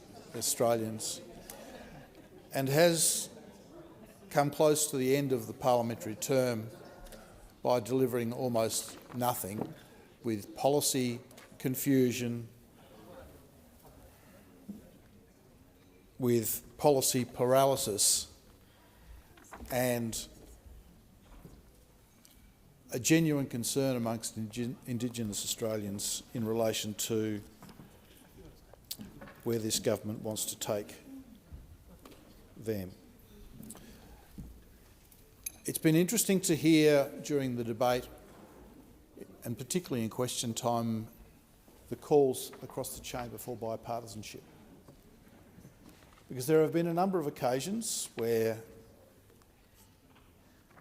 the opposition has come to the government seeking bipartisan support for elements of delivery of policy in this area where it is quite clear things are going wrong. And I don't know how many times I've heard the saying where if you continue to do exactly the same thing that you've been doing in the past, you're crazy if you expect a different result. And yet that's exactly what we've seen from the government.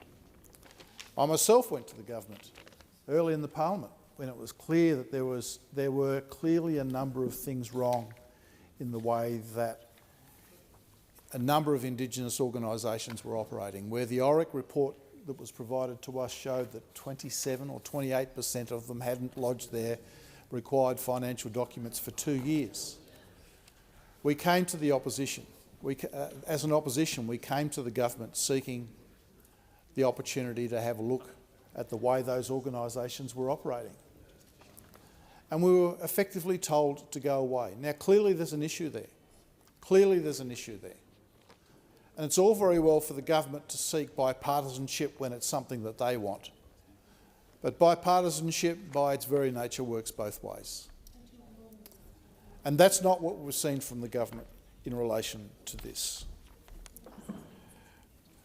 We've seen the expiration of the alcohol bans in the Northern Territory and then the scrambling to recover ground afterwards.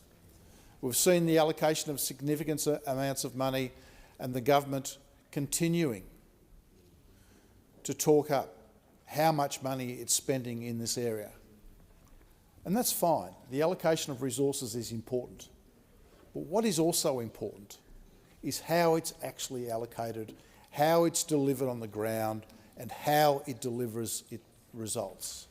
And tragically, in that space, that is where this government has failed. And philosophically also. The whole concept of closing the gap is about ensuring that Indigenous Australians raise their circumstance to that of all other Australians, and that they shouldn't be required or shouldn't need to accept standards that are lower than all other Australians. They shouldn't have to do that. And yet one of the first things that this government did in coming to power was when it passed its aged care legislations, it removed the requirement for Indigenous aged care delivery services to have to comply with the same standards for governance that every other aged care provider in the country provided. How do we ensure that Indigenous Australians are lifted to the same standards as everyone else if we don't require the same standards of them as part of what they need to do? This government has completely failed Indigenous Australians from a number of different perspectives. Thank you, Senator Colbeck. Senator Sheldon. Thank you. I'll just, in Senator Colbeck, the comments just passed. I think because of our stories are so closely intertwined across this country, no matter what our heritage is, and we are the lucky country because we have 65,000-year history that we've inherited by coming onto this country. And when we're doing that, we need to be looking at how we actually build a cohesive, coherent, and policies that actually build a cohesive and coherent community. But when you come here and start saying that there's things that aren't working or that nothing's been done, I find it absolutely appalling, because you see list after list of the important initiatives, and I'm going to go through them in a moment. Initiatives have been done in 2024, just some of them, not all of them, some of them. But what really galls me is when those opposite say nothing's been done, and I'll correct the record in a moment, and nothing's planning to be done, and I'll correct that record as well, because there's more to be done, we all know that. But they come here when they say there's $350 billion to come out of budgets. We know the first people who get it in the neck. It's First Nations communities, it's Medicare, it's health systems, it's service workers. It's people that provide the services that support those communities. And we start talking about policy areas into the future, we start looking at the future made in Australia, which has community aspects along with incentivising business to turn around and invest in downstream on critical minerals. But what do? They ridicule, oppose every initiative that helps First Nations peoples. Whether it's by announcing $350 billion to come out of the budget without the guts to tell us where it's actually coming, but we know the history, we don't have to guess it. And then they deny the actual initiatives that have been done by this Parliament. And quite rightly, comments have been passed about the fact that this has been normally and traditionally and hopefully a bipartisan approach to improving what is one of the most disadvantaged in many parts of the country, communities. People that have been on this country for 65,000 years. And yet they don't come with one suggestion, one proposal. They're even opposed to fee-free TAFE. When there's tens of thousands of First Nations peoples that have taken advantage of fee-free TAFE because they couldn't afford to do it before. They didn't have the opportunity. There's the wraparound services that TAFE provides, which unleashes economic opportunity, not for only those individuals, but also for the community itself. Because it means employers have more people, an opportunity to employ more people. It means that the skill levels within our community are improved. And along with First Nations peoples, others were also, in the rest of the community, have had that opportunity. But they, time and time again, oppose every initiative that helps the community advance in this country, whether it be free TAFE, whether it be future made in Australia, how we say we interconnect, we make it a possibility for everybody in the country to benefit from those investments.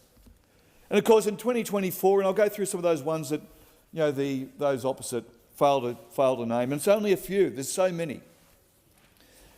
We commenced a new remote jobs economic development program, which will create up to 3,000 jobs in remote communities over 3 years. We've expanded the Indigenous Wages program to create 1,000 new jobs, including 770 positions for First Nations women. We've opened the first of up to 30 dialysis units in regional and remote locations so First Nations peoples can receive treatment closer to home and on country. We've welcomed over 300 enrolments in the First Nations Health Worker Traineeship Program. We've invested in 27 community justice investment program initiatives in the First Nations communities across Australia. Expanded the Connected Beginnings program to 50 communities, supporting more than First Nations children to thrive in the crucial early years. And of course, we've announced not only the future made in Australia and fee-free TAFE, with those opposite are opposed to, a community compact that provides benefit for the economy, for business and those in community, including First Nations peoples. But we've also said we'll reduce the cost of 30 essential products in more than 76 remote stores to help ease cost of living pressures and improve food security in remote communities. And with all that, we still have those opposites saying they're going to take money out of community, out of services that provide a community and rebuilds a community. There is one very clear thing. Every Australian will be worse off under a Dutton government. Senator O'Sullivan. Deputy President, I rise to address this very important issue that is, of course, closing the gap, and the questions that were asked and the answers that were given by various ministers in relation to this point. And I take what Senator Sheldon is saying. There are some important initiatives that this government is implementing. He talks about, though, fee-free TAFE.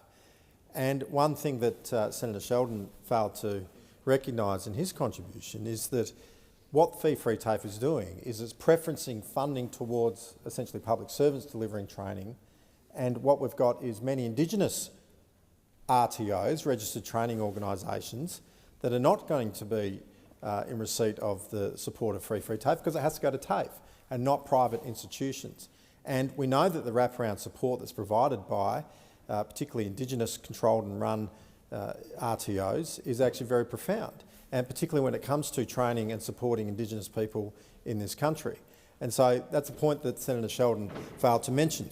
But look, on the issue of one of the questions that came in relation to income management, there is a long list of disappointments when it comes to the Albanese government.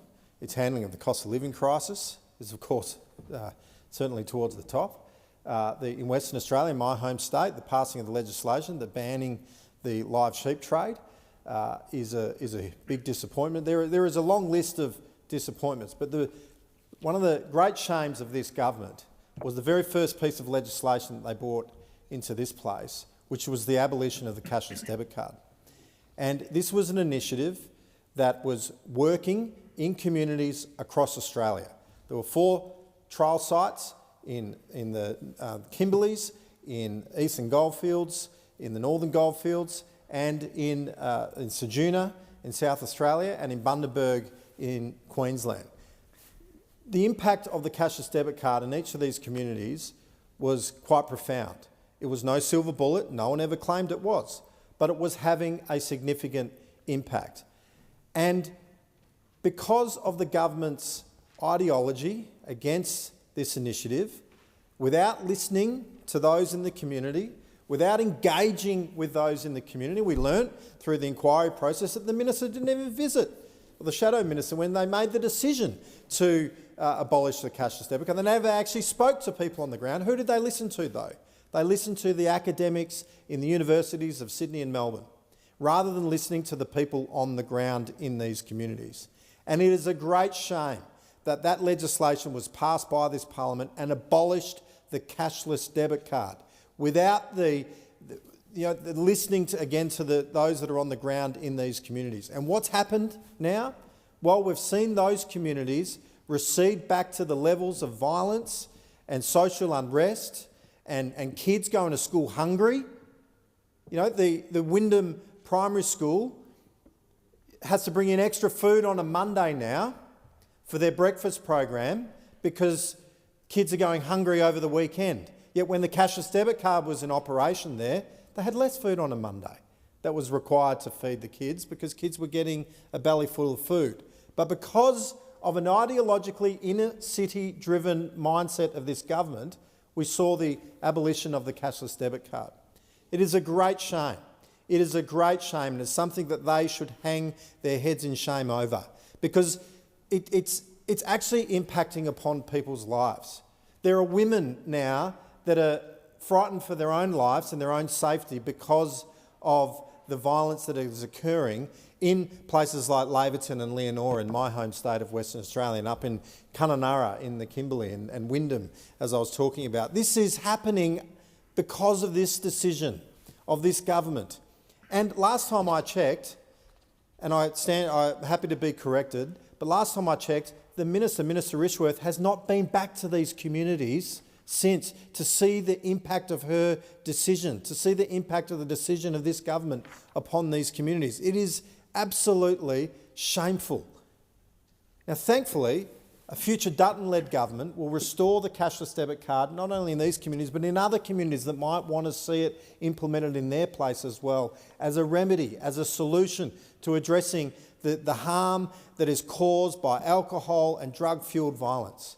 And so we would support that, and that's why you must return a Dutton coalition government, because we're the only ones that are going to act on the needs of the community. Senator Billy. Thank you, Deputy President. Well, it was a real mixed bag of questions today from the opposition. They weren't really any gotcha moments, though, there, I've got to say.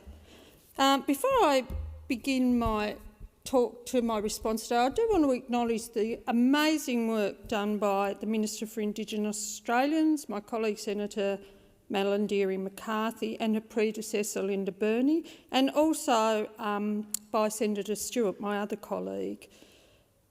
I've found that the work that Minister McCarthy's done in trying to close the gap has, if she wasn't before, has certainly really reinforced the fact that she's a real leader in Indigenous matters.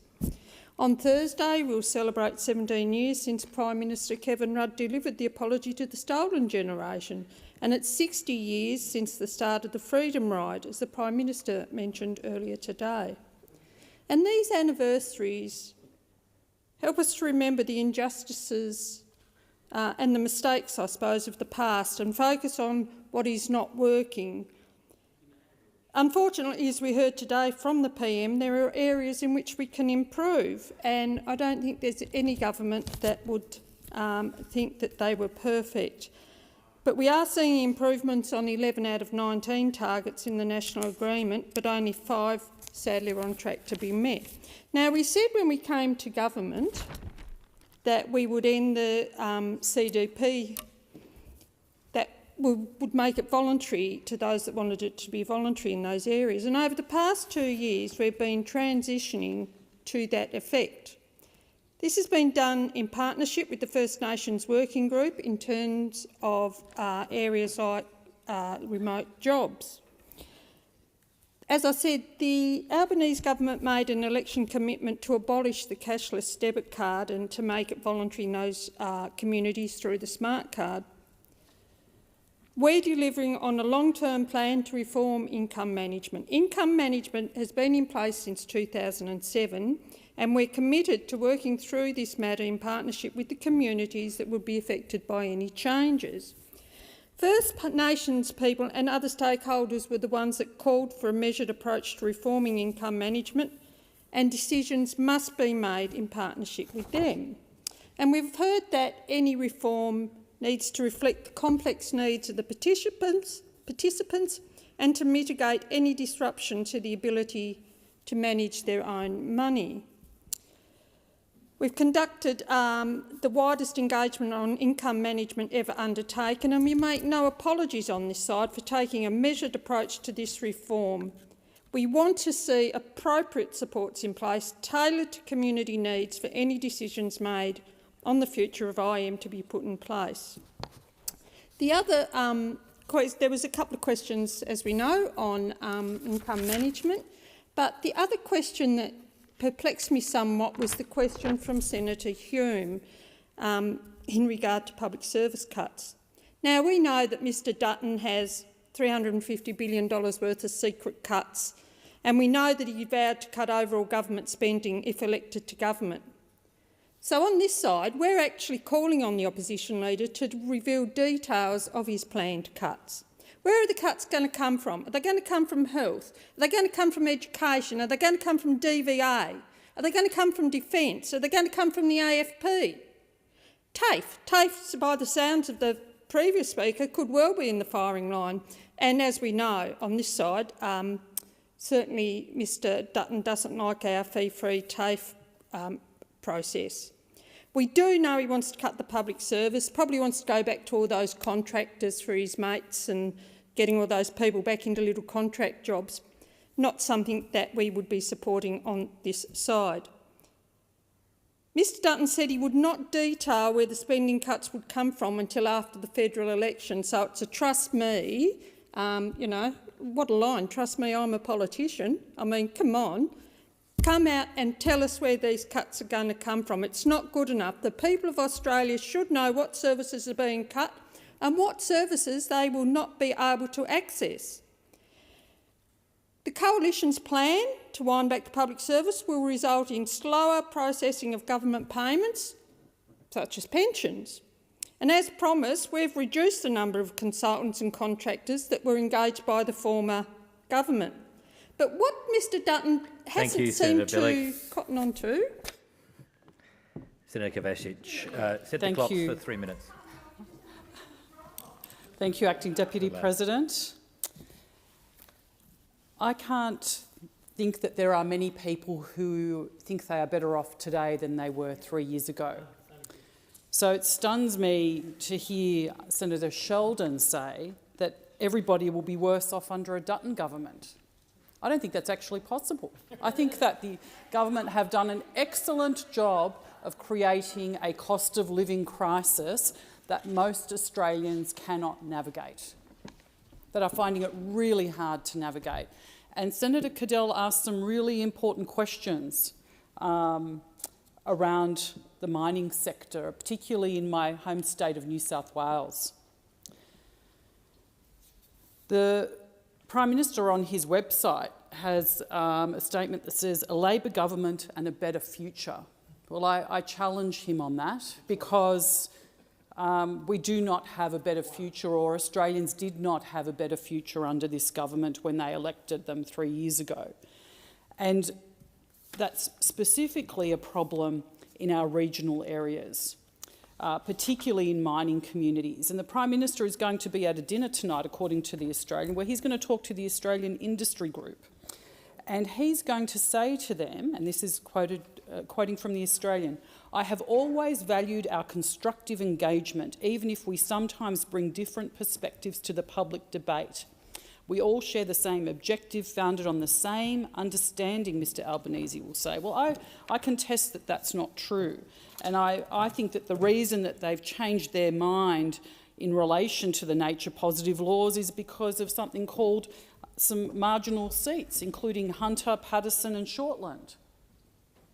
Because the Labor government is set to lose those seats if they don't change and pivot what they're doing. And the reality is it has nothing to do with consultation, it has nothing to do with what they think is right. It's because they want to ensure that they keep those seats. Those seats that have some 20,000 mining workers and almost 2,500 mining suppliers.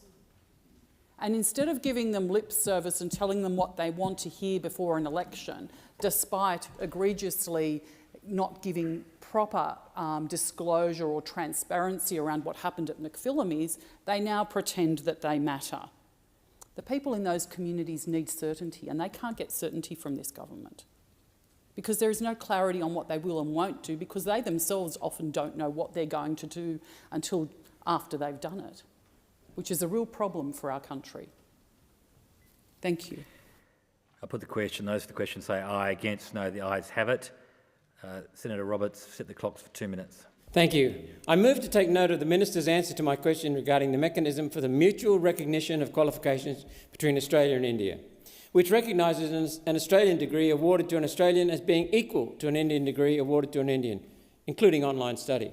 Not only degrees, everything from school certificates to doctorates, although some further work may be required for occupations having professional associations like medicine, although there is no requirement to do so. This is despite the level of cheating and selling qualifications that goes on in India. I await the legal challenges to being refused a job based on a degree the employer knows is rubbish and which the government has decreed is equal to an Australian degree. The agreement allows an Indian visa holder to apply for any job in Australia for which having a degree makes their chances of success higher. That's almost anything. In other words, the vast majority of these new migrants will not work in their area of qualification, which might be a good thing. One Nation opposes this agreement. 20% of HECS debts in Australia are for amounts over $40,000. Our children listen to their parents, the media and politicians. They study hard, go to university, get saddled with a near insurmountable HECS debt, and then they head out into the workforce to pay it off, only to discover they're competing with an Indian degree of questionable origin that cost a fraction of their own. And so, of course, Indian graduates, they can work cheaper than our graduates can afford to. One Nation will tear up this agreement. We'll offer mortgages through a People's Bank to young Australians that include the option of rolling their HECS debt into their mortgage, with just 5% deposit at 5% fixed interest over 25 years. With the home buyer's own super account allowed to provide the deposit and share in the capital appreciation. While Labor is selling out young Australians, One Nation offers real solutions to young Australians. And I note in the seconds I have left, every year, $11.1 billion is sent home by foreign students, with Indians being the second largest on the list. $11.1 billion. I put the question. Those for the question say aye. Against, no. The ayes have it. Senator Waters. Thanks very much, Deputy President. Well, I rise to take note of the answer to the question that I asked of the Minister for Women and Finance, Minister Gallagher. And I asked about the government's healthcare announcement, which was made yesterday, which has some really positive features in it. And I'm really pleased that after working on this issue for so many years and establishing not one but two Senate inquiries into women's health, that finally we're seeing some really positive action on this. But there's a big gaping hole in it, and that's what I wanted to quiz quiz the government on in the question time today. Unfortunately, I don't feel any the wiser as to the answers to my questions, but what we see is that the government's announced that some contraception and some menopause hormone therapies will be listed on the PBS. Now, people know that that means it'll be cheaper for women to purchase at the pharmacy. So that's really helpful. But what I posed to the Minister was, why not just make those treatments free? Some other countries around the world do that. And why should women bear the gendered cost of our very existence? So we've had policies costed at the PBO which show that making contraception free, making menopausal hormone therapies free is eminently affordable. You could cancel just one nuclear submarine and you'd have a lot left over. And these are the choices that governments get to make. So whilst we're welcoming those PBS listing, we note that there's some other positive features of the package, but they don't come into effect, sadly, until after the election. So again, we see some pretty good promises, but really it's the delivery now that counts while you are in a position to deliver. And the Greens want to be in a position to help you deliver after the next election, and we will keep pushing for women's health to be prioritised. But the key thing that was missing in yesterday's announcement from the government was any improvement on the accessibility and the affordability of surgical abortion. Now, I know nobody's meant to be talking about this, and Mr Dutton doesn't want his people raising the issue, and there seems to be some kind of taboo or culture war going on over women's bodies. But fundamentally, abortion is healthcare, and our public hospitals should be providing it. And what we see, and this is what we learnt in the inquiry that I established a few years ago, what we see is that hospitals aren't reliably providing abortion care for a whole range of reasons, some of them nefarious, some of them due to funding. Now, we can fix those funding issues, and the Greens again costed a policy that said if you simply pay these hospitals so that they can hire the staff and they can have the equipment, they can have the facilities, then you should revert back to your 2019 policy of saying, actually, if you want Commonwealth money, you've got to provide the full range of reproductive health care services. That was good policy that the Labor Party had in 2019. And I'm really disappointed that they crab-walked away from it, and we've been trying to get them to re-adopt it ever since, and they're not touching it. Well, I think that's a shame, because people expect to be able to go to a hospital and get health care. And it shouldn't be the case that when you need a procedure that is a health care and in fact a basic right, that for many women around the country it's a postcode lottery. Your local hospital might not provide surgical abortions. You might be in the predicament where perhaps your local GP is a conscientious objector. You're not able to get a medical abortion either. Perhaps your pharmacist is also a conscientious objector, and so you need both GP and pharmacist for the medical route. Once you pass the window for that, you've got no other option. And we had some private providers, they closed because they weren't making enough profit. So actually, abortion access is a real problem in this country. It's great that it's legal everywhere now, and that was something for the states and territories to fix, but affordability and accessibility sits squarely on the shoulders of the Commonwealth Government. And I was disappointed that yesterday that was a missed opportunity to redress that and to actually fix that problem that so many women are facing. We heard tales of women, there was one lady who lived in Townsville, just out the back of Townsville. She had nowhere to go locally to get a surgical abortion. She had to travel hundreds of kilometres, and it cost her thousands of dollars to have a termination, to end an unwanted pregnancy. Now, she was in the fortunate position that she could afford that, but so many people are not. And it shouldn't be up to the hospitals whether a woman can have a termination or not. That's a decision for her, in consultation with healthcare professionals and perhaps with the family. But the Commonwealth simply saying that's not up to us, it's up to the states, is the ultimate buck passing. It's a fig leaf and we see right through it, and we will want to work with you to fix this problem. You should go back to having your 2019 policy that would ensure that hospitals, and therefore women everywhere, can get the health care that they need, particularly the abortion health care. Thank you, Senator Waters. I'll put the question. Those for the question say aye. Against, no. The ayes have it. Minister. Thank you, Deputy President. I seek leave to move a motion concerning variation to the hours of meeting and the routine of business. Is leave granted? Leave is not granted. Minister. Pursuant to contingent notice, I move that so much of the standing orders be suspended as would prevent me from moving a motion to provide for the consideration of a matter, namely a motion to allow a motion concerning a variation to the hours of meeting and routine of business to be moved and determined immediately, and I move that the question be now put. So I put the question that the question be put. Those for the question say aye. Against, no. The ayes have it. The division required. Ring the bells.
Lock the doors.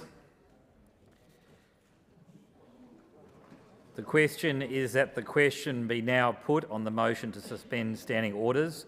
Those to the question pass to the right of the chair, noes to the left of the chair. I put as teller of the ayes, Senator Urquhart, and teller for the noes, Senator Askew.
Honourable Senators, there being 34 ayes and 27 noes, it's resolved in the affirmative. I put the next question. I'll give you the call when ready. The question now is that the motion to suspend standing orders be agreed to. Those for the question say aye.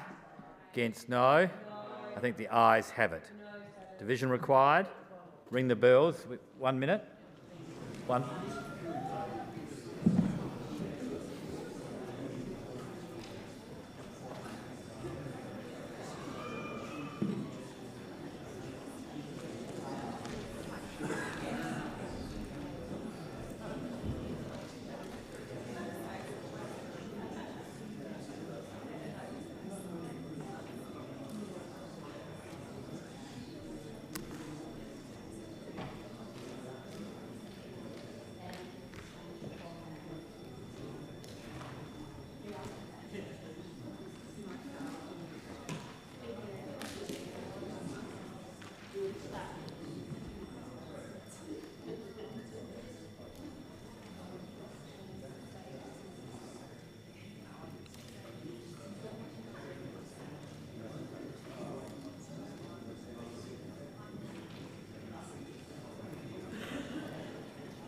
Lock the doors.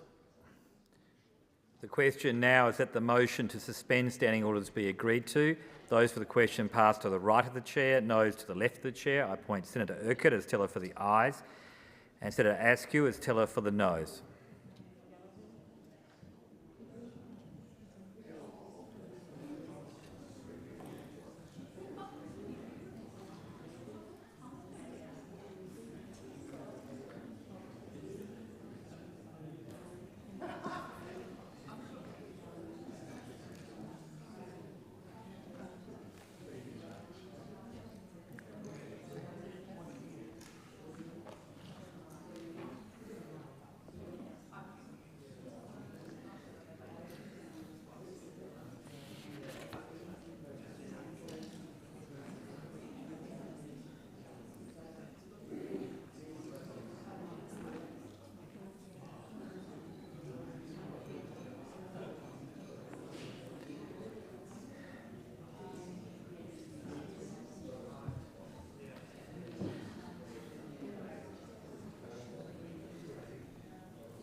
Honourable Senators, there being 34 ayes and 27 noes, it's resolved in the affirmative. Minister. Thank you, Deputy President. I move that a motion concerning a variation to the hours of meeting and routine of business may be moved immediately and determined without amendment or debate, and I move that the question be now put. The question is that the question now be put on the procedural motion moved by the Minister. Those for the question say... point of order. If the question could be put separately in relation to paragraph B. I haven't got no. Senator McGrath. I'll bear that in mind when the appropriate moment comes. I am now putting the question that the question be put on the substantive question. Then we'll have another question, which is the procedural motion itself, and then we'll come to the substantive hours motion, and that's when you may wish to speak to me. Right. The question now is that the question be put on the procedural motion moved by Minister Wong. Those for the question say aye. Against no. I think the ayes have it. Is a division required? Division is required. Ring the bells. 1 minute.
Lock the doors. The question is that the question be now put on the procedural motion moved by the Minister. Those for the question pass to the right of the chair, noes to the left of the chair. I appoint Senator Urquhart as teller for the ayes and Senator Askew as teller for the noes.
Honourable Senators, there being 34 ayes and 27 noes, it's resolved in the affirmative. The question now is that the procedural motion moved by the Minister be agreed to. Those for the question say aye. Against, no. I think the ayes have it. Is a division required? Ring the bells. 1 minute. 1 minute.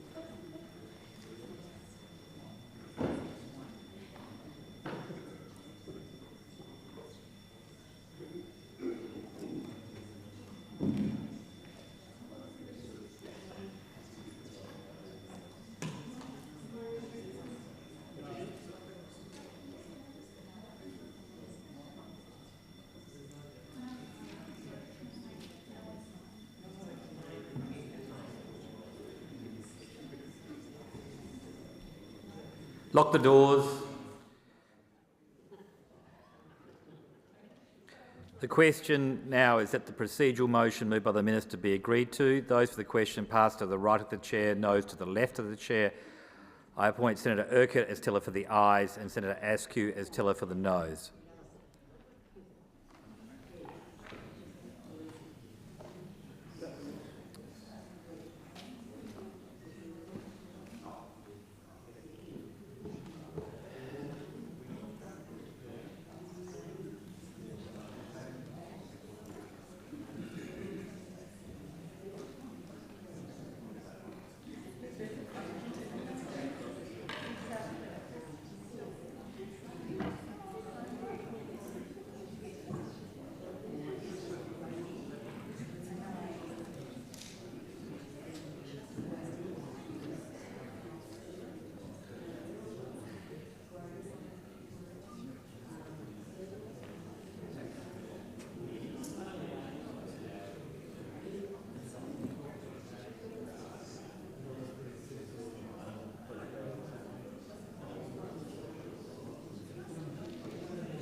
Honourable Senators, there being 34 ayes and 27 noes, it's resolved in the affirmative. Minister. Thank you, Deputy President. I move the motion as circulated. Senator McGrath. As previously indicated. I didn't quite catch the previous indication. So, on behalf of the opposition, could we split BI and BII, if that makes sense? So you wish to vote differently on the bills which would go into the substantive motion? Yep. So just give me a moment because I have to phrase the question correctly. I've heard you.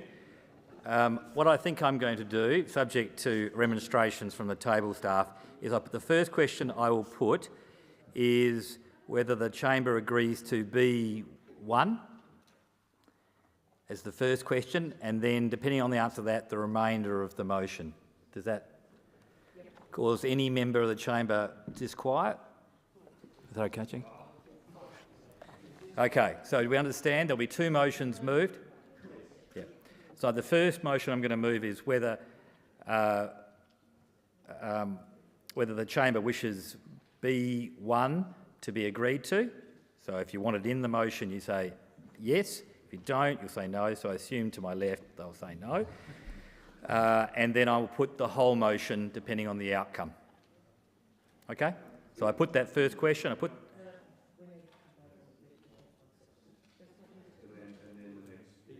Well, no, because you've asked for it to split, right? So the only way I can split it easily for the chamber is the first question I put is whether you want Future Made in Australia B1 in or out, and then depending on the outcome, I'll phrase the next question. Okay? So we're good. All right. I put the question.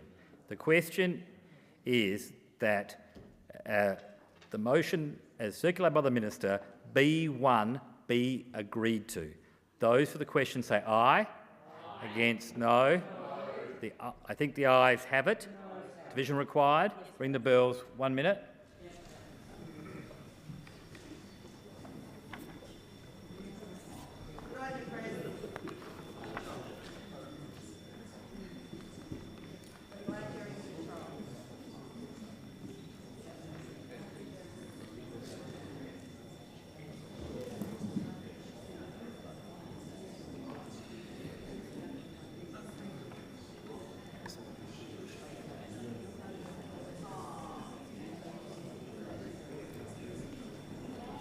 Working me today.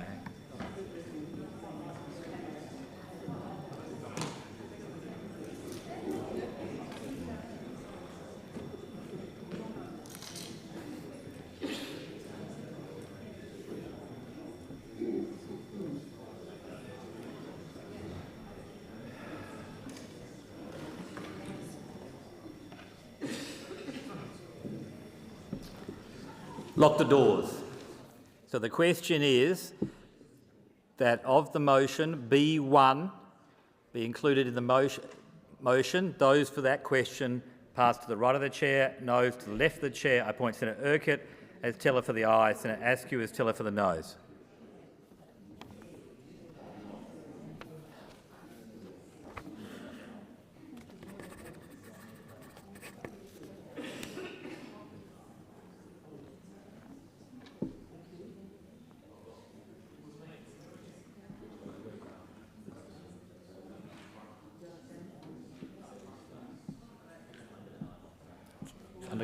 It's under control.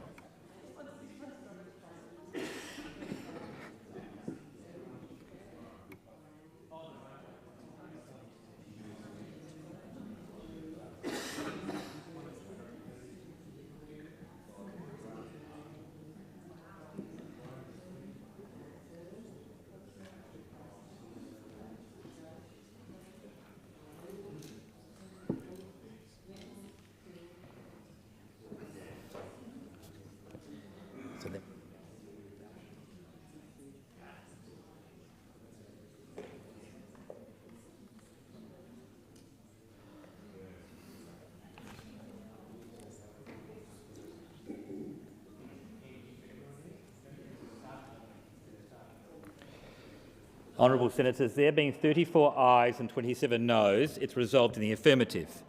So the final question on this procedure is that the balance of the motion be agreed to. Okay, so I'm putting that A, B2, C, D and E, because we've already agreed, the chamber, that B2 is, that B1 is going to be considered. So it's the balance of the motion. I put that question. Those for the question say aye. Against no. The ayes have it.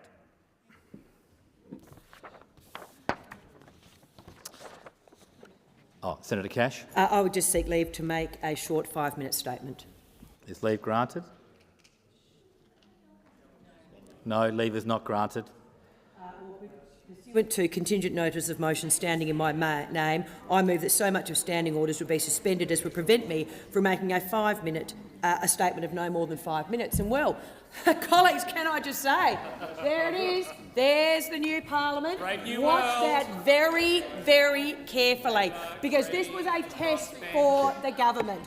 Would they work with us to put through a bill, the Defence Service Homes Amendment Bill, that is non-controversial, that we said this morning could happily go through the chamber, and instead we had them playing around, talking for longer than it would have taken to put that particular bill through. And instead, what have they done?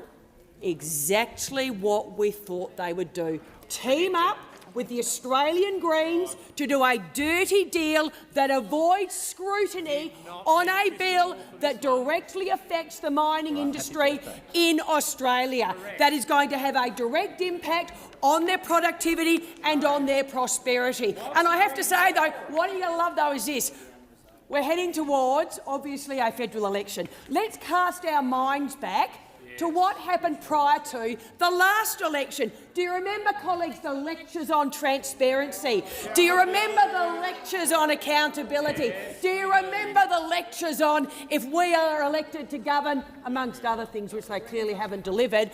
But remember, there would be a new way of doing things in this chamber. Well, I have to say, you got that part of what you said correct. And shame on you. Shame on you. Because, colleagues, let's just remind everybody listening into this debate that such is this government's commitment to transparency, such is this government's commitment to accountability, that in just 2.5 years, September 22 to February 2025, guess how many bills the government's guillotined? 198.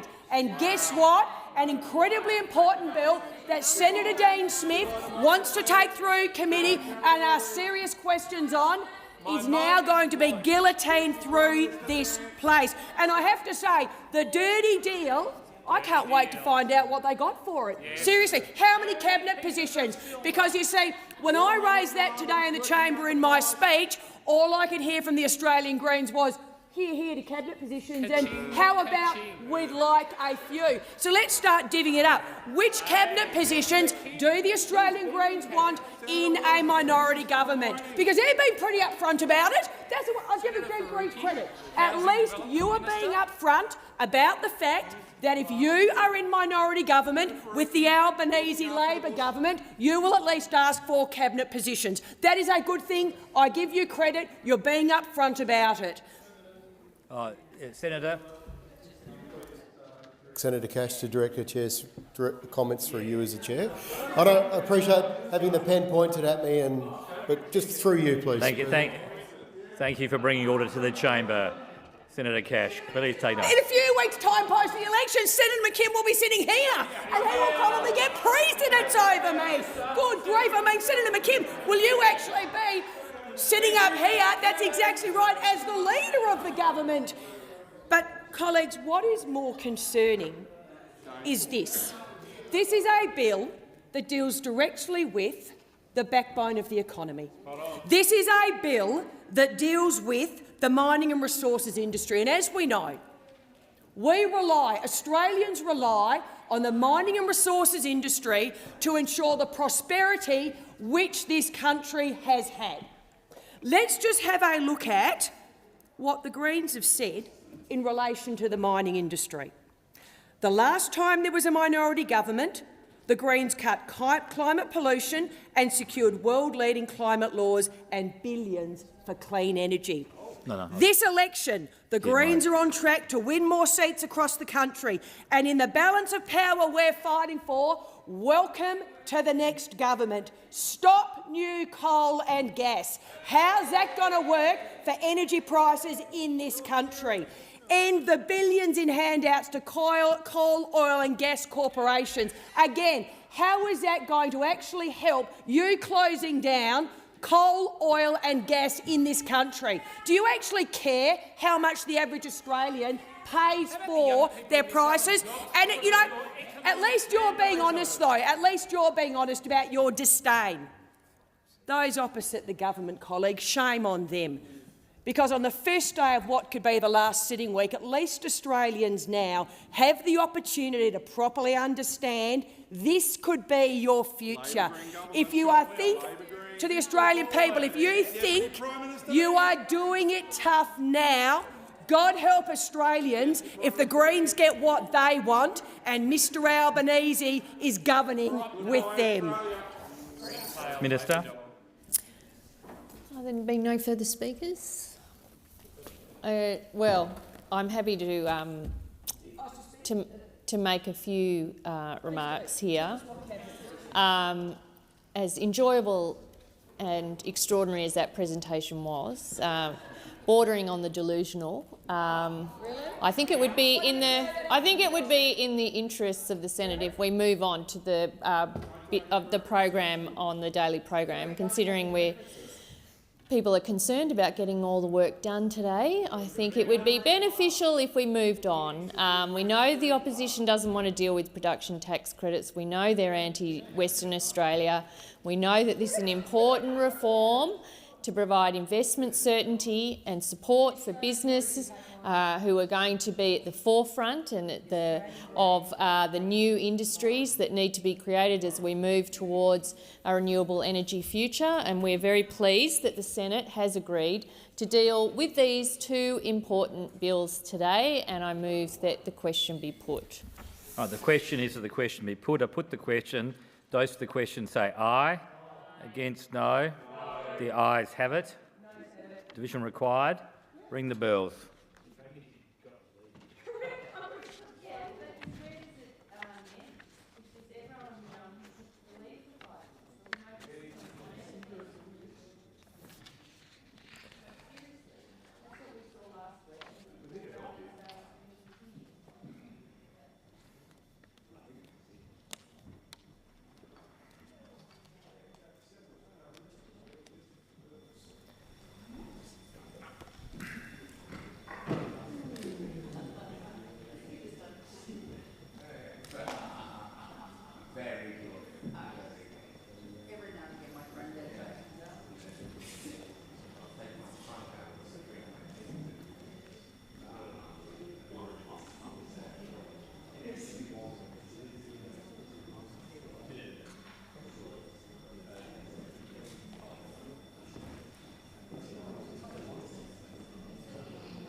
Lock the doors. The question is that the question be put. Those for the question pass to the right of the chair, noes to the left of the chair. I appoint Senator Urquhart as teller for the ayes and Senator Askew as teller for the noes.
Yeah, good.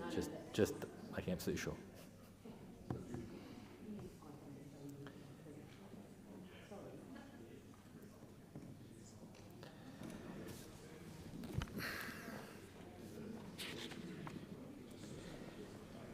Honourable Senators, there being 33 ayes and 27 noes, it's resolved in the affirmative.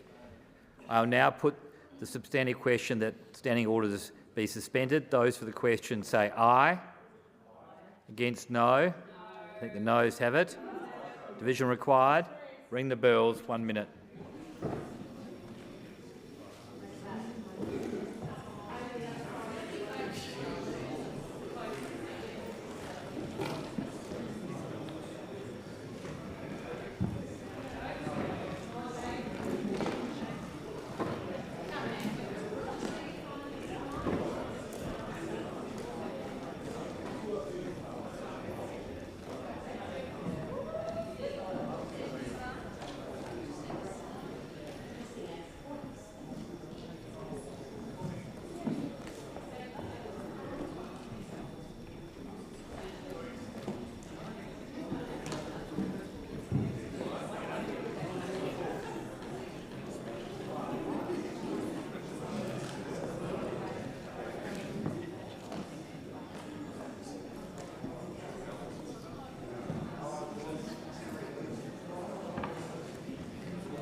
Lock the doors. The question is that standing orders be suspended. Those for the question pass to the right of the chair, noes to the left of the chair. I appoint Senator Askew as teller for the ayes and Senator Urquhart as teller for the noes.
Honourable Senators, there have been 27 ayes and 33 noes. It's passed in the negative.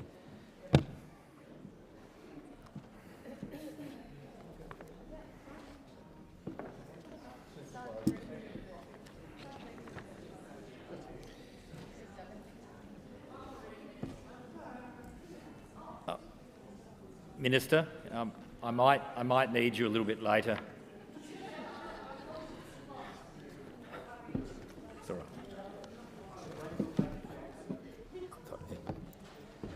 Are there any notices of motion to be given for another day?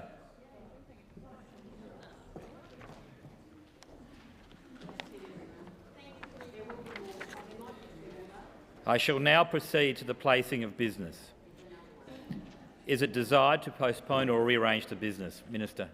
Thank you, Mr Deputy President. I move that the General Business Order of the Day number 83, Environment Protection and Biodiversity Conservation Amendment, Reconsideration of Decisions Bill 2024, be considered at the time for Private Senators Bill on Wednesday the 12th February 2025. Is there nothing for... I put the question. Those for the question say aye. Against no. The ayes have it. Clerk. A postponement notification has been lodged as follows. General Business 707 in the name of Senators David Pocock and Lambie for today to the 11th of February. And committees have lodged extension notifications as indicated at item 13 on today's order of business. If there is no objection, the business is postponed. I shall now proceed to the discovery of formal business. Are there any formal motions? Senator Hanson, are you seeking to move that now? I ask that business of the Senate notice of motion number 1 be taken as formal. Is there any objection? There being no objection, I call the Senator. I move the motion. I put the question. Those for the question say aye. Against no. I think the noes have it. Is division required? Division is required. Ring the bells.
Lock the doors.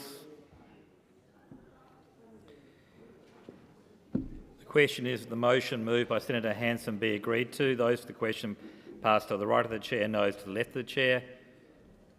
Senator Roberts, I point you as teller for the ayes, and Senator Urquhart as teller for the noes.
Honourable Senators, there have been 21 ayes and 36 noes. It's passed in the negative.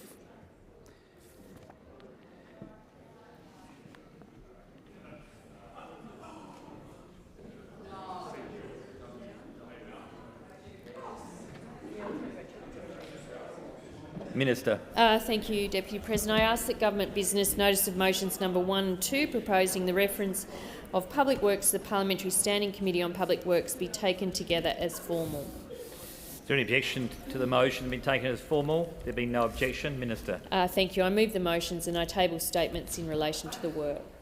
Put the question. Those for the question say aye. Against no. The ayes have it. Senator Smith. Oh, sorry.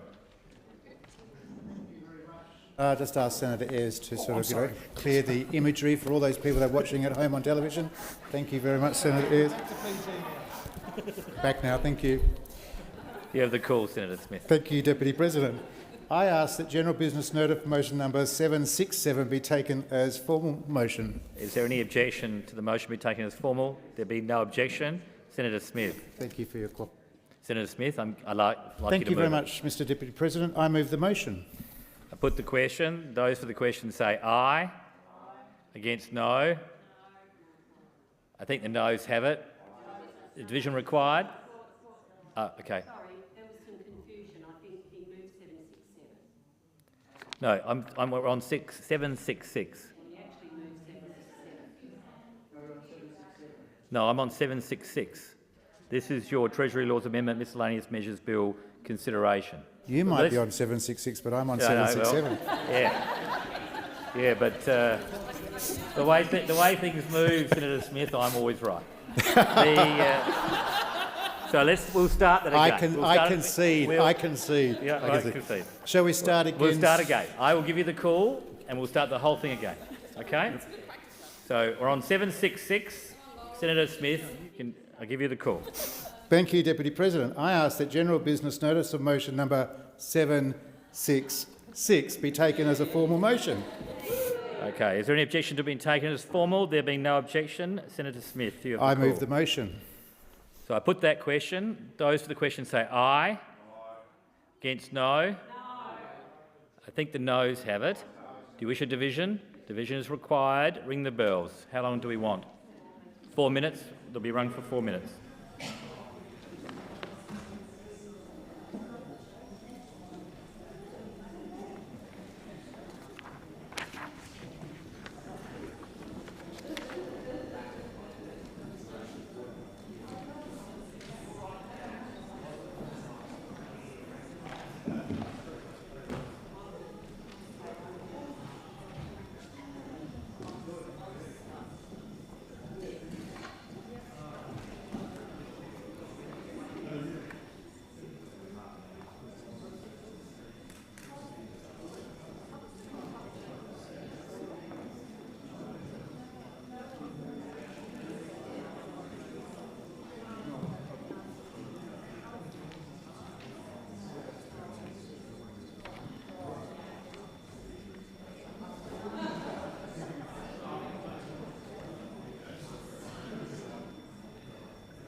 Lock the doors.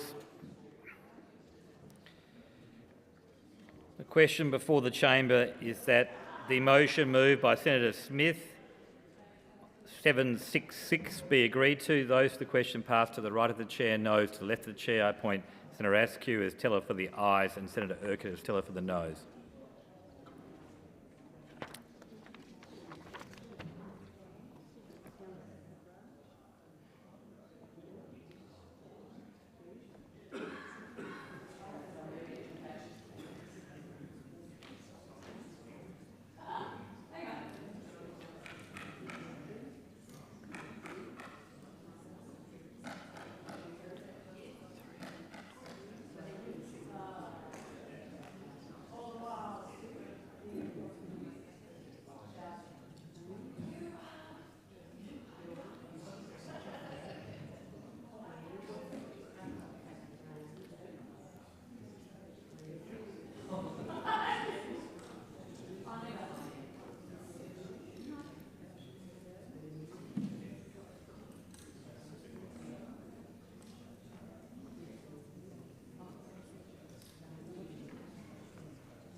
Honourable Senators, there being 31 ayes and 31 noes, it is passed in the negative.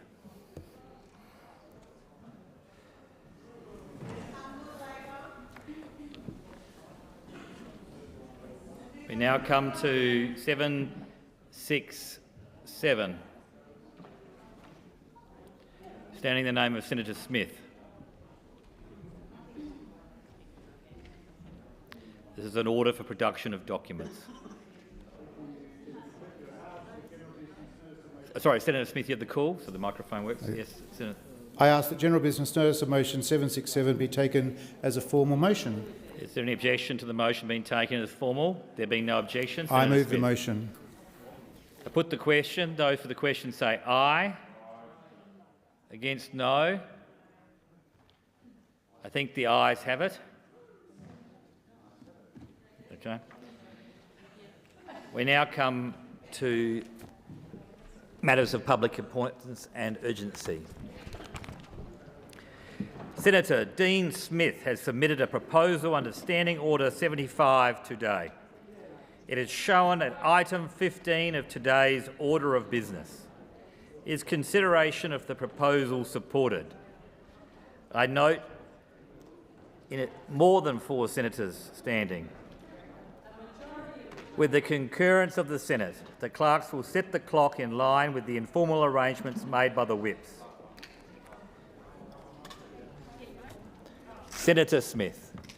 Thank you very much, Mr Deputy President. Well, every election is important, and many Australians will know through harsh experience over the last 2.5 years that this election is especially important.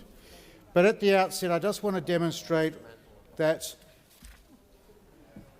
in 2025, whether it be the 29th of March, the 12th of April, the 17th of May, the decisions that Australians make at this election are perhaps the most critical that they have had to make in the last 3 decades. In 1998, when John Howard was the Prime Minister, Australians were faced with a difficult choice. Having enjoyed the benefits of economic reform and economic prosperity, they were asked to go one step further, and that was to embrace the goods and services tax reform proposed by John Howard and Peter Costello. That was a tough decision. It was a tough election campaign, but the country is better for the decision to re-elect John Howard, re-elect the Treasurer Peter Costello, and engage in tax reform of the most significant kind this country has ever seen. And indeed, this year we celebrate the 25th anniversary of the goods and services tax in our country. Then again, in 2001, under the stewardship of John Howard as Prime Minister, the country was faced with another important election decision, and that was the primacy of our national security challenges that were demonstrated by the Tampa incident and demonstrated by other challenging issues that were happening throughout the world. And then, of course, in 2019, miraculously, for those of us on this side, pleasantly miraculously, in 2019, the Prime Minister, Scott Morrison, was re-elected when Australians treated with great caution, indeed trepidation, the ideas of the then opposition leader, Bill Shorten, in raising the taxes for ordinary Australian families. So again, they're faced with a difficult but critical choice in terms of embracing a better future. Everyone in this country, even Senator Sheldon, even Senator Chisholm, even Senator Grogan, even Senator Gosh, would be surprised at how disastrous this government has been after just 2.5 years. The government likes to talk about everything they have done, but the only measure is what is the effect of what they have done. And the effect of what they have done is to keep inflation high, to put Australian families under stress through 12 interest rate rises. And when families gather around their barbecues and around their kitchen tables and they think about their future, the parents and grandparents of Australians in 2025 cannot say that the future of their children and their grandchildren is guaranteed for the next 3, 6, 9 years, because we know from our own experience We know it from the International Monetary Fund. We know it from the OECD. We know it from the Chamber of Minerals. We know it from the Minerals Council of Australia, from the Chambers of Commerce around our country, that living standards have collapsed and people cannot be guaranteed of a prosperous future beyond their immediate sights. So Labor's legacy has been to make the country poorer and to make the country less safe. That's the hard choice that Australians are going to face when they go to the ballot box on the 17th of April, the 12th of April, the 27th, 12th of April, 17th of May, or the 29th of March. I say that because apparently I hear that the Prime Minister doesn't like being told when the election will be, so I thought we might just try and push him to a date, because Australians are ready to make a decision. They're ready to make a decision about their financial future. And this Labor government that promised so much in my home state of Western Australia, in its capital city Perth, in May 2022, Prime Minister Anthony Albanese said that things would be better under Labor.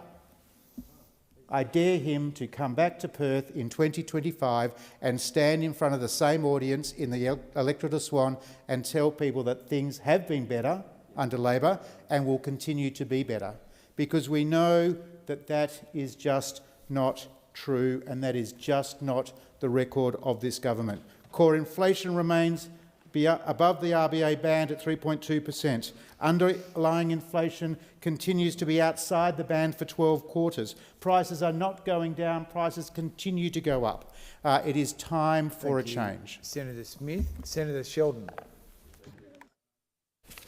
Well, here we go. The cost of living, which is actually, as all of us know, is a challenge for many people, and it's a challenge right across our community. But it's a challenge, the actual fact that you have to start putting policies in place, and that's exactly what Labor's done. Not because we've resolved it, but because we have to help people and support the community to get a better outcome than what's happening and what happened when we took over. Because when we became the government, what we were left with by those previously was a whole raft of problems. And every change we put forward to this Senate, to this Parliament, every progressive, every smart idea, every piece of relief that went to the Australian public, they voted against. And we know why they voted against it. Well, they didn't want to give relief to hard-working Australians. They voted against us because they put us in the crisis in the first place.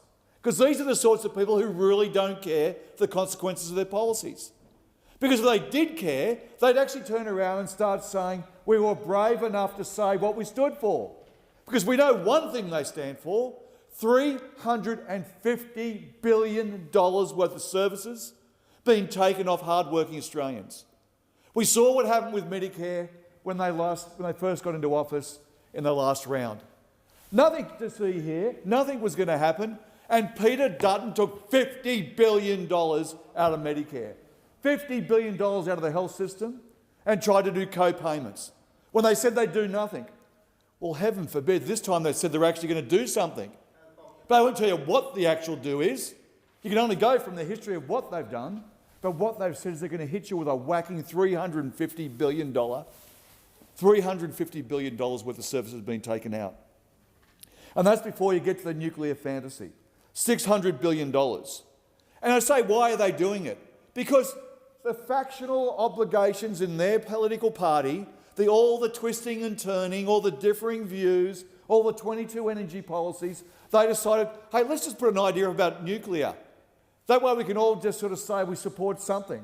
Not support the country, not have an initiative that actually makes things better, but just make sure that the factional deal can be done. They want to bankrupt this country by the strategy that they've adopted, by a $600 billion bill, and take $350 billion out of services.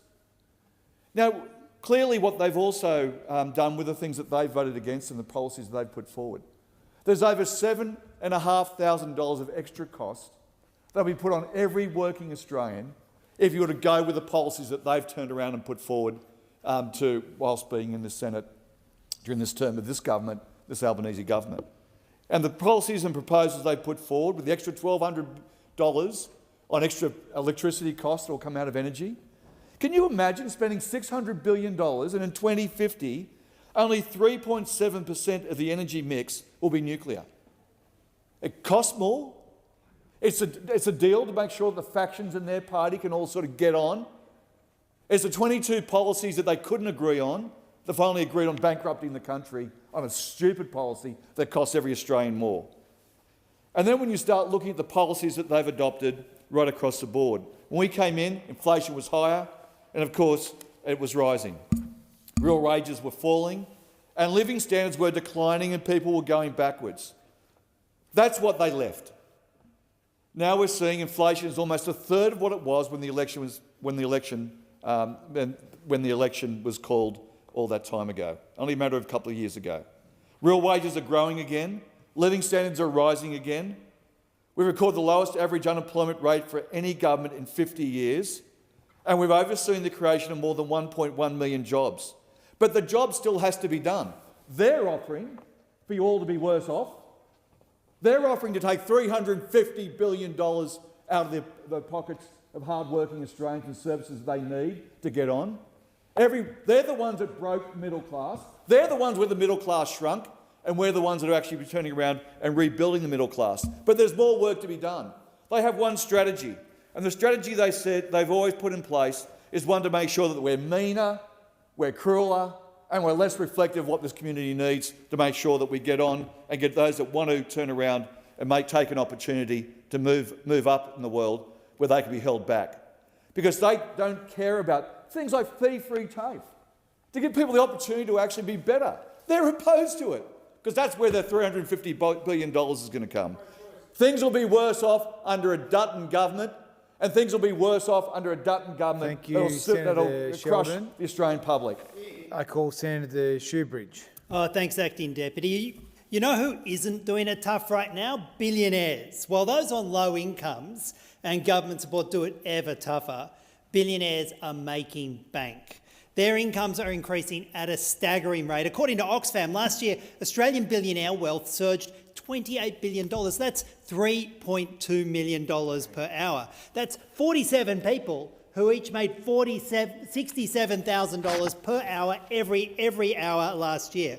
And the cost of living crisis that this lot want to talk about is really an inequality crisis, where the richest people hoard money and resources and have the ear of government. The rich get richer, the poor stay poor, and the major parties talk big about ordinary people, but their solutions are poor.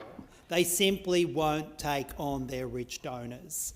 The solution is pretty simple. It's not more finger-pointing between Labor and the Coalition. It's to tax billionaires to fund a decent life for everyone else.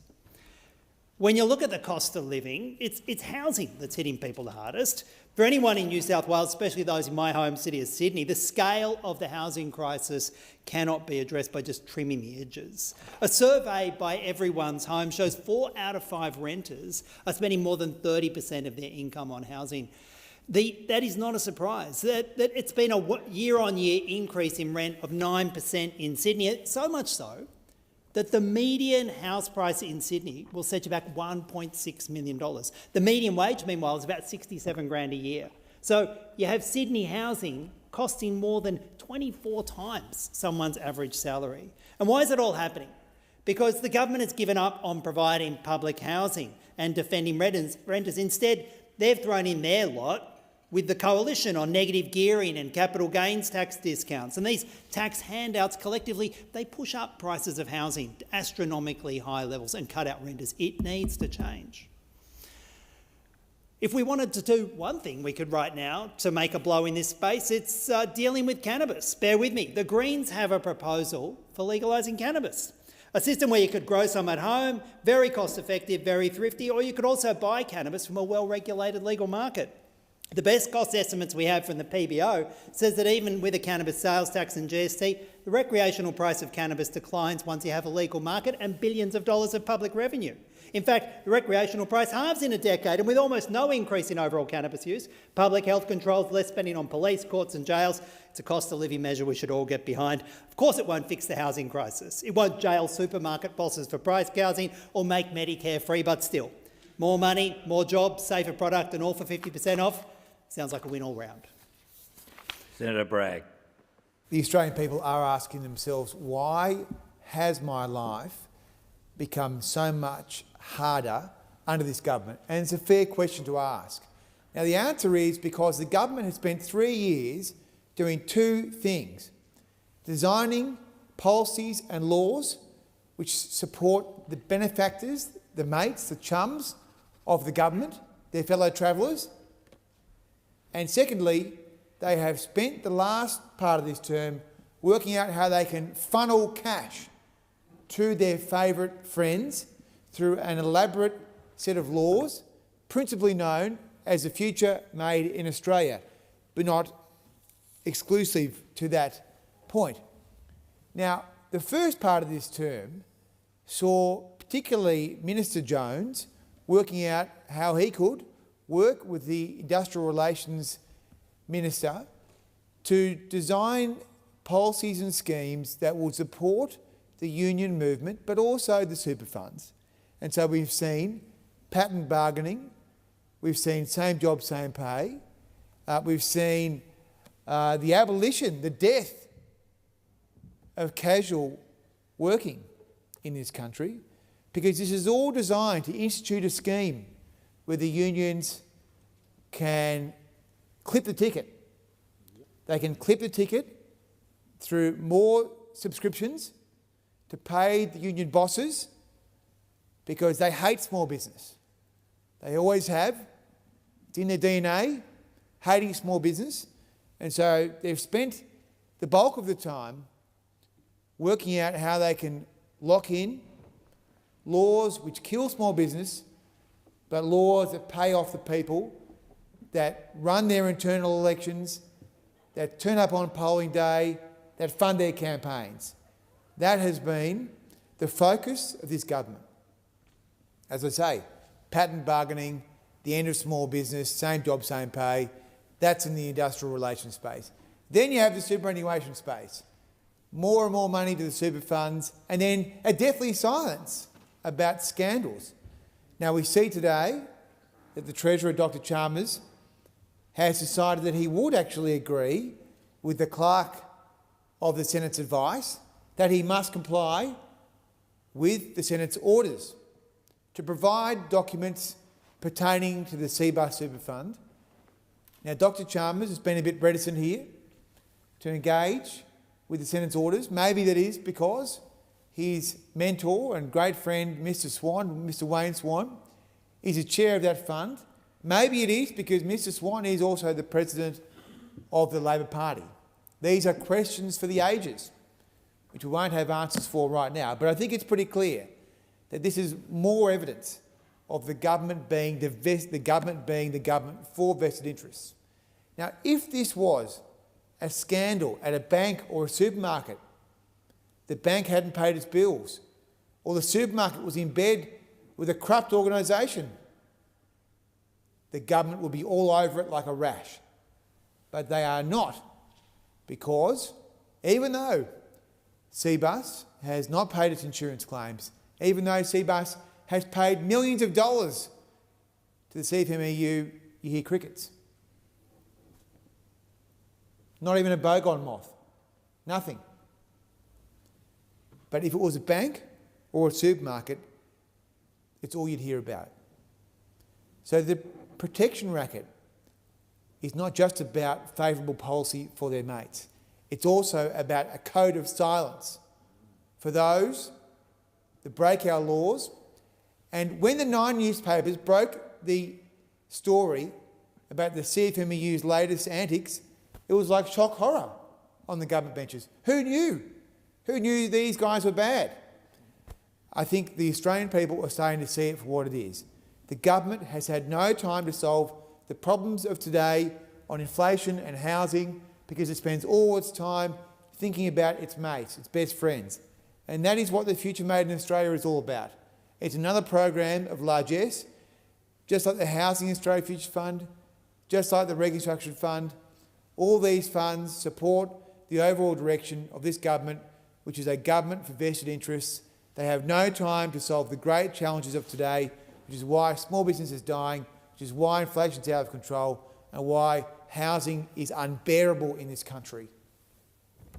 Senator Roberts. One Nation supports this matter of urgency. During 2024 alone, the living cost index for wage and salary earners rose 4%, down from a high of 6% earlier in the year. The reduction has been caused in large part through electricity subsidies, the government paying your bill for you. The underlying inflation rate is still there, ready to reappear after the next election when the government stops paying those subsidies. Rising electricity prices for business are not being subsidised, increasing prices in supermarkets, retail, wholesale and manufacturing.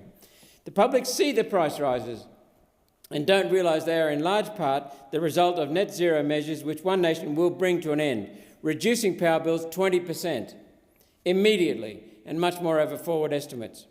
Alcohol and tobacco rose due to the 5% excise indexation and a cash grab the government calls a vote, where the more workers earn, the more the government increases the excise. One Nation will freeze all excise increases for 3 years. Watch for further announcements on this subject. Insurance and financial services rose 13% due to higher premiums for house, home contents and motor vehicle insurance. Insurance companies are becoming increasingly concentrated. Queensland Suncorp owns Amy, GIO, Bingle, Shannons, among others. Over the last 5 years, Suncorp's cash earnings rose from $59 to $108, and their share price from $9 to $17. One Nation will fund the ACCC, the Australian Competition and Consumer Commission, to ensure insurance companies are not ripping off consumers, including using fraudulent flood and bushfire maps to hike premiums. One Nation will remove the GST on insurance premiums. Finally, the fall in inflation coming from a small reduction in the petrol price is significant. It proves One Nation's policy to cut fuel excise, 26 cents per litre, and our other measures will reduce inflation and make room for an interest rate cut. One Nation means more money in your pocket. Thank you, Senator Roberts. Senator Gosh. President. Well, Australians are facing significant cost of living pressures, but there's an incorrect premise in this urgency motion, which is that this is as a result of the policies or the actions of the Albanese government. And that's a premise that's simply not supported by the actual numbers on inflation and real wages. Now, cost of living in this country is a function of what things cost for people day to day, how much they earn by way of their wages or income, and the support the government provides in addition. And in relation to those three things, what the numbers actually bear out, once you look past all the rhetoric, is that things are heading in the right direction in terms of inflation, things are heading in the right direction in terms of the real wages of people in this country, and while we are in this cost of living crisis, the Labor government is actually supporting people to try and help them get through it. The coalition narrative amounts to, we made a huge mess on those three metrics, but you guys haven't cleaned it up fast enough, so you should give us back the keys. And I think that that's just flawed at its heart. But let's talk about inflation. I spoke last week about some of the profligate spending of the Morrison government. But the numbers that are at the centre of their argument today the numbers don't bear out their argument today.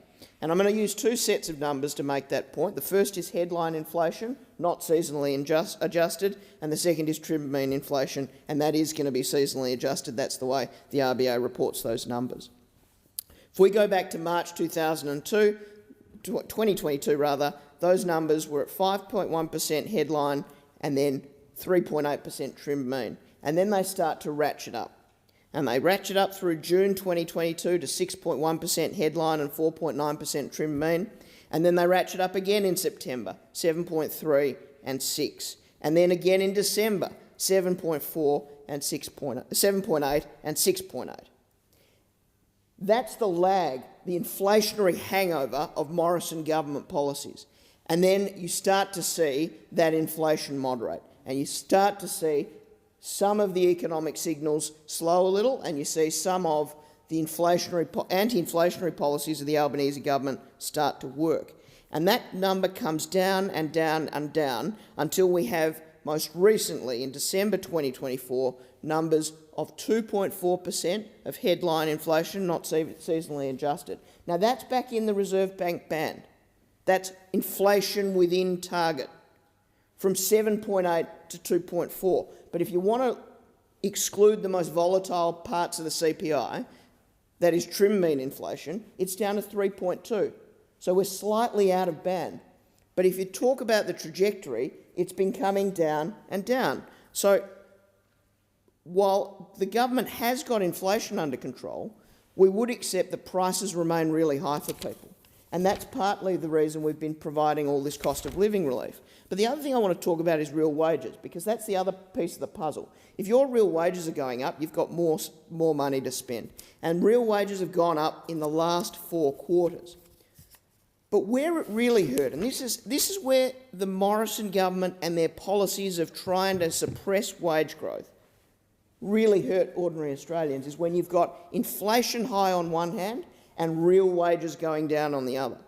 And that's, if you look at those numbers across that time frame, I'll show you 2 or 3 data points, where it is headline inflation in June 2022 was 6.1% and real wages fell 3.4%. That hurts people. Costs are going up, wages are going down.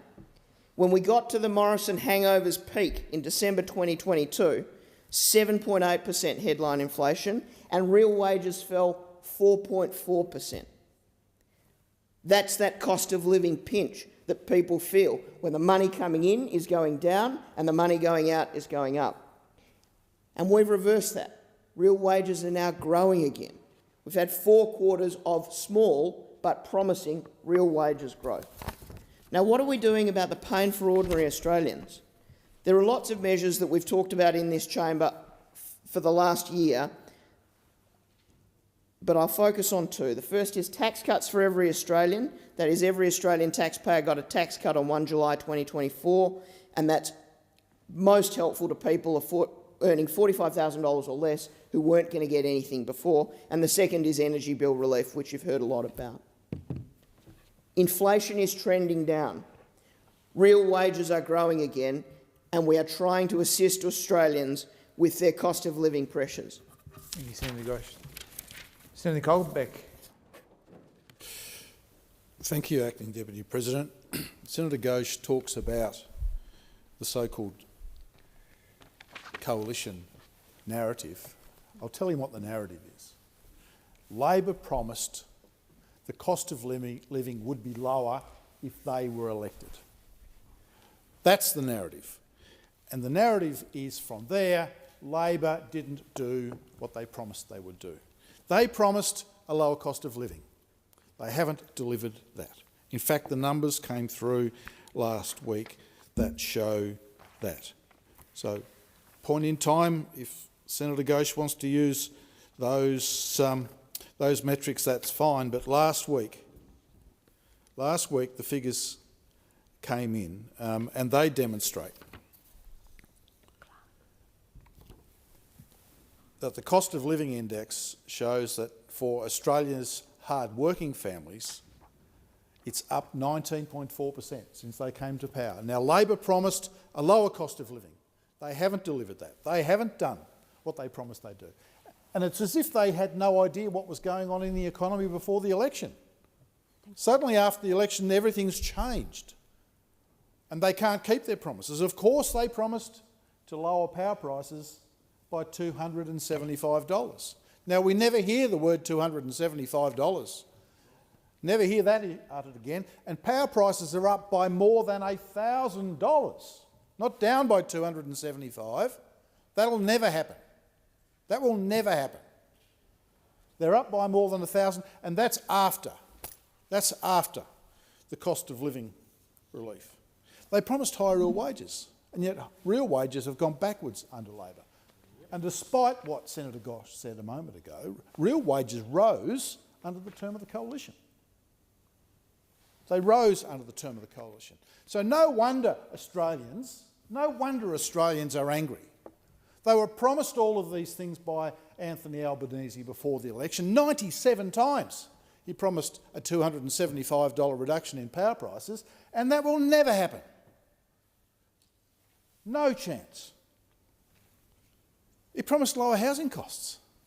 Well, someone in my community is paying something like $14,500 more on their mortgage than they were before the election.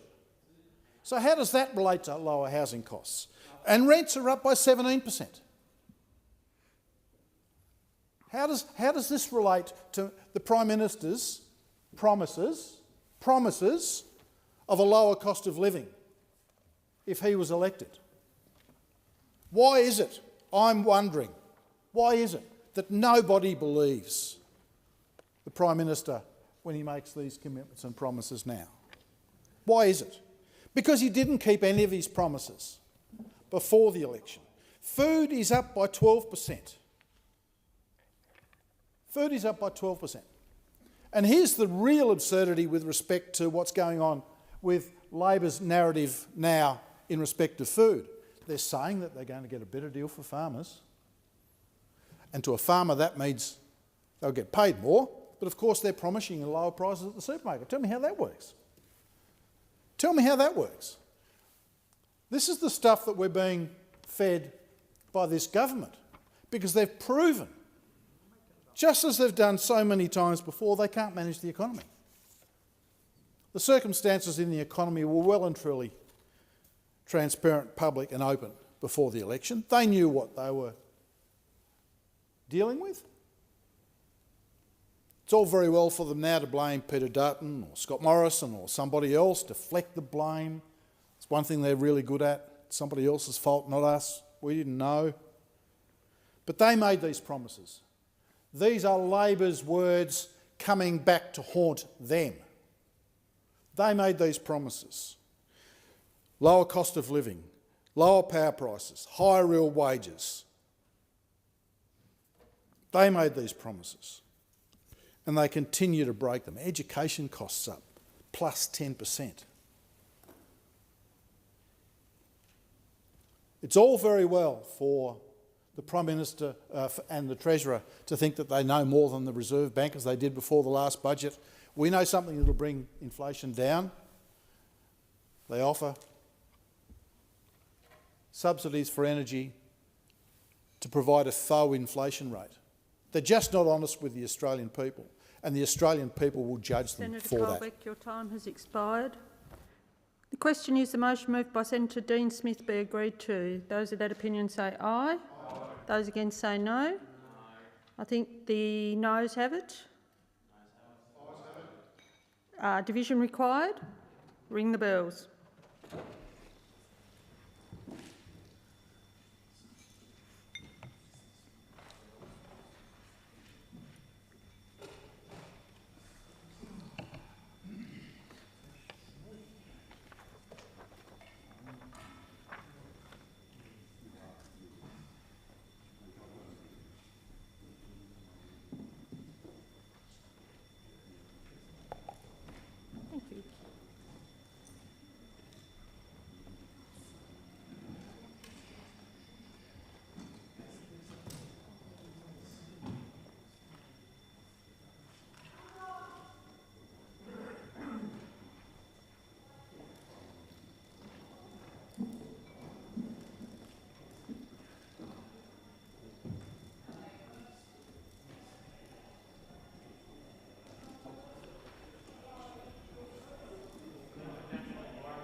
So, Tim, what is...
Order. Lock the doors. So the question is that the motion as moved by Senator Dean Smith be agreed to. The ayes shall move to the right of the chair, the noes to the left. I appoint Senator O'Sullivan as teller for the ayes and Senator Giacone as teller for the noes.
Order. There being 28 ayes and 33 noes, the matter is resolved in the negative.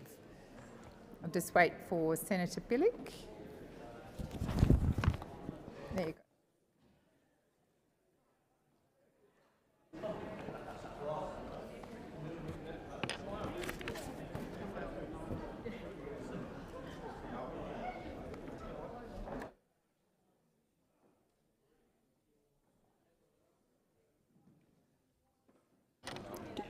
Do I have to stand to read it? No.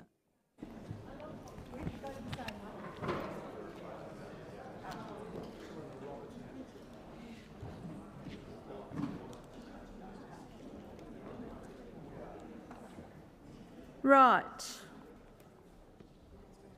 Are you on your feet?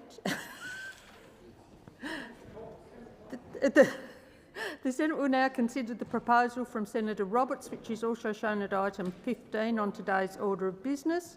Is consideration of the proposal supported? 1, 2, 3, 4, 5. With the concurrence of the Senate, the clerks will set the clock in line with the informal arrangements made by the whips. Senator Roberts. Thank you. I seek leave firstly to have this matter of public importance considered as a matter of urgency.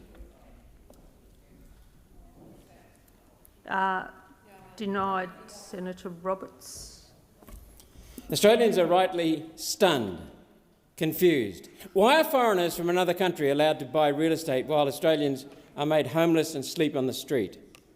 China dominates foreign purchases of Australian real estate, snapping up the most of any country in the world. China snaps up houses and farmlands across our country, yet Australians are banned from buying a house in China. Add to that Hong Kong, Taiwan, Vietnam, India, the United States, the United Kingdom. The list of countries that grab Australian real estate goes on and on and on. Australians are suffering through a housing crisis, a catastrophe. The average mortgage size has never been higher, with expensive repayments crushing household budgets. A house in Brisbane used to cost 3 times the average income. Now it's 10 times. This combination of high house prices and interest rates means the average Australian is paying more of their wage on mortgage payments than a homeowner in 1990, when the Reserve Bank Australia cash rate was at 17%. I'll say that again. As a proportion of income, mortgages are more expensive today than when the RBA had rates at 17%. And the rental market is broken in Australia. Vacancy rates, a good measure of whether it's even possible for people to find a rental, have been at crisis levels for years. The average rent for a house in Brisbane has gone from $467 a week in 2020 to $740. For a unit in Brisbane, rent has gone from $381 to $587 in the same period since 2020. So what's the government's response to the hurt Australians are feeling trying to get into a house? Labor will keep letting foreigners buy residential real estate. While the Liberals signal they might do something about it, their proposal doesn't go far enough. Peter Dutton doesn't want to stop foreign ownership of real estate. He wants foreigners to be back here buying up the farm in 2 years. The Liberals' temporary pause is not good enough. Australia needs a complete ban on foreigners owning houses in this country. The Liberals won't do anything about the houses that are foreign-owned right now. They can keep them. In 2017, ANZ Bank estimated foreigners own up to 400,000 Australian homes. That's enough for 1 million Australians to live. That number of homes can only have increased since then. One Nation would implement a true ban on foreign ownership. Under our plan, anyone that owns residential property yet isn't an Australian citizen or permanent resident will be given 2 years to sell their property back to an Australian. The 2-year grace period ensures the housing market doesn't have a flood of properties on the market. Let's get Australians into affordable houses while keeping the market sound. Just when the Liberals would be opening purchases back up to foreigners, One Nation will be completing the greatest transfer of houses out of foreign hands into Australians' hands in history. In this debate, we will hear Labor senators get up and claim that foreign ownership is less than 1%. We'll hear them claim it's foreign investment. That's a lie. It's ownership, and their numbers aren't true. In that 2017 report I mentioned, ANZ Bank, based on Foreign Investment Review Board data, foreigners purchased an estimated 25 and 35% of new Queensland homes. Later in 2017, the government introduced a new annual vacancy fee on foreign owners of residential properties. You won't believe this is a coincidence. After the government started charging a fee on foreign owners, the number of foreign owners declaring themselves to the government dropped from 25 to 35% to, what it dropped to? 1%. Just like magic. When NAB Bank asked real estate agents directly how many foreigners they're selling to, the percentage is in the double digits. That's more than 10%. We know that. It's a fact. The New South Wales government even records foreign purchases at more than double what the federal Labor government claims it is. It doesn't matter what the real number is anyway. One foreign purchase is too many while Australian families are sleeping on the street. Families sleeping on the street. Foreign ownership is one part of the housing puzzle. One Nation has comprehensive solutions to all of the levers we need to pull to get Australians into affordable houses. These include pausing immigration to reduce demand, abolishing GST on building materials, establishing 5% fixed-rate mortgages and enabling HECS debtors to get a loan, and deporting 75,000 illegal residents now. On foreign purchases and ownership, we are clear. Only One Nation will implement a real permanent ban on housing on foreign purchases. Only One Nation will force foreign owners to sell their houses to Australians. Only One Nation will extend the ban on foreign ownership to our valuable farmland to protect our ability to feed Australians first. Only One Nation can be trusted to put Australians first, to truly put Australians first. Senator Darmanin. Acting Deputy President. Senator Roberts asserts that a permanent ban on foreign ownership of residential housing will fix the housing crisis. But the fact is, you can't solve a housing crisis without building more homes. It's as simple as that. Building more homes. Housing supply is the key to tackling Australia's housing crisis, and that is exactly our government's focus. The One Nation Party would have you believe that foreign investors are causing the problem, causing the housing crisis in Australia, and we've just heard that. However, the truth is, foreign purchases of existing homes make up only a tiny fraction of all home sales each year. A tiny fraction. There is not a flood of foreign purchasers, investors buying up all the houses in Australia that are for sale. That's actually the reality, a tiny fraction. Now let me turn to the Albanese government's approach to foreign investment. This government has taken a range of actions to make sure that foreign investment is working in Australia's best interests.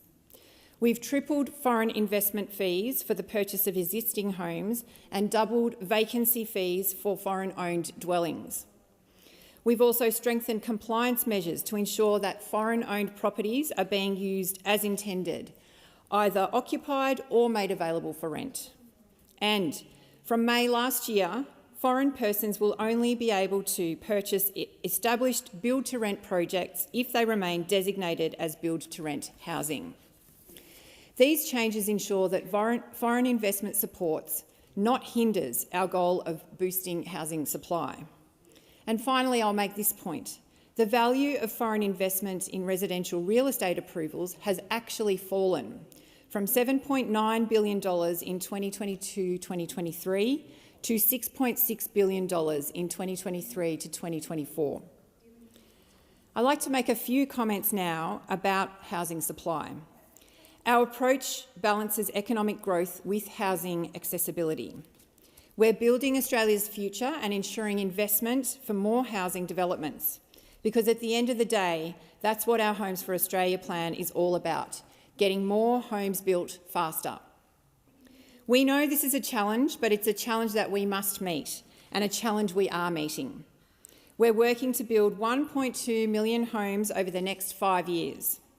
Under our ambitious Homes for Australia plan, we are training tradies, funding more apprenticeships, growing the workforce, and making the biggest investment in social and affordable housing in over a decade. We're making sure Australia has the workforce, the resources, and the investment needed to build more homes. Building homes doesn't just put a roof over people's heads, it creates jobs, stimulates local economies, strengthens communities, and creates a home for people who need it.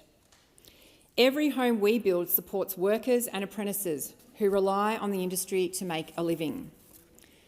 And if there's more action required on foreign investors, we will consider it. But let's be clear, those opposite have consistently taken positions in this parliament that would mean fewer homes, not more. The facts speak for themselves. One Nation, along with the Coalition, voted to delay the government's Help to Buy housing scheme bill, stalling a key initiative to support housing affordability. They talk tough on housing, but when given the chance to support real solutions, they vote against them. They complain about housing affordability while blocking the very measures that would deliver more housing supply to Australians. And when given the chance to support real solutions, they vote against them. The bottom line, action on supply is critical, and more supply means better affordability. That's what we're delivering, and an Albanese Labor government is building Australia's future. That is what we will keep fighting for: more homes, more quickly, in more parts of the country. Thank you, Senator Darmanin. Just before I call you, Senator Brockman, Senator Hanson-Young, your voice is carrying a bit. If you're just going to have private conversations, could someone leave the chamber for me, please? Thank you. Senator Brockman. Thank you very much, Madam Acting Deputy President. Well, I too rise to speak on this matter of public importance, and let me first say that the opposition welcomes foreign investment in this country. We have been strong backers of foreign investment in the country, but we do need appropriate safeguards, particularly when it comes to critical resources, obviously things related to our defence of our nation and residential land. The fact is, when you're talking about this area, and particularly in relation to residential housing, it's Labor's failure on our borders and our migration system which has driven up housing prices in this cost of living crisis. And once again, it is the Leader of the Opposition, Peter Dutton, who has led the way, who has shown the path forward and is driving discussion on public policy in this country, with the Prime Minister following along behind. The Coalition has been very clear that we need to ban temporarily foreign investment into existing residential properties for 2 years until our population growth catches up with housing supply growth. However, as a trading nation, foreign investment is important in our broader economy, with many of our close allies, of course, being significant investors. And I will go to one particular example in my home state of WA relating to agriculture, which is also the content of this motion. The Esperance sand plain was opened up by money from what was then called the Chase Syndicate. Now, the Chase Syndicate was a group of US investors, ironically, perhaps these days, but largely based out of Hollywood. These were celebrity investors who were rounded up into the Chase Syndicate, and the syndicate came down to open up land in the Esperance sand plain. Now, that first effort failed largely because they didn't have the expertise of utilising that country in an effective way, and so the first Chase Syndicate failed. Now, there was a second syndicate that had better luck. Why? Because they listened to the Australian farmers on the ground about how that land could be effectively utilised. And so with the use of that American capital, that land was opened up. And as Senator O'Sullivan, who's in the chamber here today, knows, that Esperance sand plain is now perhaps one of the most productive parts of the West Australian wheat belt. And guess what? The original investors, the original Chase Syndicate members, they're long gone. And who owns and produces for the Australian economy, the Western Australian economy, from that land today? It's Australian farmers, of course. It's Australian farmers, and I know many of them, and I know Senator O'Sullivan knows many of them. They're Australian farmers who, through effective use of capital from elsewhere, but now in Australian ownership, allowed that land to be opened up, developed. And we see this time and time again through Australia's history.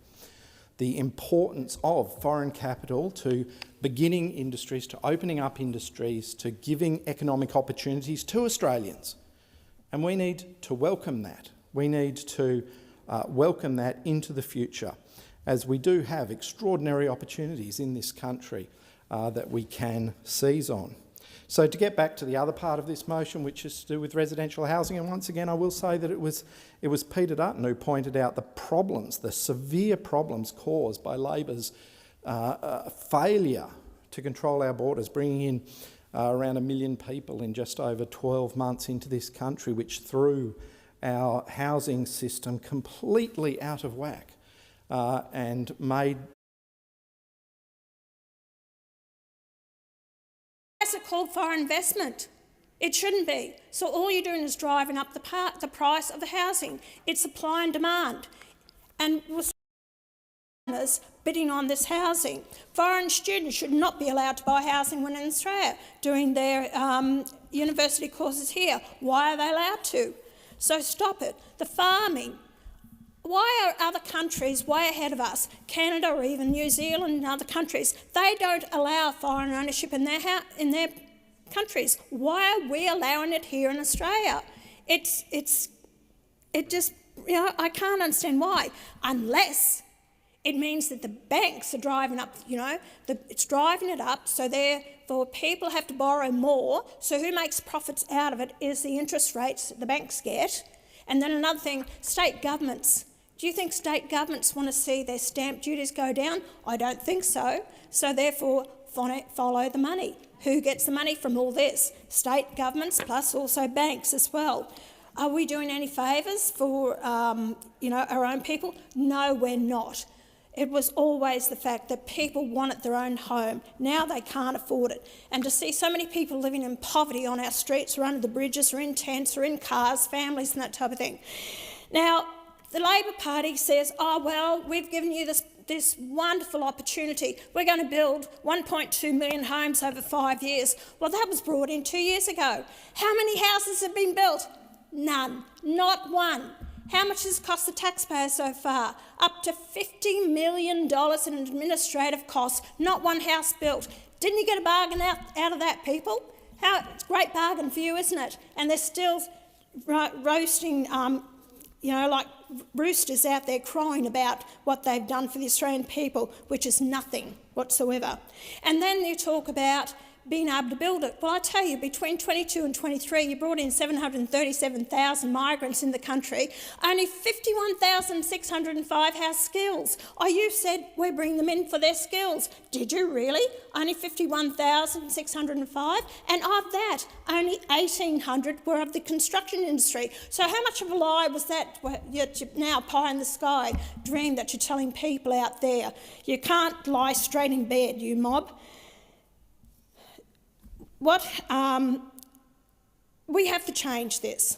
We can do it if you have the will. I don't know why you keep propping up foreign ownership of our housing and our farmland. The farming properties also. We had the one down in Tasmania. Chinese bought the dairying down there, 18,000 hectares, about 19,000 head of cattle, and they were actually milking it. I think they've gone bust now, but they were actually selling it up and getting $9 a litre for the milk.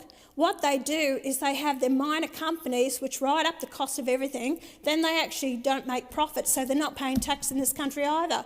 And then they have offshore accounts. You've been really smart, the both of you have been. How smart have you guys been over the years? Your term in government. You have no idea how people are struggling, the cost of living. All they want is to be able to put a roof over their head, and you are denying them that right of owning their own home. Stop foreign ownership of our housing and farmland. The time for this discussion has expired. I shall now proceed to the consideration of documents. The documents are listed on page 4 of today's order of business.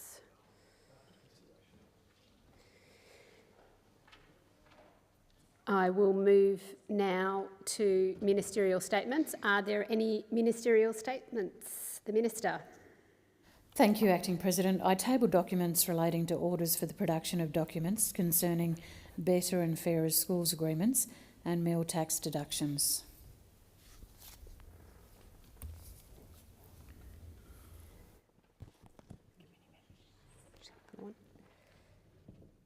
Does that conclude ministerial statements? I move now to committee memberships.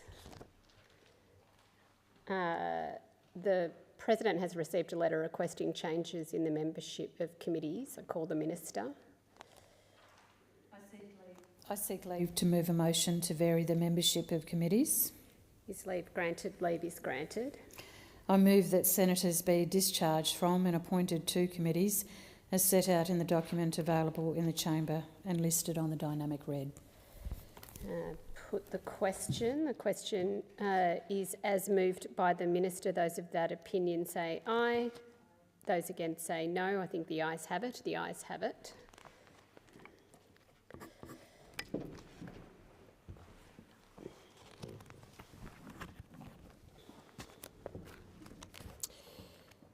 The President has received messages from the House of Representatives forwarding the following bills for concurrence: Commonwealth Workplace Protection Orders Bill 2024 and Health Legislation Amendment Improved Medicare Integrity and Other Measures Bill 2025. I call the Minister. I move that these bills may proceed without formalities, may be taken together and be now read a first time. The question is as moved by the Minister. Those of that opinion say aye.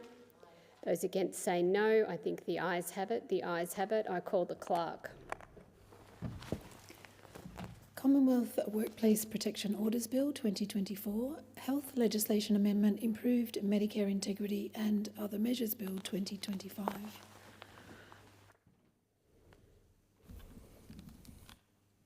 The Minister. I tabled a revised explanatory memorandum relating to the Health Legislation Amendment, Improved Medicare Integrity and Other Measures Bill 2025 and move that these bills be now read a second time, and I seek leave to have the second reading speeches incorporated in Hansard. Is leave granted? Leave is granted. In accordance with Standing Order 1153, further consideration of these bills is now adjourned to 14 March and 3 April 2025, respectively, and I call the Minister. I move that the bills be listed as separate orders of the day. The question is as moved by the Minister. Those of that opinion say aye. Those against say no. I think the ayes have it. The ayes have it.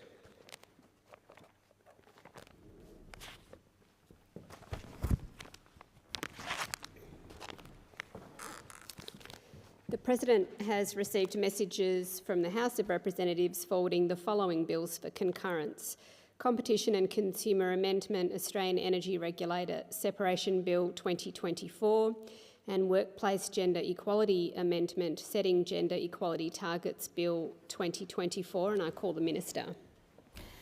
I move that these bills may proceed without formalities, may be taken together and be now read a first time. The question is as moved by the Minister. Those of that opinion say aye. Those against say no. I think the ayes have it. The ayes have it. And I call the Clerk. Competition and Consumer Amendment Australian Energy Regulator Separation Bill 2024, Workplace Gender Equality Amendment Setting Gender Equality Targets Bill 2024. The Minister. I move that these bills be now read a second time, and I seek leave to have the second reading speeches incorporated in Hansard.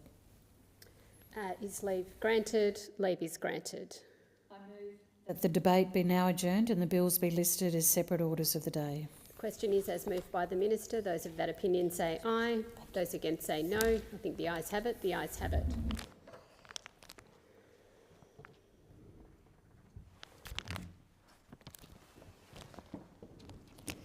The President has received a message from the House of Representatives informing the Senate of changes in the membership of joint committees.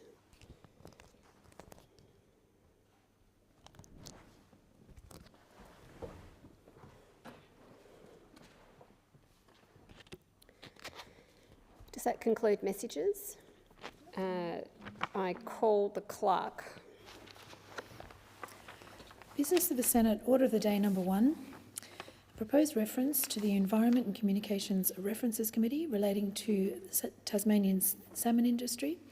Resumption of the debate on the motion moved by Senators Duniam, Colbeck, Askew and Chandler and the amendment moved by Senator Kovacic. Senator McKim. Well, thanks very much, Acting Deputy President. Well, it's not easy to see underneath the waters of Macquarie Harbour in Tasmania for a couple of reasons. Firstly, they're stained by the tannins that flow into Macquarie Harbour. In the main, those tannins come from the beautiful button grass plains inside the Tasmanian Wilderness World Heritage Area. And those tannin-stained waters are a feature of many freshwater ecosystems in the west and the southwest of Tasmania, and also many coastal and estuarine ecosystems in those areas, including Macquarie Harbour and Bathurst Harbour. The other reason it's pretty hard to see when you get underwater in Macquarie Harbour is the effect that salmon farming has on the marine environment. And we see this effect right around Tasmania, where salmon farming, industrial salmon farming is in operation.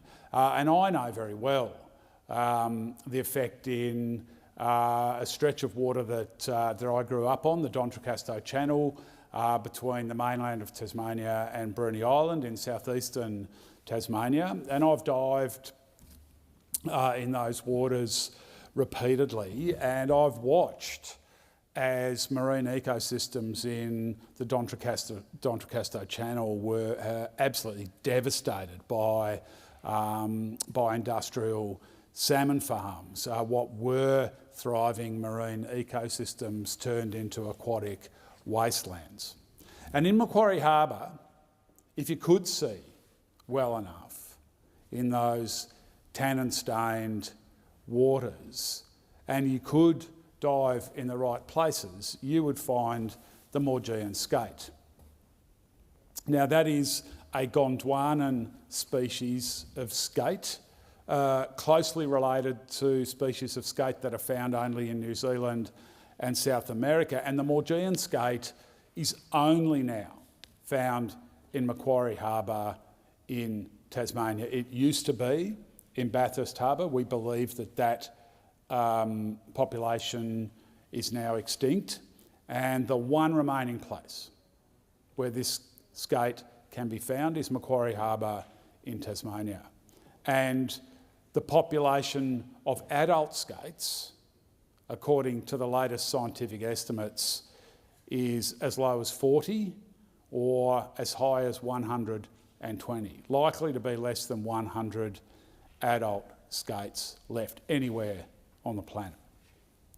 And the Federal Environment Department has advised the Minister to remove fish farms from Macquarie Harbour, to remove those toxic industrial salmon farms owned by multinational salmon farming corporations from Macquarie Harbour. And the reason the Environment Department has advised the Minister to do that is because it is those salmon farms, those massive, polluting, toxic salmon farms that are savagely depleting the oxygen levels in Macquarie Harbour, which is the main threatening process that is driving the Maugean skate into extinction.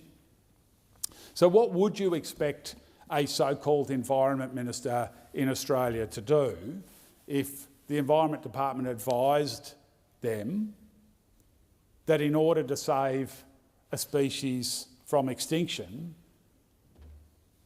industrial salmon farms should be removed from Macquarie Harbour? What would you expect an Environment Minister to do? And I think any reasonable Australian would say, well, I expect the Environment Minister to protect our environment. I expect the Environment Minister to remove those salmon farms and give the Maugean skate, which has survived, by the way, through countless millennia, give the Maugean skate a fighting chance of survival. But what does Labor do?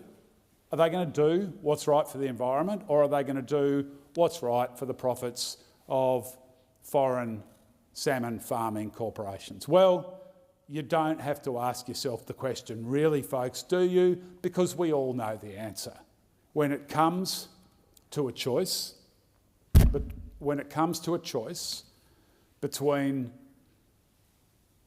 on one hand, giving an ancient species, which being driven into extinction, a fighting chance of survival, and on the other hand, backing in the profits of multinational corporations, Labor, of course, is going to side with the bottom lines of foreign salmon farming corporations. And in doing so, they're going to death ride the Maugean skate into extinction.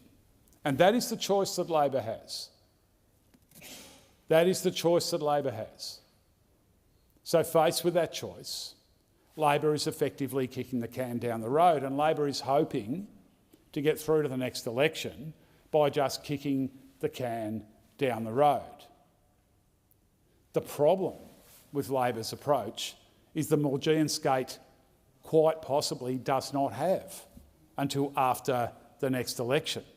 And any delay in getting salmon farms out of Macquarie Harbour, the advice, remember, that the Environment Department has given to the Environment Minister, any delay is just hammering further nails into the extinction coffin of this Gondwanan species.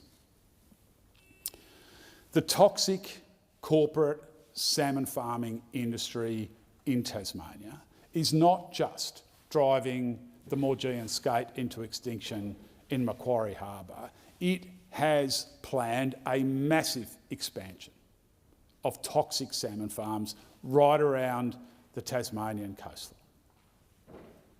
And in doing so, it is riding roughshod not just over the marine environment, but riding roughshod over community after community after community that does not want to see a massive expansion of toxic industrial salmon farms, polluting Tasmania's waterways, disfiguring our beautiful coastline and poisoning marine ecosystems.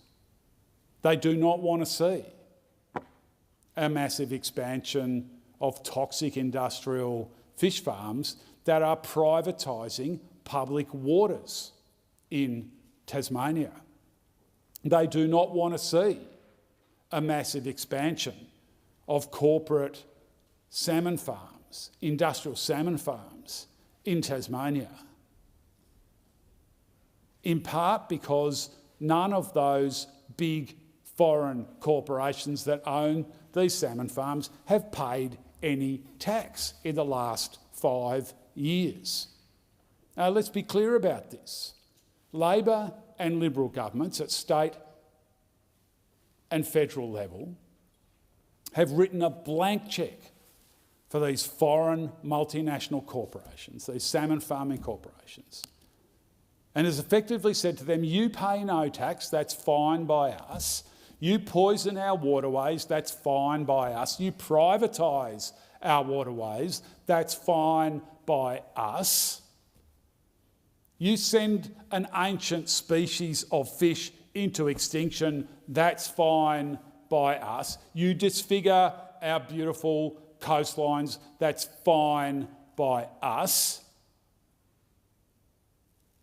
Well, the Labor and Liberal parties might say that's fine by them, and they are saying that's fine by them, but the Greens are here to say that is not fine by us. We will stand with local communities right around Tasmania who are fighting against the massive expansion that the Labor and Liberal parties back of industrial toxic salmon farms right around Tasmania. We will stand for the Maugean skate. We will fight to protect our marine ecosystems from being polluted and poisoned. We will fight against the privatisation of coastal waterways. We are shoulder to shoulder with community after community after community. And I've been to 2 really special, massive displays of opposition to the planned expansion of salmon farming recently. And there are more to come. There are more to come. Mark my words. And the Labor and Liberal parties ignore this at their peril. And I say to the Federal Minister for Aquaculture, for Fisheries and Forests, Ms Collins, whose beautiful electorate of Franklin I used to represent in the Tasmanian Parliament, whose beautiful electorate of Franklin has a massive stretch of coastline that is either already being poisoned by industrial salmon farming or is under threat of massive expansion of industrial salmon farming. I say to Ms Collins, I challenge you to a debate.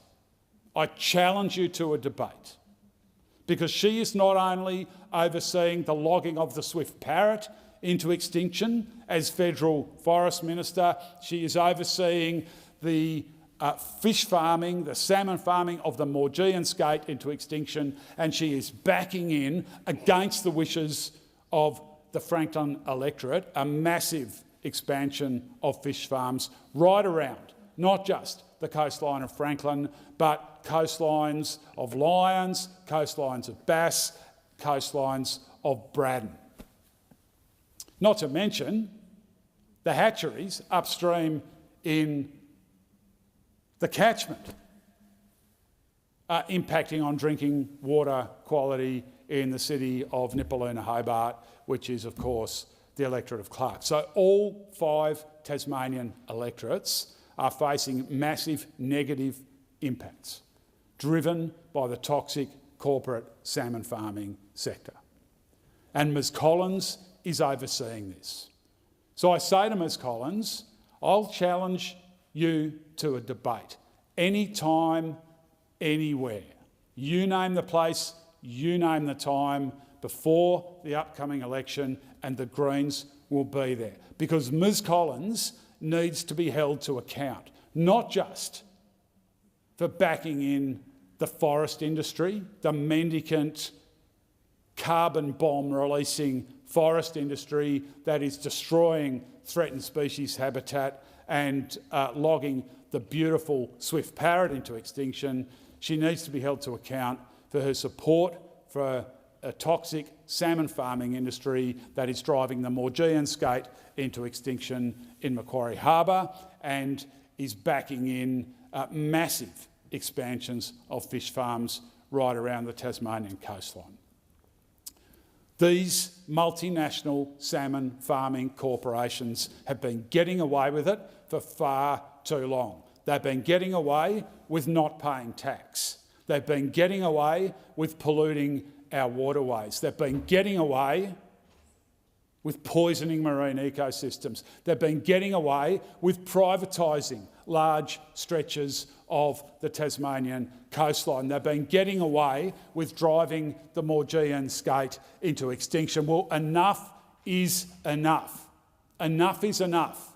And the Greens are here to say enough is enough, and we are here to fight against those foreign salmon farming corporations. We are here to fight with local communities who are fighting to protect their stretch of coastline from privatisation, fighting to protect their marine ecosystems from being polluted and poisoned.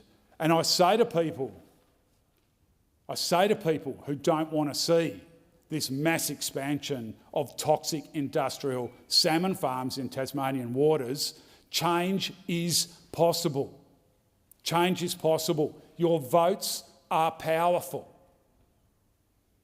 We can stop this. We can stop this, but you cannot keep voting for the 2 major parties and expect things to change. You have to vote to stop this massive expansion of toxic salmon farms. You have to vote to save the Maugean skate from extinction. Vote Greens to do those things. Change is absolutely possible, but change has to be voted for. It has to be voted for.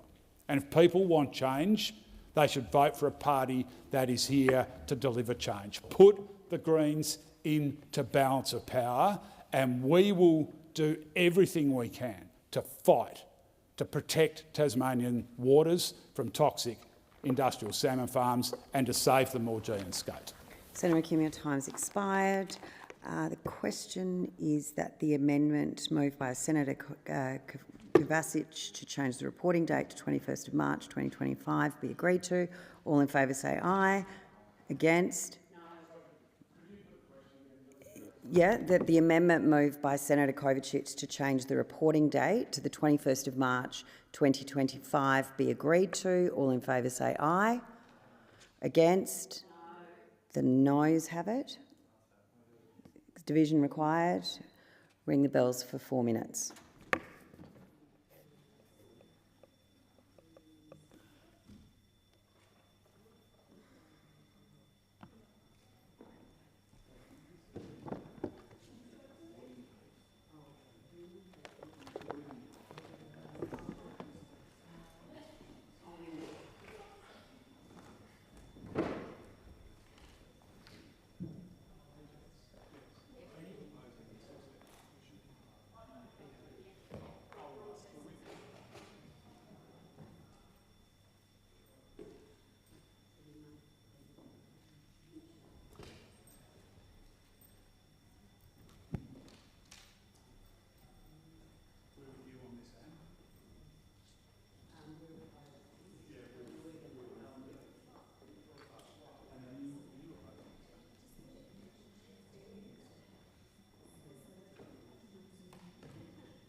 you're going to jump in? Yes. Okay.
Lock the doors.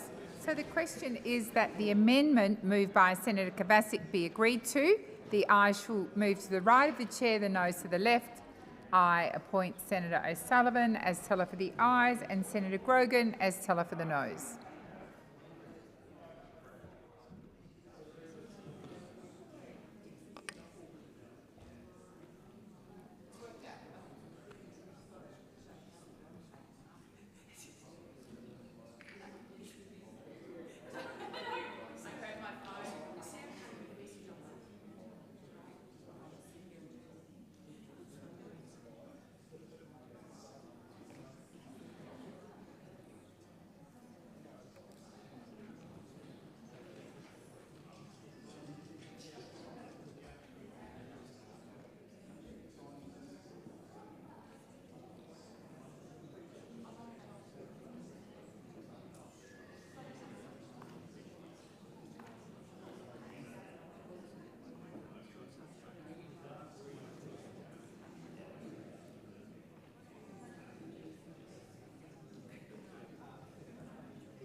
Order. There being 25 ayes and 31 noes, the matter is resolved in the negative.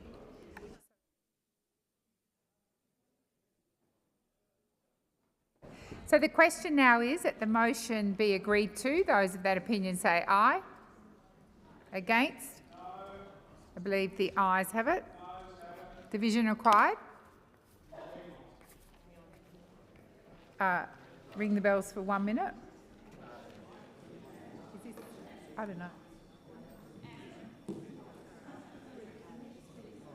Okay, so because people are still moving back to their seats, so the amendment was defeated, I'm now putting the motion. So the question is that the motion be agreed to. Those of that opinion say aye. Against? No. Division required. Division required. Ring the bells for 1 minute.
Lock the doors. So the question is that the motion be agreed to. The ayes shall move to the right of the chair, the noes to the left. I appoint Senator O'Sullivan as teller for the ayes and Senator Grogan as teller for the noes.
Order. There being 25 ayes and 31 noes, the matter is resolved in the negative. I call the clerk. So just mention,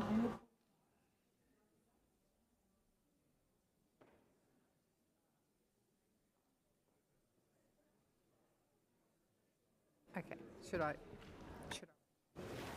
government business, orders of the day, resumption of debate on the Future Made in Australia Production Tax Credits and Other Measures Bill 2024.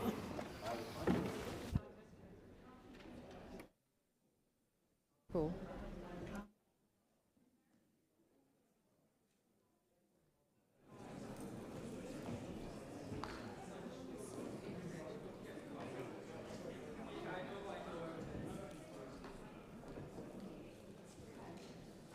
Just remind senators that just before the Senate suspended this morning, a division was called on the second reading amendment moved by Senator Cox.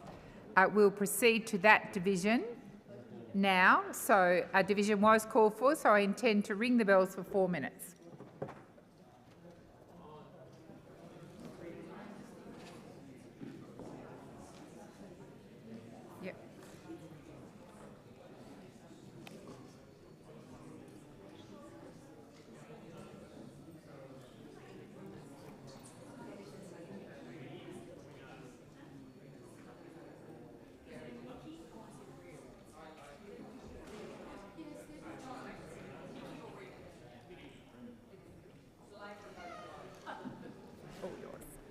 So that's the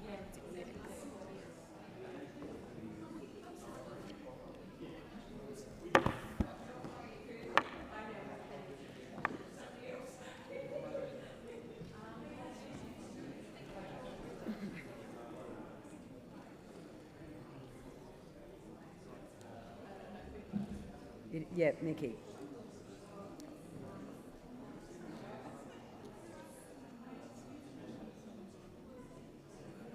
I think you're a no. I think you're that side, because it's a Mickey.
lock the doors. I call Senator McKim for the ayes and Senator Cadell for the nays.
Yeah, I did too.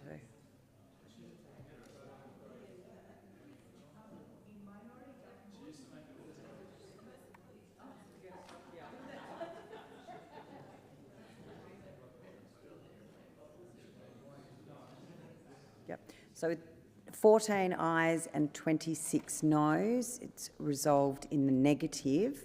The question now is that the bill be read a second time. All in favour say aye. Against? The noes have it. Division required. Ring the bell for 4 minutes.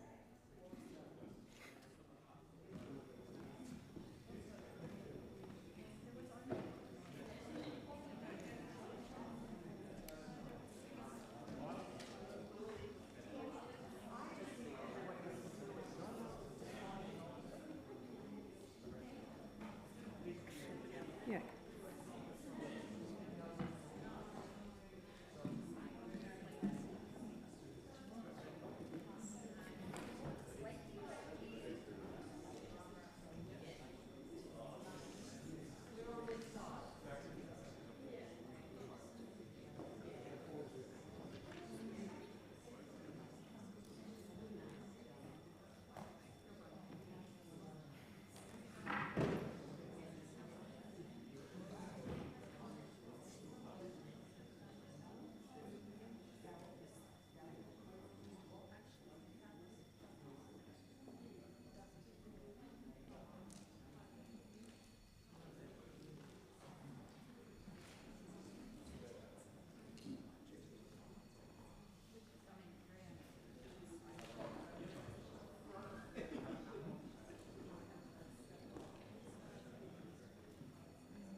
She's here.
lock the doors. Call Senator Grogan teller for the ayes and Senator Cadell teller for the noes.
The results of the division are 33 ayes and 27 noes. The matter is resolved in the affirmative.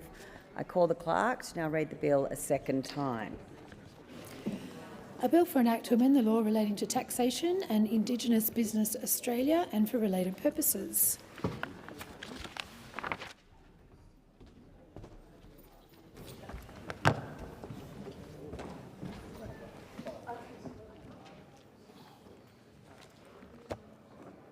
We're now in committee, so senators, if you are leaving the chamber.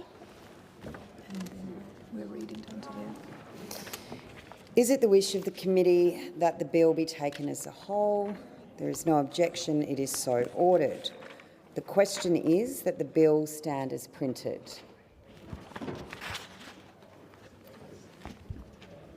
Senator. Thank you very much, Chair. So as we enter the final moments of the committee stage for this part of the evening, I think it's important to recap what it is that we're being asked to support here. Put most simply, Australian industry suffers from high project costs.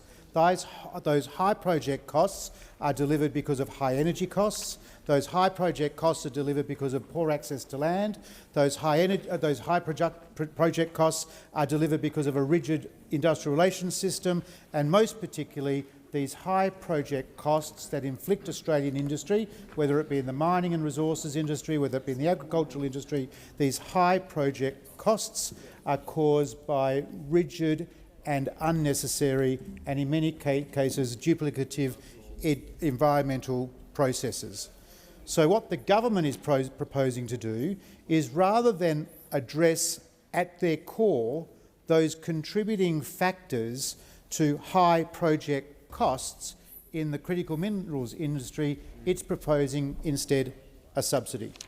That is this bill in its most easy and accurate summation. So at this point, I think it is very, very important to summarise exactly why it is that the Coalition is opposing this bill. And there are 5 themes that deserve to be reiterated. The first is that this is burdensome bureaucracy and inefficient spending. The bill does not provide widespread tax relief to business, but instead ties them up in complex regulations. We'll come to that further in some questions that I have for the Minister. Further, businesses must navigate multiple government agencies, including the Clean Energy Regulator, ARENA and the Department of Industry, before even reaching the tax office. And the estimated compliance costs for businesses start at $100,000 a year, $100,000 a year, are ongoing and will be cumulative. Second theme is that this bill risks permanent corporate welfare. The Coalition supports lower taxes but opposes permanent taxpayer-funded handouts for businesses. The bill locks in subsidies for decades, with production tax credits extending in the 2040s. Lessons from the COVID-19 crisis demonstrate to us that government intervention should always be temporary, should always be targeted, and should be scalable and not a permanent feature of economic policy. Thirdly, the unclear and politicised community benefit principles deserve much greater interrogation. And again, I look forward to asking the Minister questions about the community benefit principles in practice. Companies must comply with unclear and vaguely defined community benefit principles in order to receive the tax credits. And it's worth noting that the full tax credit is not available unless you meet the community benefit principles in full. That's a very important point that industry must be very cognizant of. Secondly, the Treasurer has sole discretion over the community benefit principles or requirements, creating, we would argue, political risk and uncertainty for business at a time when business, particularly in the critical minerals sector, is looking for greater certainty, less political risk. And finally, critics warn that the community benefit principles could force businesses into union... Smith, as it is 6:30, the committee will report to the Senate.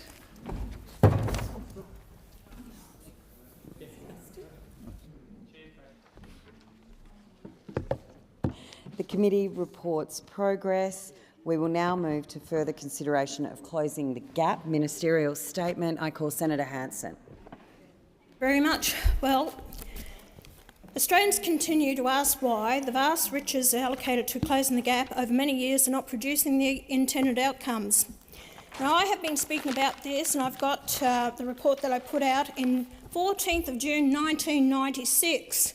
And this is what I was referring to, all these years of the inequalities in the system. And until we actually acknowledge and question, nothing will change. Yeah. Now, repeated failure to close the gap puts this goodwill at risk. I have always called for equality among all Australians. Assistance should be based on individual need. A person's cultural background or skin colour should never entitle them to more assistance than any other Australian. And I will keep repeating that. I'm pleased to hear and see from my colleague in this chamber, Senator Jacinta Price, and her comments that are now starting to draw attention from the Coalition to actually back her up. But I didn't get backed up with that years ago, because actually it was the Howard government that threw me out on making comments on equality for all Australians, and I was thrown out of the Liberal Party for saying it. And it's quite interesting to see today that Senator Cash has made some comments with regards to this, and it's quite interesting to hear her comments. I'm just trying to find it here, but I will. The Liberals are only now saying it should not be based on race but need. That sounds familiar, and I got thrown out of the Liberal Party for it. So it's good to see that they've finally woken up to themselves, because closing the gap is clearly not working. I keep calling for equality for all Australians. Now, in part of my comments that I've made here, and I've got to go back to this well, I really got involved in politics because of Robert Tickner. Robert Tickner was actually a minister in the Keating government. And this is Robert Tickner's comments. On this basis, the ABS in 1991 national census included people of Aboriginal descent and people who were accepted as Aborigines by Aboriginal communities. This means whites who married Aborigines or had adopted Aboriginal life and been initiated not only qualified for the census but also for welfare payments under the more generous Indigenous range of benefits. The then Minister for Aboriginal Affairs, Robert Tickner, conceded the growth in census figures for Indigenous Australians in 1991 reflected an increased willingness of people to identify as being of Aboriginal or Torres Strait Islander origin. This uncertainty as to what constitutes an Aboriginal lends itself to welfare abuse, false native title claims and other such injustices. When government handouts are considerably more generous towards Aboriginal and Torres Strait Islanders than non-Aboriginal Australians, it is little wonder more people are willing to hitch their welfare wagons to the Aboriginal gravy train. Well, he said that, and I said it in 1996. Isn't it amazing? Hasn't the Labor Party done a turnaround in their attitude towards this? I've actually, how many times have I asked for identity of Aboriginal? But apart from that, you won't even do that. As I'm saying, forget about race. It's not about race, culture, or your background. It should be based on an individual needs basis. We are all Australians together. Forget about whether you're Aboriginal. It should not come down to that. Even the report that I've put here, this report that I put out, everything where you go through, whether it's health, whether it's education, whether it's legal aid, whether it's master's degrees, everything, there is a clear difference in what you get if you're an Aboriginal to a non-Aboriginal. Nothing's really changed today at all. And if you actually look at some of these things here, with refer back to health. Some of the comments, it's just, sorry about this, things have to change. And until we acknowledge this, it's only getting worse. Now, what I have pulled up here also, and I've made comments about the corruption and misappropriation of monies that is happening, but it falls on deaf ears in this place. What we need to do is to have a good look at these corporations. A good example of the different treatment are the standards of governance to which Indigenous corporations are held compared to the standards required of non-Indigenous corporations. Non-Indigenous corporations are required to meet the governance standards of the Corporations Act of 2001. Indigenous corporations are only required to meet the standards of an act written specifically for them, the Corporations Aboriginal and Torres Strait Islander Act of 2006. Many Indigenous corporations can't even meet these softer standards, and the agencies which are supposed to enforce these standards are either disinterested or poorly resourced. There have been many examples of poor governance in recent years, allowing corruption and nepotism to reign free while entrenching advantage among those who need the most support. So boards of directors at some of these Indigenous corporations are passing illegal resolutions without required quorums, or even outside of board meetings without the required written agreements from every board member. Many directors are not even aware of their individual obligations, and training in these basic obligations is not mandatory. Many directors are simply appointed to support family members, dominating boards, and required declarations of these connections are not adequately enforced. Even worse is the paternalism which drives these much lower standards. It assumes a much lower level of competence and diminished capacity for Indigenous people, and that makes no sense at all. I've been told about the corruption that's happened. Even on councils, the CEO, councillor, actually signed off on work to be done by his own company, and the work wasn't even carried out.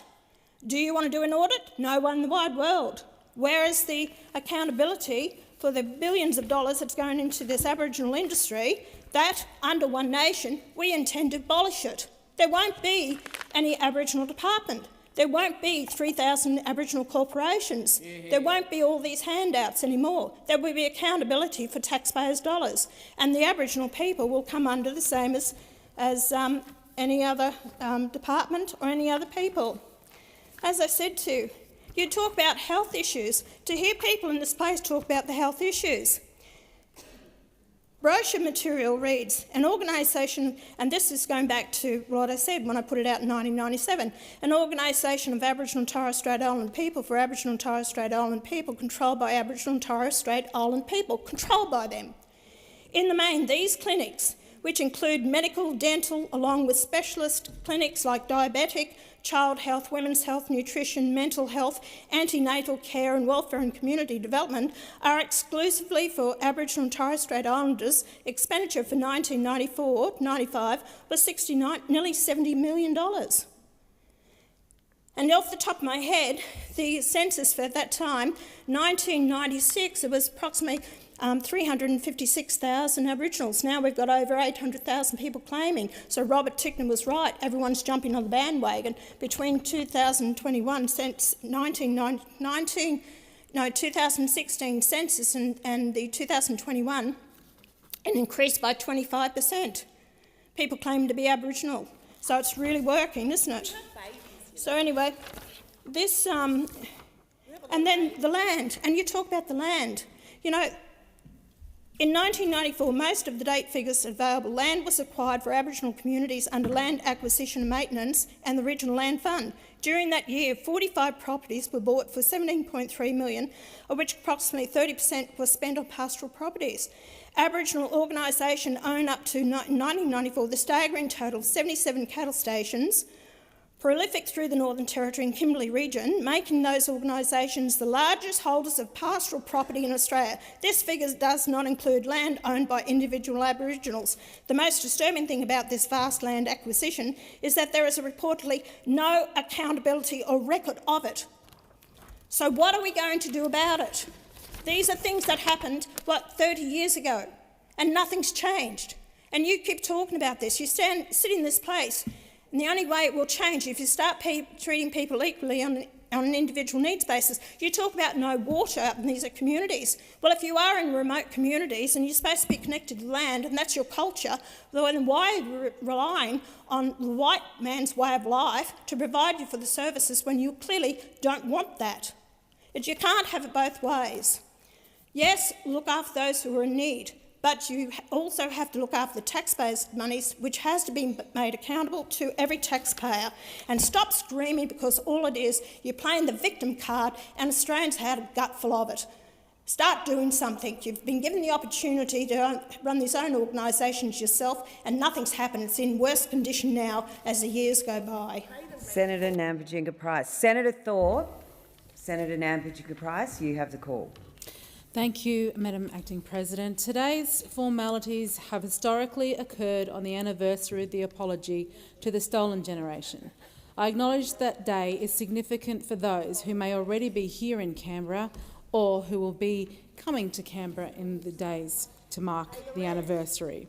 But I also want to acknowledge the new, neglected generation of children who are being left to languish in dysfunctional circumstances simply because of their race. It is an absolute crime, and make no mistake, there will be a day when those children demand an explanation as to why they were allowed to be overlooked in the way that they are. Today's report contains a lot of information, but it's also important to highlight what is missing. In July 2024, the Productivity Commission highlighted two crucial areas of reform. First, the need for an agreed approach to measure the implementation of the 4 priority reforms. Second, the lack of a reliable data source to assess whether Indigenous communities have access to clean drinking water, sewerage treatment and electricity. The recommendations are emblematic of the failings of the current approach: ineffective governance, poor information and practical necessities not being a priority. It was disappointing that neither of these reforms were properly addressed in the list of essential action in the 2024-25 implementation plan. Turning to the data, the July 2024 Closing the Gap compilation report showed only 5 of the 19 targets are on track to being met. It was a grim report, and the data relating to the Northern Territory was especially concerning, as the Territory is home to many of the most marginalised Indigenous Australians. The data was released the same week I attended a funeral for a much-loved young Indigenous man in the Territory who had committed suicide. This report is not just about statistics. Every number is a precious life, and that's why we must do more to protect them. Clearly, the current approach is not working. We are now halfway through this national agreement, and it is overdue for review. Because despite how much closing the gap data is used to inform policy and the national conversation, it's incomplete. The data itself is lacking.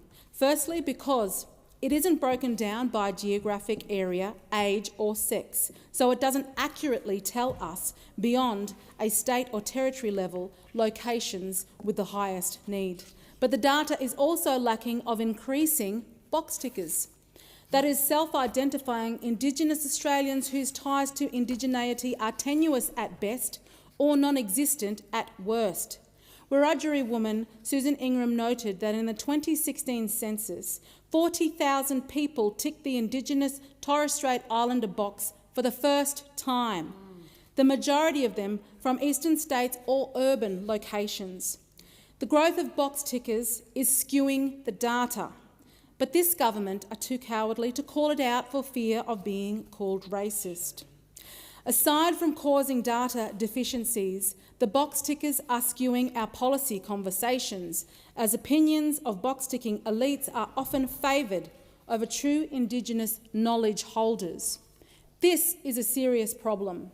It's contaminating the data, the policy we create, and marginalised Indigenous Australians ultimately suffer.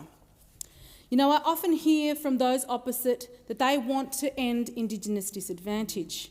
But in reality, Anthony Albanese would prefer to distract everyone with cash splash announcements instead of real solutions. If they truly want to end Indigenous disadvantage, they must redirect their priorities onto things that really matter, things like economic independence. The private sector holds a wealth of opportunity for marginalised Indigenous Australians and can be a pathway out of a life of disadvantage. I've seen it in Alice Springs. The Leader of the Opposition, Peter Dutton, has taken time to see it also. I encourage the Prime Minister to do the same. The Coalition knows economic independence and private enterprise are vital to enabling marginalised Indigenous Australians to stand on their own 2 feet.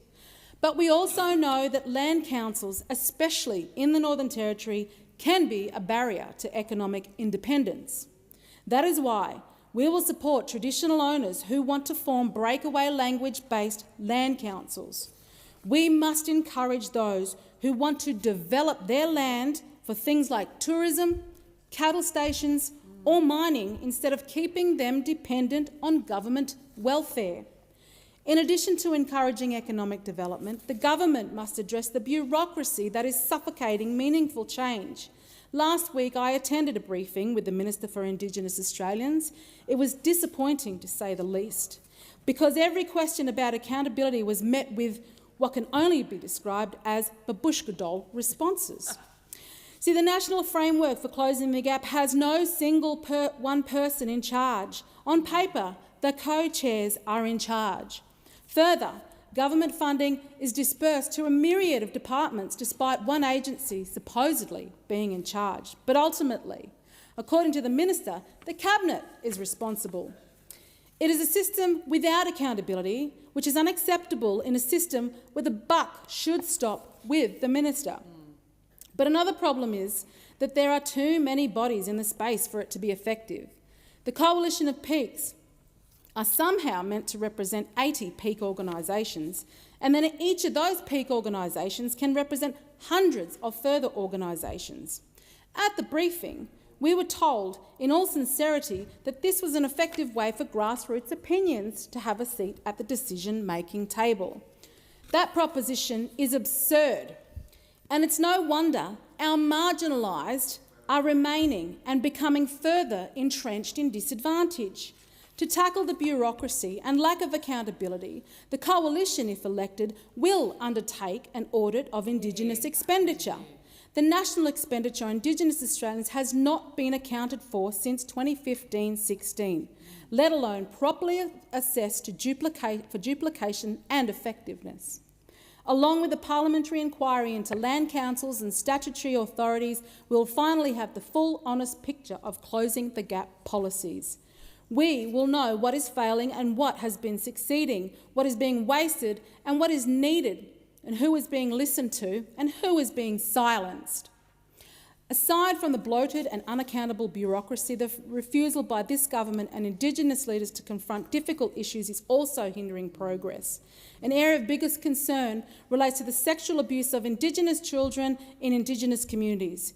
It's worth noting that in his address today, the Prime Minister has failed to even mention the rates of sexual abuse suffered by Indigenous children.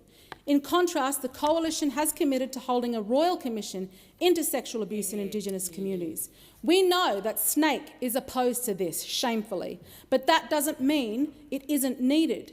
If we refuse to confront this, we have no hope of tackling the rising rates of youth incarceration and domestic and other forms of violence.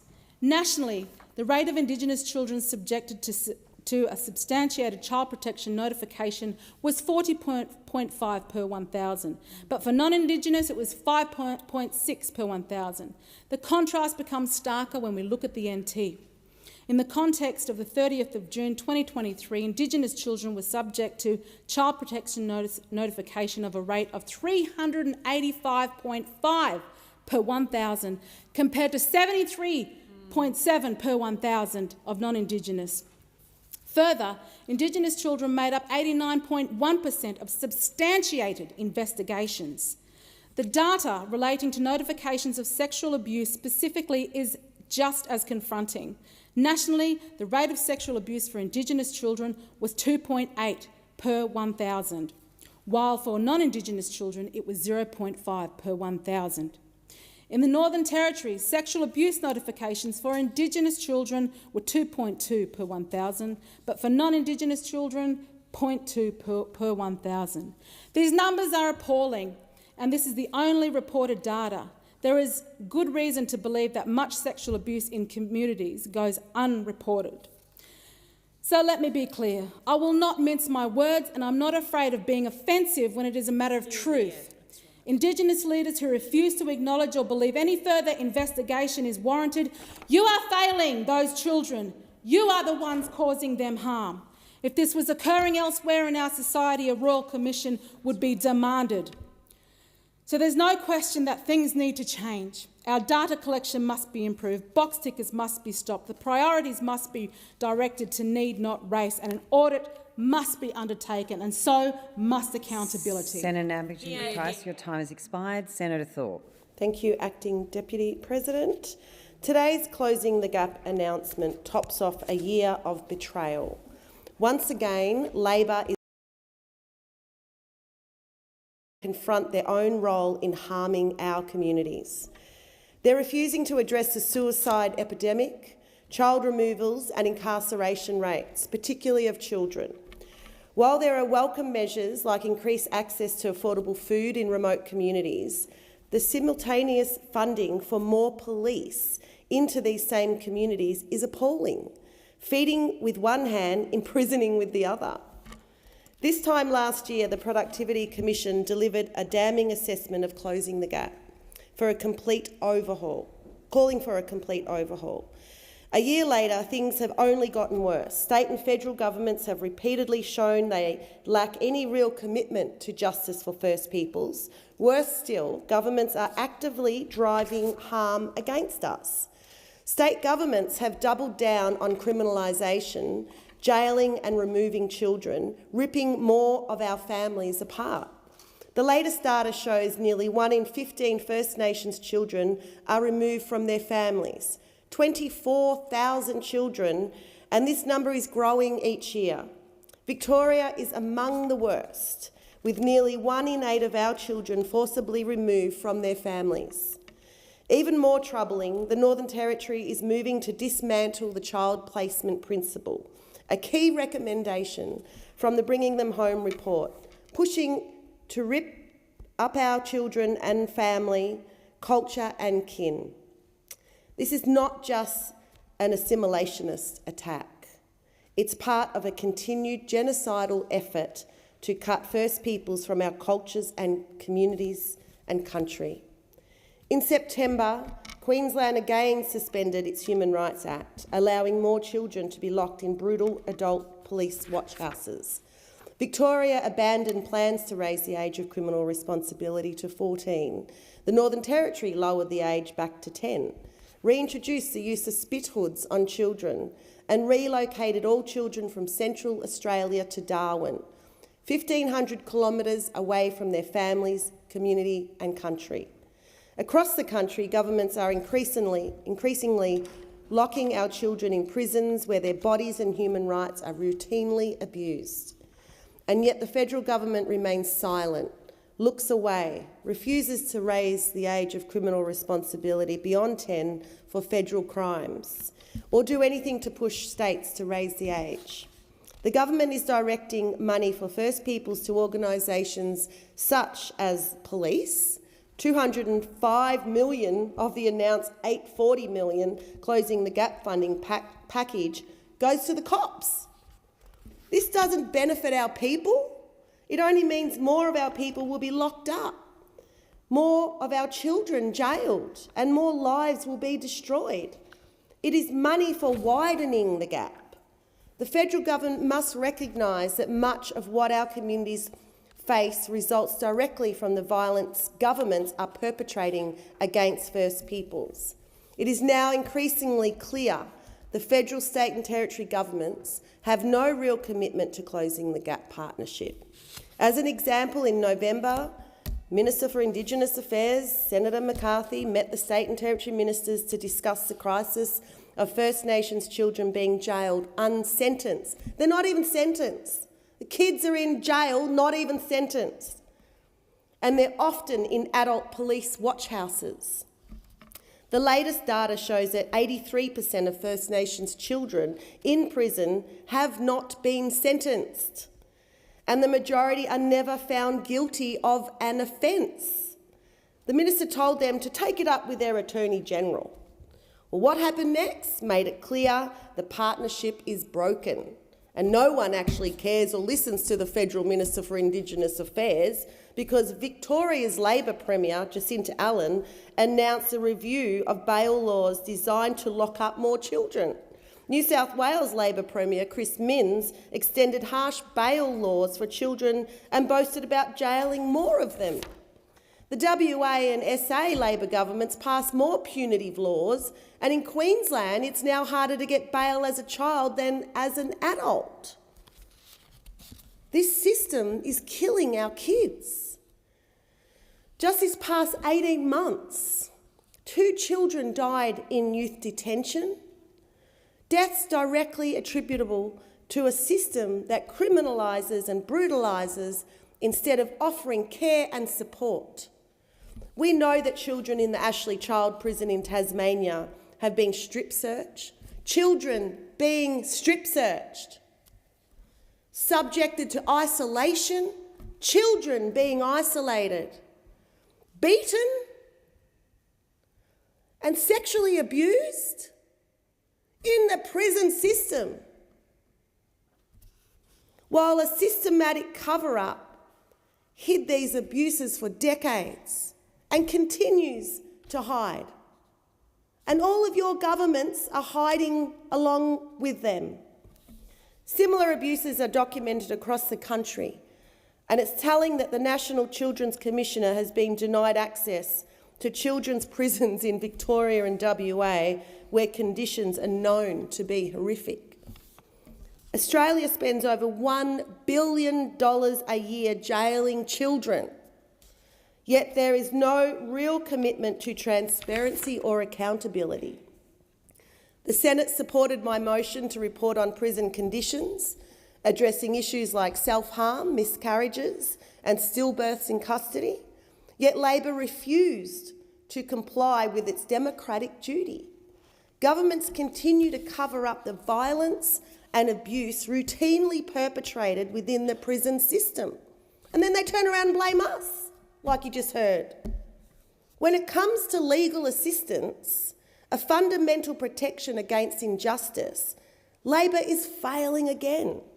An independent review revealed that legal assistance sector is underfunded by $1 billion annually and recommended an additional $459 million per year from 2025 onwards.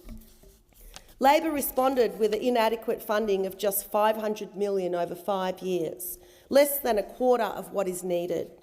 Aboriginal Legal Services called this a betrayal that does not reflect a government that believes in First Nations justice. Well, obviously, you're not about that at all. And remember, cops just got given $205 million, which only increases the demand. Last year, I led a group of 28 crossbenchers in calling for stopgap funding to keep legal services afloat. Labor again ignored this. Many of the problems we see reflected in Closing the Gap report points to breaches of Australia's international human rights obligations. The UN Committee on the Rights of the Child has repeatedly called out Australian governments for violating the Convention. Legal experts presenting to the Youth Justice Inquiry last week made it clear the federal government has the power to intervene to enforce minimum standards on the states and prevent these human rights abuses, aligning this country with our international human rights obligations. You pick and choose when you want to follow your UN obligations, yet the federal government denies that it has jurisdiction over these abuses. This is a lie. The government is responsible for upholding international human rights obligations, and it has the constitutional power to do so. It is choosing not to act, hiding behind the fake excuse that this is all just a matter for the states and territories. The external affairs power under Section 51 of the Constitution allows the government to implement international treaty obligations across all jurisdictions. This means the government could legislate to ensure compliance with the United Nations conventions that Australia has ratified. These powers have been used to enforce uniform sex discrimination laws across states and territories under the Sex Discrimination Act. The government could do the same to prevent human rights abuses against children and First Peoples. It simply just won't act. Self-determination is the only way forward. We don't need more overpaid commissioners for everything. You would put up a commissioner for everything. We don't need any more reports being ignored, token advisory bodies that you keep setting up, or sham partnerships that governments continue to breach. What we need is for governments to stop perpetrating violence against First Peoples, which drives more intergenerational trauma and dysfunction. We need them to respect our basic human rights. Thank you, Senator Thorpe. Senator Stewart. Thank you, Acting Deputy President. The story of our nation is often told through our sporting accolades, the great pride in our scientific advancements and academic achievements, and celebrating our unique and wonderful natural environments. But our record on how we treat First Nations Australians is inseparable from our identity in Australia. And our history as a nation will be judged by the actions governments take now to address the inequalities between Indigenous and non-Indigenous Australians, giving all of us an equal playing field. First Nations mob are strong and resilient. Every year we face numbers that tell a story that is hard to process. They tell the story of a gap between those of us who are born as First Nations people and those who are not. I've been grappling with these numbers since I first heard the statistics as a 15-year-old in a high school classroom. Since that day, I have been driven every day to change those numbers. And that's why I'm a part of the Albanese Labor government. Because we're building Australia's future, easing the cost of living and delivering record investments in First Nations outcomes to close the gap. This report tells a story of a Labor government which is creating jobs and building economic empowerment for First Nations communities and easing housing overcrowding and improving safety. Some highlights for me in particular is over the last year, we've commenced the new Remote Jobs and Economic Development Program, which will create up to 3,000 jobs in remote communities over 3 years. We've expanded the Connected Beginnings program, which supports First Nations children to thrive in early years. I've spoken many times in this chamber about how crucial the early years are. With the right support early on, we can set kids up for life. While Peter Dutton and the opposition want to rip away the opportunity to build your future, we're giving Australians opportunity to undertake free study with over 30,000 First Nations Australians enrolling in our free TAFE programs across the country. We've significantly increased funding for Aboriginal and Torres Strait Islander legal services and family violence prevention legal services to help more women and children escaping family and domestic and sexual violence. We've committed $842 million to deliver essential services for remote communities, including policing, women's safety, health and education in the Northern Territory.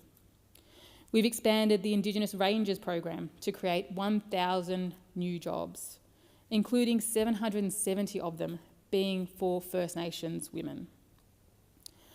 I'm also heartened by the commitment to expand much-needed services for birthing on country, mental health and nutrition. The 2025 Closing the Gap implementation plan outlines the strategy for the year ahead. There is so much in this plan that sparks optimism for the future for mob. I was particularly excited to see the commitment to establish a place-based business coaching and mentoring program for First Nations businesswomen and entrepreneurs. Through my role as the chair of the Joint Standing Committee on Aboriginal and Torres Strait Islander Affairs, I've had the chance to learn more about the economic contribution of First Nations people. Australia's First Peoples have been traders, innovators, entrepreneurs and knowledge holders for more than 65,000 years. We have an unbroken knowledge of invention, innovation and resilience. Our contribution to Australia's economy and local communities is significant and far-reaching, beyond gross domestic product, and it's growing rapidly. The committee learned that First Nations businesses contribute $16.1 billion in revenue each year, and that for every dollar of revenue spent, First Nations enterprises create $4.41 of economic and social value. That's why we're also expanding the role and remit of Indigenous Business Australia to boost First Nations economic empowerment, strengthening the Indigenous procurement program and investing $16.9 million to deliver a First Nations economic empowerment agenda. At the core of self-determination is the freedom to write your own story. I want to write a story of our mob building on their resilience with their unique knowledge and skills and taking our place as economic contributors and partners in this country. I'm proud to be part of the Albanese Labor government and to work with colleagues like Minister McCarthy and Prime Minister Albanese, who are writing that story with me and with all First Nations Australians. Thank you, Senator Stewart. Senator Little. Thank you. Well, I start with recognising this week is the 17th anniversary of the National Apology to the Stolen Generations. My own mother, was an example of that. She has since passed. But she used to say often, "I will not let my children live vicariously in my trauma," and she refused to reflect any stereotype. Well, the first job of any government is to keep Australians safe. The job is to do better, not to do things everyone knows will make a situation worse. The job is to focus on priorities the evidence says you must focus on. Labor, you made progress in the Close the Gap targets worse when you removed the cashless debit card.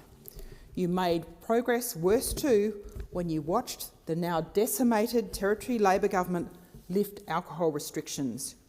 You made it worse with your $450 million failed voice referendum because you were completely distracted, along with the leadership in those same organisations, on the front line of closing the gap. Those three things almost guaranteed the annual Closing the Gap report was not going to read well. There's some good stories in there, sure, but you lack a focus on accountability, and that has meant it's not a better read. These annual reports are a continuation of our commitment, shared by all in this chamber, to do better by Indigenous Australians. But it's not on track. Still only 5 targets met. There are more targets either going in the wrong direction, not on track, or there is no data to determine change. And its representation in this report does not tell us by how much it's changed, if anything, within those targets. We're only expected to believe you. The report handed down today is more of an election campaign pitch than about data that is useful. It is not nearly as comprehensive or informative as previous Close the Gap reports. Box-ticking Indigenous Australians are most likely skewing the data. That is truth-telling. The data is deficient. Accountability is becoming unclear. Who is this agreement actually with? Who is it responsible? Who is responsible for it? This report is 11 pages less, 10% less detail than previous year.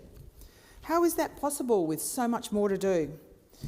It is not a true reflection of what is happening, because even the Productivity Commission says, beware of the aggregate.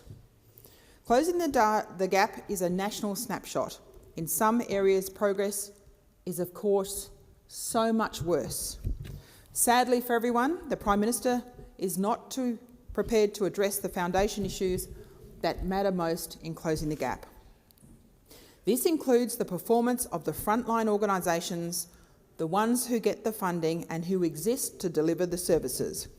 Every Australian deserves better. Victim survivors, locals who live in communities from Cairns to the Kimberley, Ceduna to Katherine, where these outcomes have got worse, but they deserve better from all of us. Better from the federal government, state and territory governments, local governments, organisations, and from the individuals themselves. There remain several targets with no data.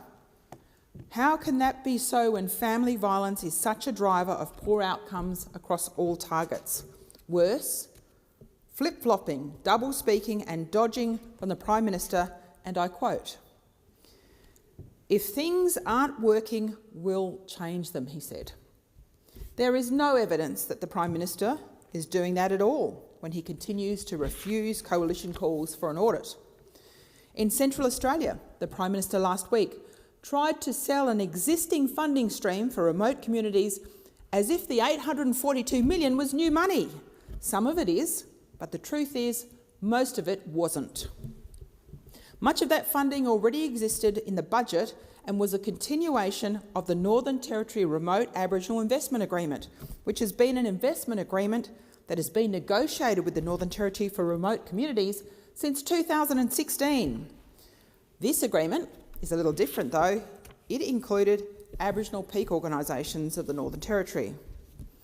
I acknowledge the funding in it for family and children's centres in 12 communities and additional funding for language and men's centres, but your announcements did not provide detail and your record of implementation is very poor.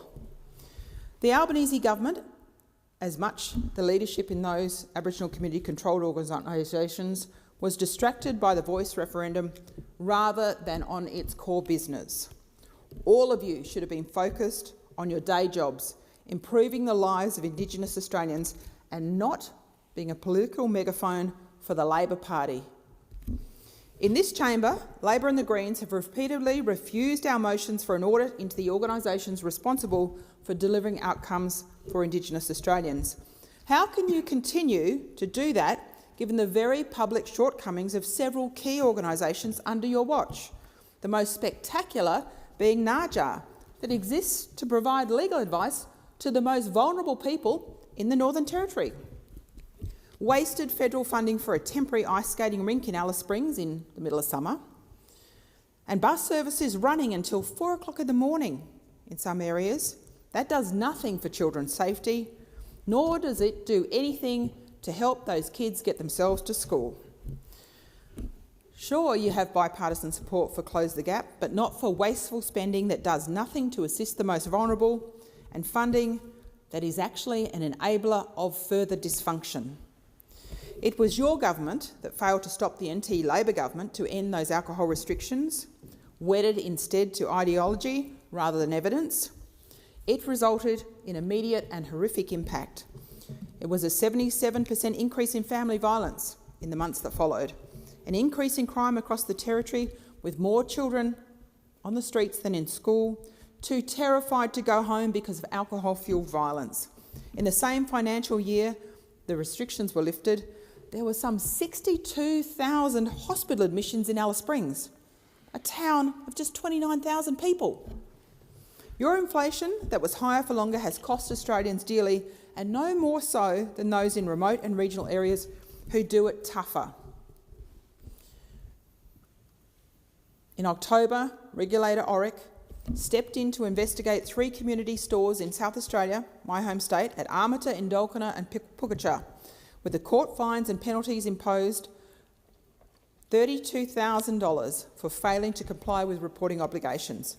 Add to that legal expenses and all the unnecessary and avoidable cost that no doubt is passed on to already struggling and unsuspecting customers.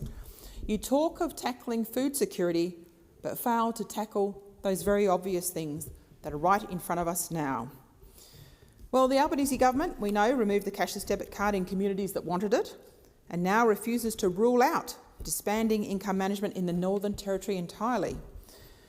When you do that, you will again condemn the gap to further widening. You must not end income management. The PM went to the last election promising to end income management though, but he knows his experiment resulted in worse outcomes for everyone, so he's now hesitant to do anything now until after the election. Tell them you plan to do the same again only after the election. The consultations on ending income management for 29,000 people in the Territory ended on the 6th of December last year. We know your Labor-stacked parliamentary committee that concluded with a recommendation to end income management. You only have to go to the parliamentary website to find that. To close the gap, we must combat the drivers behind violence in Indigenous communities, and alcohol is the most significant driver of them all. The Prime Minister's inaction on alcohol access in the Territory is unforgivable, and the victims of this inaction are vulnerable women and children. 90% of men incarcerated in the Northern Territory are there due to family violence-related offences. Alcohol was the main driver of that violence. The Prime Minister is right to focus on early childhood and education as a vehicle for advancement, but you can't ignore the facts. Aboriginal children are on the streets, not in schools. I want to refer to the distressing element of the Helpway Earlier report released by the National Children's Commissioner last year, because it told some truth about what children thought. They said being in custody was safer than living in their own homes. It's a truly appalling state of affairs. It is time to get Australia back on track with practical action for Indigenous Australians that deals with evidence and not emotion. Senator Payman. Thank you, Acting Deputy President. I too would like to contribute and make a contribution, rather. I acknowledge the Ngunnawal and Ngambri elders and knowledge holders who've paved the way for those present here today, those following proudly in their footsteps, and those yet to come as owners and custodians of country. I acknowledge Whadjuk country as my home base, where I live, care for, and maintain continuing reciprocal relationships with all who share this land. Today, the government released its list of the 2025 investments to address the Closing the Gap targets. On the surface, these measures look very promising. Cheaper groceries in remote stores, business support for Indigenous entrepreneurs, home loan assistance. These are welcome, but they're nowhere near enough. we know that only 5 out of the 19 targets are on track. And while the government tinkers at the edges, the reality for First Nations communities remains dire. Housing is in crisis. Incarceration rates remain shamefully high. Food insecurity is a daily struggle. Children are being taken from their families at record rates. This is not closing the gap. This is barely opening the door. So let's break it down. The Prime Minister's promised to, and I quote, cap the prices of 30 essential products in 76 remote stores, end quote. Ensuring people pay city prices for basics like milk, bread, and apples. It sounds great, right? But let's ask the real question of why are food prices so high in the first place?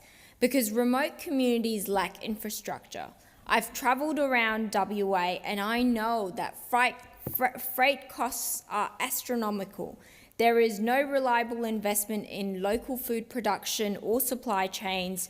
First Nations communities have been calling for community-owned food co-ops, better transport subsidies, and an end to the price gouging by monopolistic retailers. Yet the government offers only a short-term price cap. And what happens when the cap expires? The Prime Minister boasts about boosting Indigenous home ownership, but what about the tens of thousands of First Nations people living in overcrowded, unsafe and dilapidated public housing? What about the communities with no running water, electricity or functioning sewerage systems?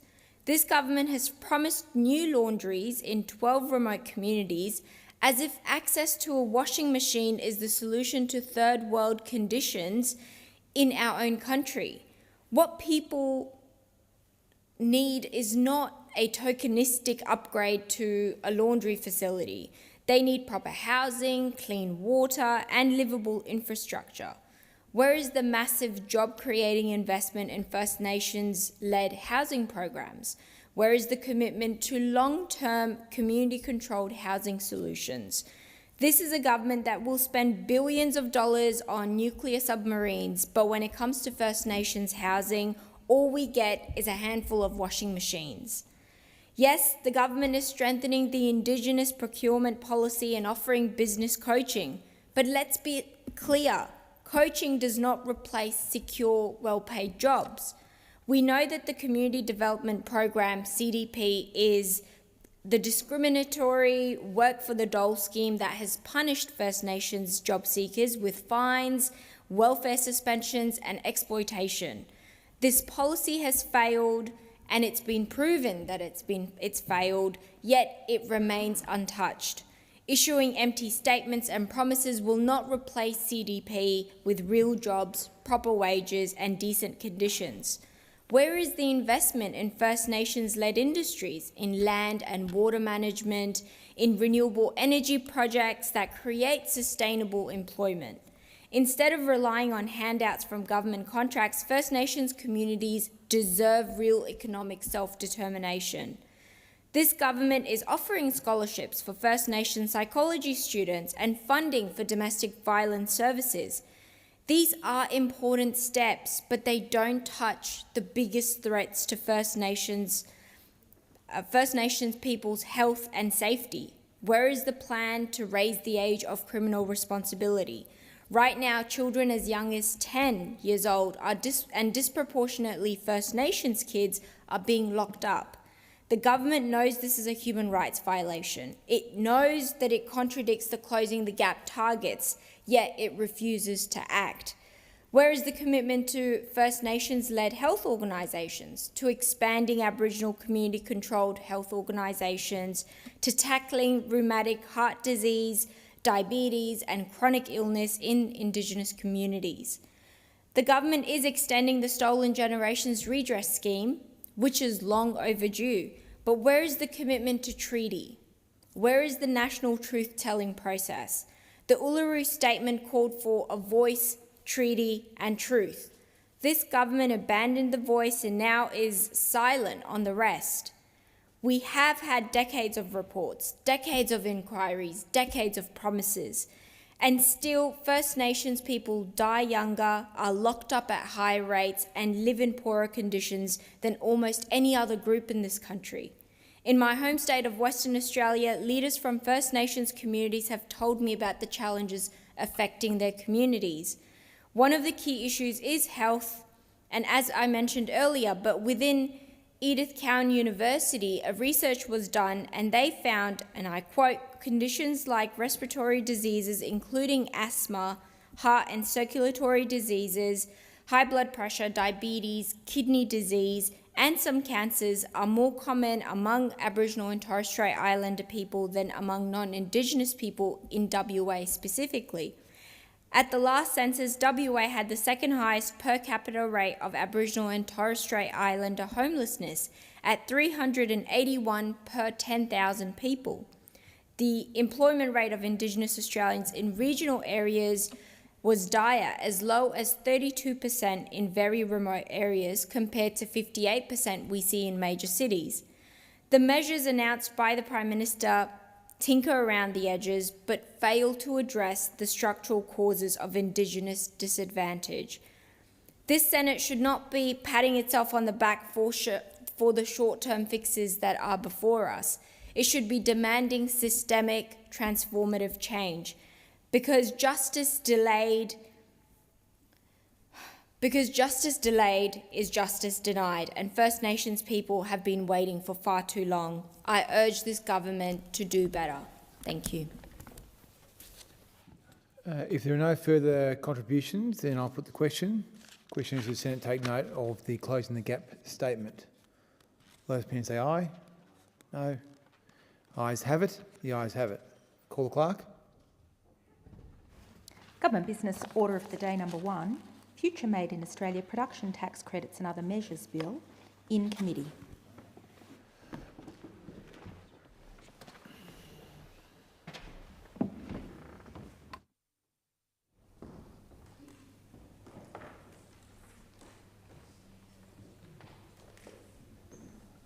The committee is considering the Future Made in Australia Production Tax Credits and Other Measures Bill 2024.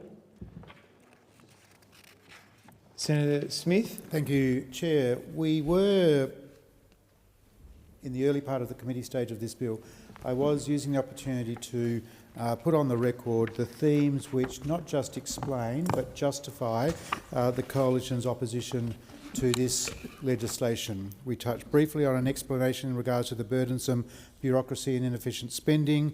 We talked briefly about the risks of permanent corporate welfare, and I was talking to the theme of unclear and politicised community benefit principles. And I think it's this third point which I think is the most alarming, and as I said in my second reading contribution, I hope that industry in their enthusiasm for this initiative pay very, very close attention to the real-time and practical application of these principles. Fourthly, and importantly, we believe that this is selective tax relief and market distorting. The bill does not apply equally to all businesses. Only select industries with strong political lobbies will benefit, we argue. It also excludes major sectors such as carbon capture, gas, blue hydrogen, uranium and nuclear power, despite their strategic importance to Australia's energy future. And importantly, it is absent of any of those coalition business initiatives that we have talked about. Then finally, our opposition goes to the lack of transparency and economic viability. We argue that key decisions will bypass the international interest framework, raising concerns about lack of accountability in major funding allocations. It is the Treasurer and bureaucrats, not industry experts, that decide which sectors receive funding, leading to political interference, we argue.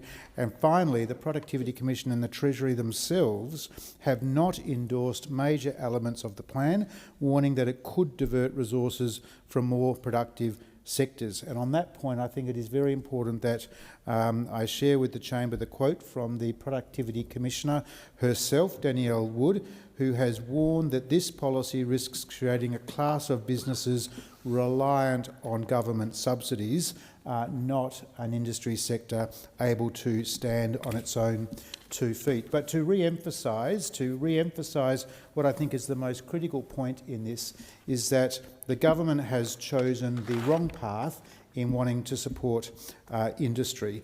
This is demonstrated by comments made by the Minerals Council of Australia as early as April last year, where it talked about Australia's investment pipeline and the significant tens of billions of dollars that is being lost to Australia every year. In its statement at that time, the Minerals Council of Australia highlighted the fact that, and I'm quoting now from the Minerals Council of Australia from April last year, the problem facing industry is not a shortage of potential projects, but rather the challenging investment environment that has been created by poor policy settings. It goes on to say that Australia's mining sector is grappling with unprecedented cost pressures, burdened by restrictive policies that are impacting the global competitiveness of our current operations and thwarting investment in new projects. It goes on to say that the biggest bang for taxpayers' bucks is simply creating an operating environment that is conducive to growth and attractive for investment by lowering the cost of doing business in Australia. That's the key point, and that's the key measure of success for this legislation. Does it lower the cost of doing business in Australia? And we would argue it leaves all of the most significant cost pressures, rigid industrial relations system, duplicative environmental processes, poor access to land, unchanged.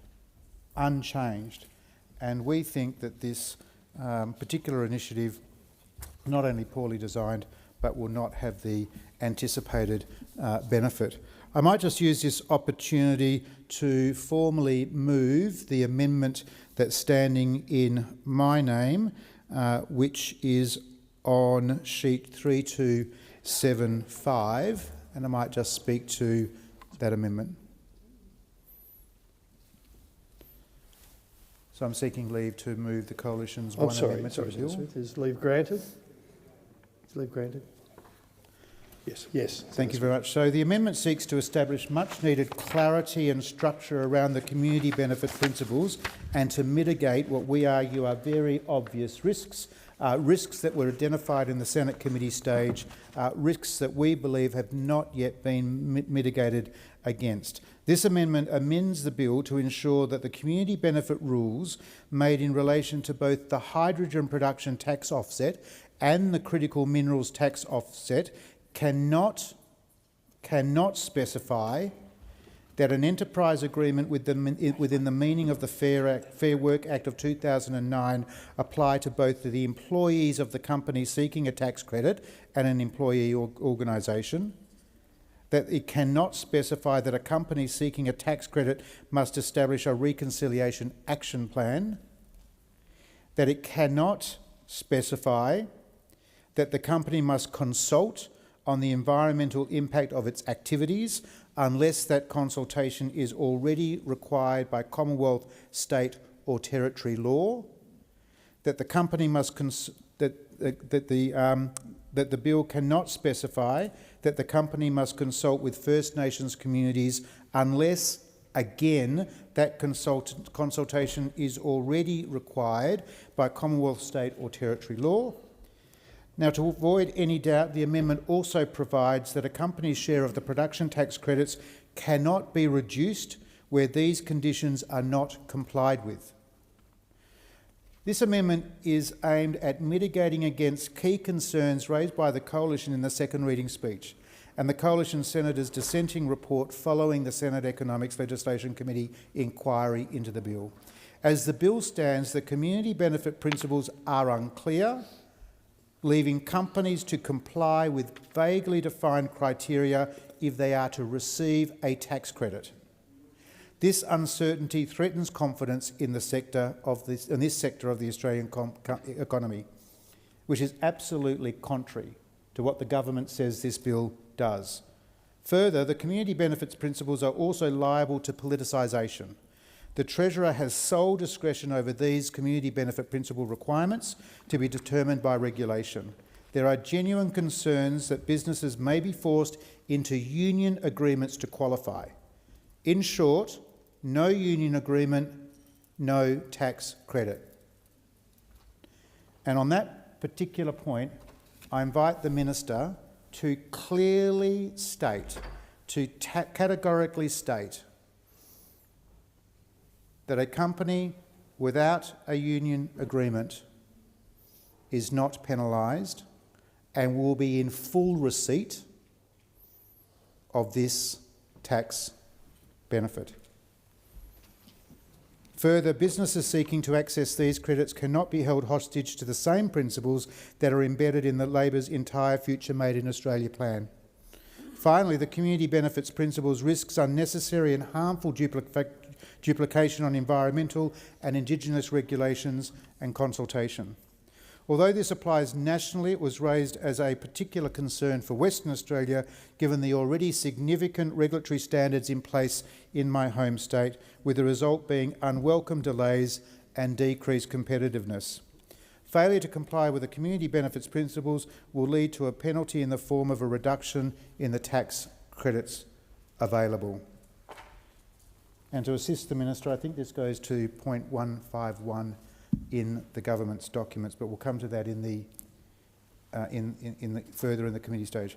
At this point, I think it's further to reiterate stakeholder views, primarily those from the Minerals Council of Australia and the Chamber of Commerce. The Minerals Council of Australia has made it very, very clear and noted concerns over duplication and regulatory burden in its inquiry submission. It said the Australian minerals industry produces critical minerals utilising world-leading sustainability standards, including best practice environmental management and community engagement. We understand that the requirement to comply with community benefit principles is an overarching requirement of the Future Made in Australia Act. However, there are already extensive and rigorous approvals processes that mining and mineral processing projects must adhere to that makes this an unnecessary and duplicative feature of this initiative. This was a view that was echoed again by the Australian Chamber of Commerce and Industry, which submitted the additional engagement processes required by the community benefits principles parallel existing requirements of the planning and approval process. This is simply adding a further layer of administration and compliance without any clear benefit.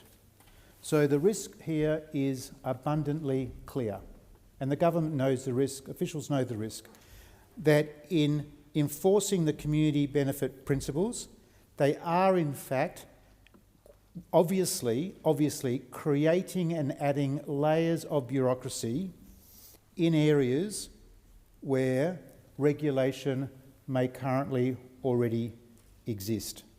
And we would argue that rather than duplicating those regulatory requirements, those existing requirements should either be repealed, and it is worth noting that in asking questions to the Treasury, will the stock of regulation that sits around mining and resources projects be reduced as a result of the introduction of the community benefit principles? No one could give me a clear answer, and when an official can't give you a clear answer, the answer to that question is a no. So I look forward also to raising some questions that have been provided to me by the Shadow Minister for Resources, Senator McDonald, if our time allows. And I encourage the Minister to resume your seat. Err on the side of brevity. Minister. Well, I may. Acting Deputy President, the principal purpose of the bill is to lower the cost for businesses and make Australia a more competitive destination for particular categories of Australian manufacturing, underpinned by the national interest principles that were in the first tranche of legislation, and to rebuild manufacturing in Australia. Senator Smith said that this does nothing to lower the cost of manufacturing. It precisely lowers the cost because it, for eligible businesses, provides a tax credit that specifically lowers their cost. And as you indicated in your contribution, there is a very strong level of enthusiasm from industry. In relation to the community benefit principles, the principal purpose of the legislation is to encourage investment in manufacturing in Australia and to reward successful businesses who manufacture here with a production tax credit. So to incentivise manufacturing production here in Australia. It is, I would have thought, and from the government's perspective, in the government's view, uncontroversial that Australians would expect that where support is provided, that some community benefit flow from that. And the Act sets out 6 community benefit principles. Boosting investment in local communities, in supply chains and skills, broadly good jobs, providing good jobs. They are uncontroversial matters. And what the bill sets out is that led by the Treasurer, there will be a process of consulting with industry and communities more broadly to set the rules that'll be set in a disallowable instrument, which will come before the Senate in due course. Senator Smith. Thank you very much. Has the government quantified the exact financial extent of how this bill will lower the costs for eligible projects in Western Australia in particular, but across other states and jurisdictions also? Minister. Well, yes, it's in the bill, Senator. It's in the bill. The number is $2 per kilogram of hydrogen that is produced, and 10% for critical minerals production tax credits, 10% of their cost of operations. Senator Smith. Perhaps I should have put the question this way. Has the government been able to quantify what is the economic benefit to be achieved through this tax credit, given the views of near unanimous views of stakeholders that the tax credit in itself is not the transformative element that is required to support industry? Instead, that transformative element is reform to rigid industrial relations laws, duplicative environmental processes, poor land access arrangements. Minister. Well, Senator, the benefit of the production tax credits, and I have to say the incentives offered more broadly in the other Future Made in Australia package measures, is that firms that otherwise would invest in production processes in other countries will invest in the Pilbara, in the Kwinana Strip, in central Queensland, in our great industrial regions like the Hunter Valley in Portland and the Latrobe Valley in Victoria, in northern Tasmania. Firms that otherwise would have invested in the Middle East or China or other locations that are competing hard for foreign investment in manufacturing capability. That is the first set of advantages. Very substantial investments in Australian manufacturing capability that will transform Australia's economy in the future. Secondly, it of course doesn't just have an economic rationale, while that is very important, seeking to secure Australia's future comparative advantage, which I know is a view that's not shared by the coalition. So yes, about securing Australia's future comparative advantage, but it's also about making sure that Australia is economically resilient, that we're diversifying the products and services that Australia exports to the world in our national interest. So there's a broad range of There's a broad range of benefits and an overwhelming national interest imperative that I'm frankly shocked that when questions go to our security and our future economic resilience, that Mr Dutton and Mr Taylor's message to the people of Western Australia and to manufacturing workers and manufacturing firms is, we're not with you. The Albanese government is backing manufacturing unashamedly, and you and your colleagues are basically sending a message, don't bother knocking, to international investment and talking Australia's capability down. I'd hate for international investors to be listening to what Senator Smith's got to say about the capabilities of Australians and the competitiveness of Australian industry, but it's a common feature of the coalition talking points, talking Australia down and trying to push investment offshore.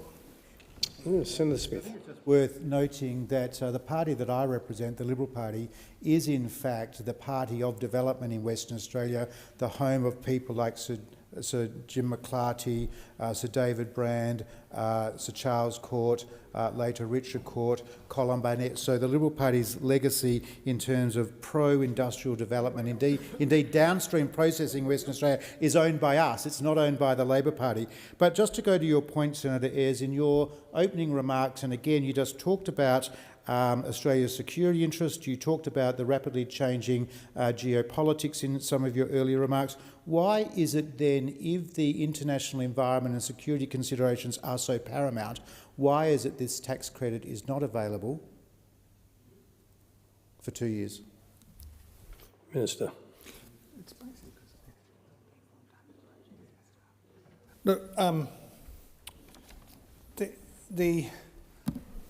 I suppose, with the greatest respect, what the question really reveals is a lack of understanding about the investment timelines of these kinds of projects. Not small projects, very substantial manufacturing projects. Treasury estimates suggest that Australia will produce an additional amount of more than 2.5 million tonnes of refined critical minerals output over the life of the policy. By 2039 to 40, the critical minerals production tax incentive will have supported estimated production of around 10 million tonnes of refined critical minerals. This is a substantial reindustrialisation of our economy. It is value adding to what is, our mining sector is very important for the Australian economy. It's very important for our industrial capability. Our mining capability is leading edge. And often people position our interest in future manufacturing and mining as if they are somehow mutually exclusive. The truth is, it is absolutely in Australia's interest that we add more value here and we capture more of the value here in Australia to build a stronger Australian economy, to build stronger industrial capability, and that's what the critical minerals production tax incentive will deliver. And of course, substantial economic benefit flows in supply chain terms and all sorts of other terms from that kind of investment. Senator Smith. And for setting the rules, and when will the rules be provided to the Parliament by way of the delegated legislation?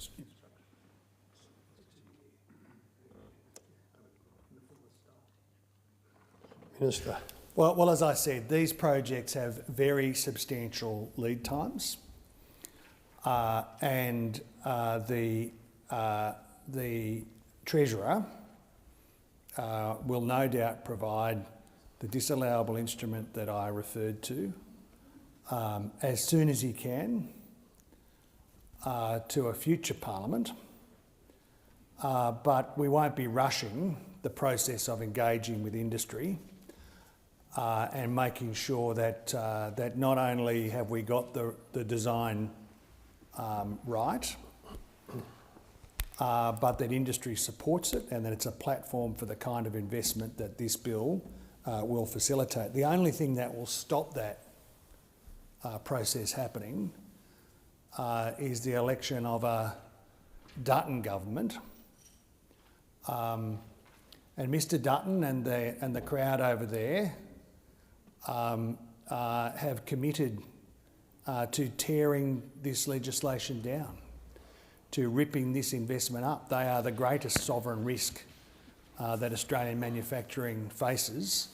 The show that pushed the car industry offshore had that character, Mr Constance, who's now, as I understand it, the Liberal candidate for Gilmore, whose sole achievement in public office as a minister in New South Wales was to send thousands of good Australian jobs in the Hunter Valley and the Illawarra in particular offshore, killing. He is a stone-cold job killer, wants to be in the Parliament again. So that kind of legacy, the only thing that's threatening Australian manufacturing is if the election returns a Dutton government that would tear this very important package for our national future down. Senator Smith. In its pre-budget submission, the Minerals Council of Australia at page 24 specifically talks about the application and making of the rules around the community benefits principles. It states its proposed actions or reforms are first, to remove the duplication of existing and separate legislative frameworks of industrial relations and taxation from the current community benefit principles, and second, to review the intent of the community benefit principles to ensure proponents and host communities are encouraged to develop sustainable localised approaches based on the needs of the cost of the community. It goes on to say, however, the government's community benefits principles in the FMIA bill cannot be used as an excuse to embed greater policy reach, and they should not create more costs to project proponents through regulatory duplication. It goes on to say the community benefit principles would place an unnecessary burden on project proponents by duplicating existing legislative measures. For example, managing tax affairs and mandatory pay and conditions already have existing legislative frameworks, and their inclusion in the principles will create inefficiencies and duplicative costs. How has the government mitigated those risks identified in the Mineral Councils of Australia pre-budget submission dated the 31st of January this year? Minister. Oh, Senator, that's why we've got an adult government that looks forward to engaging with the Minerals Council of Australia about the broader questions of design in terms of the community benefit principles. We don't wander around the country looking for an argument with industry organisations, with trade unions, with local government, with the states and territories. We actually think that pulling people together, not having a glass jaw about criticism, not having to agree on every single issue, that is the way to get the best outcome for Australia and Australians. I'm very pleased that you've quoted from the Minerals Council. In the Senate inquiry, they were very deliberate about what they said. They said the Minerals Council of Australia supports the critical minerals production tax incentive because it is a positive step towards attracting investment in the critical minerals industry. We support the bill because the bill is going to help to reduce the cost of production for people that develop facilities downstream. We've got member companies that have existing downstream facilities. They've already invested, so they will benefit from the critical minerals production tax incentive when it commences on 1 July 2027. We've got a lot of other members that are mining the mineral. Obviously, that's not eligible for the tax, the critical minerals production tax incentive, and they are in consideration of whether they will go to downstream processing as well. This will assist with their decision making. So you've got the Australian mining industry, Senator, out there making it absolutely clear they support the bill. You've got manufacturers making it absolutely clear this will make the difference. This will make the difference for Western Australia in particular. It is a source of embarrassment that your side of politics persists in this talking Australia down, this carping, negative,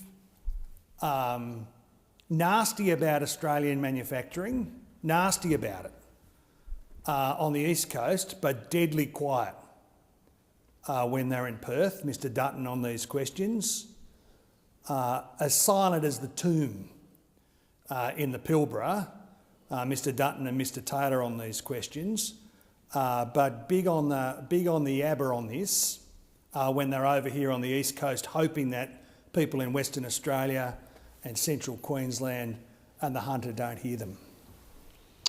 Senator Smith. I think, Senator Ayres, I was on the Senate Committee inquiry, so your revelation about the attitude of the Minerals Council of Australia is not news to me. But I think what you and the government choose to ignore is what I would characterise as the heavily caveated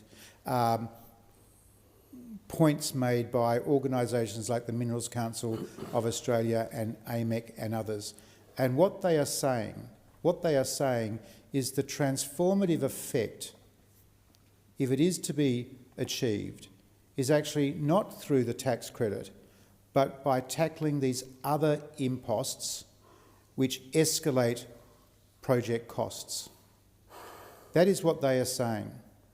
What we are saying is not only are those project costs undeniably increased as a result of rigidity in the industrial relations market, duplicative environmental processes, poor access to land.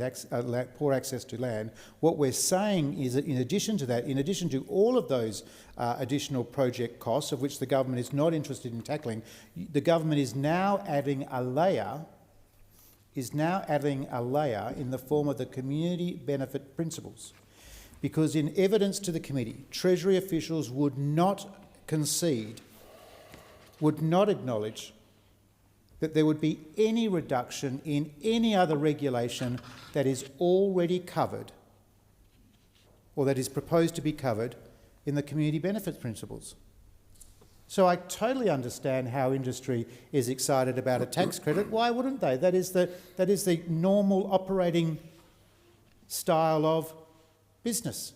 Government puts a lucrative financial offer in front of them.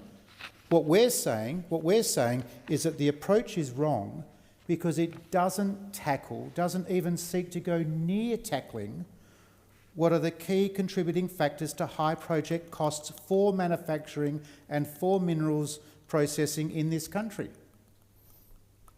And more than that, so not only do you not want to tackle those fundamental issues, you're now adding on the top of that community benefit principle rules which eligible companies must get through before they get to the tax credit. And the explanatory memorandum makes it very, very clear at 1.51 that if an organisation should fail or not meet the community benefit principle, the offset that a company is entitled to for an income year is reduced by a specified amount or a proportion if the company does not comply with specified requirements in the rules. So not only are you adding to the regulatory burden, which everyone says is too great and driving up project costs, you're then adding a set of new regulations in the form of the community benefit principles, and if an organisation doesn't comply with them, they then get penalised. That is what we're objecting to. That is what we are objecting to. That this is not transformative. This does not go to the heart of the issue of high project costs faced by Australian industry. That's the key point here. That's the key point here. And to be fair, in all of the comments from Minerals Council of Australia, from AMEC and others, their support for the tax credit, which we don't dispute, it's clear, is heavily caveated, heavily, by their view, by their proposition that more needs to be done on these other issues. And in this bill, recognition of that is completely absent, and indeed, in the government's broader policy agenda, much of what the government seeks to do exacerbates the problem, not improve it.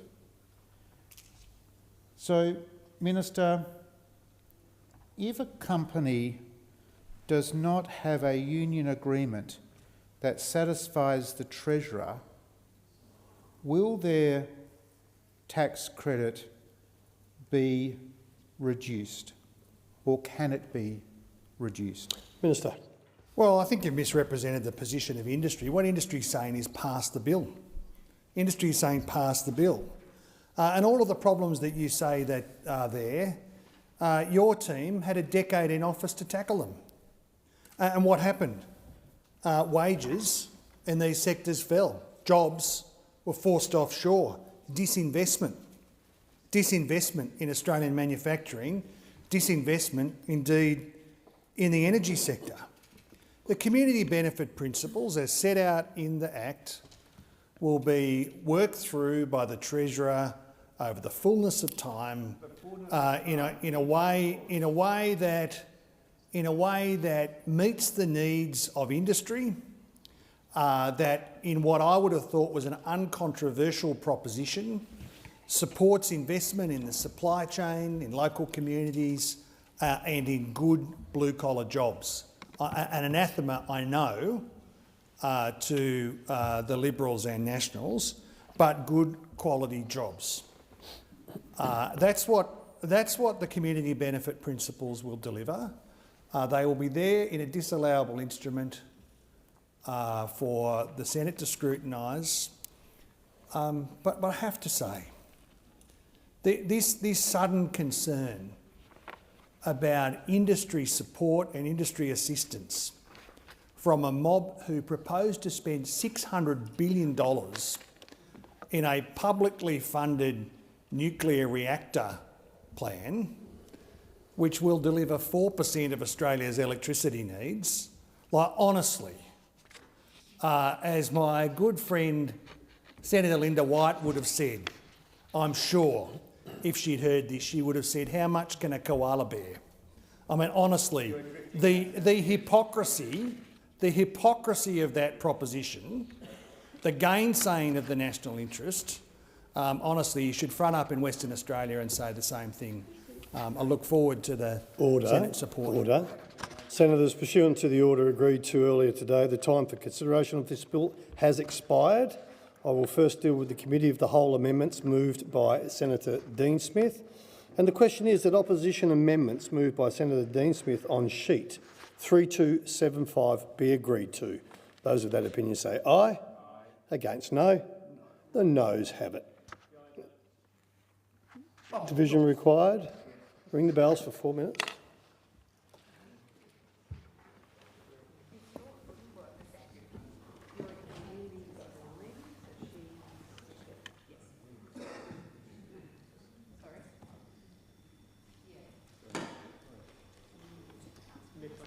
You come in for a vote, mate.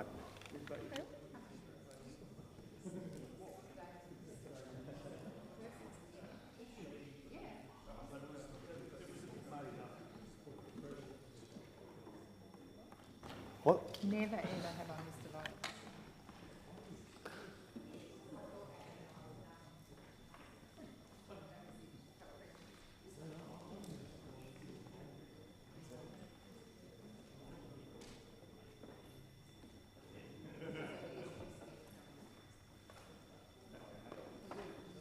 Oh, I'm just hanging around. Oh no, I've just honoured.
The doors.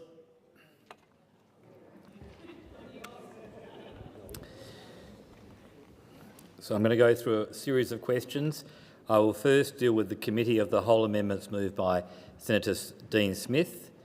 We are on sheet 3275. The question is that the amendments moved by Senator Dean Smith on sheet 3275 be agreed to. Those to the question pass to the right of the chair, noes to the left of the chair. I appoint Senator... Which senator am I appointing? Senator Cadell as teller for the ayes and Senator Urquhart as teller for the noes. I think, Chair. Grogan. Rogan. Lyons. Hughes. Little. Stowe. Hume. Bragg. McCarthy. Bragg. McPhee. McCarthy. McAllister. Grau.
Say 32, but the count's only 31.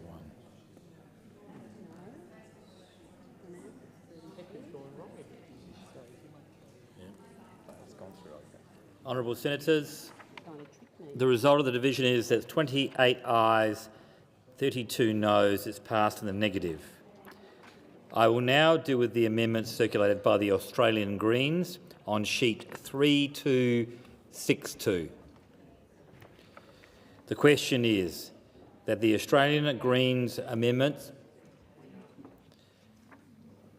on sheet 3262 be agreed to. Those for the question say aye. Against no. I think the ayes have it. Division required?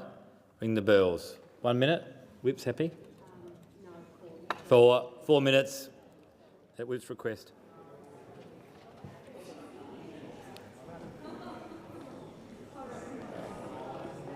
The Labor Whip wanted 4.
Lock the doors.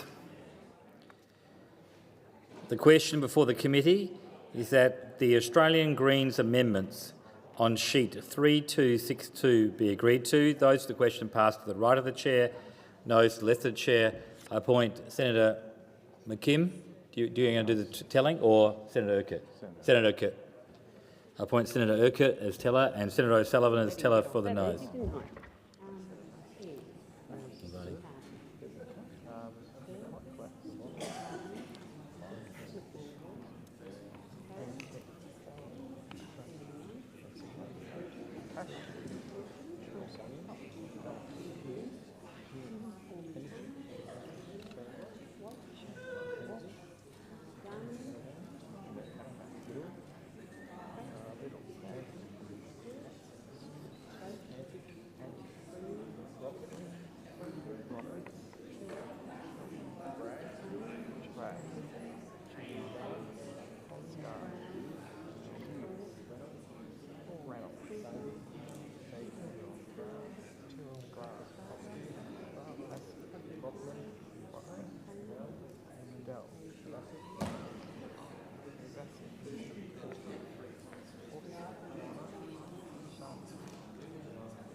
Honourable Senators, there being 32 ayes and 28 noes, it's resolved in the affirmative. I will now deal with the amendments circulated by Senator Van on sheet 3256. I'm going to put the question. The question is that Senator Van's amendments on sheet 3256 be agreed to. Those for the question say aye. Against no. I think the noes have it. Pursuant to order, I will report the bill.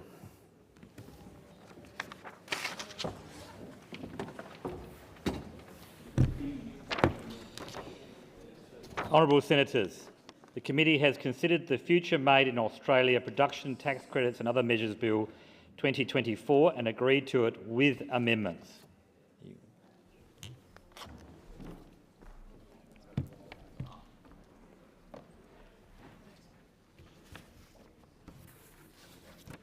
The question now is that the remaining stages of the bill be agreed to and the bill be now passed. Those of that opinion say aye. Against? No.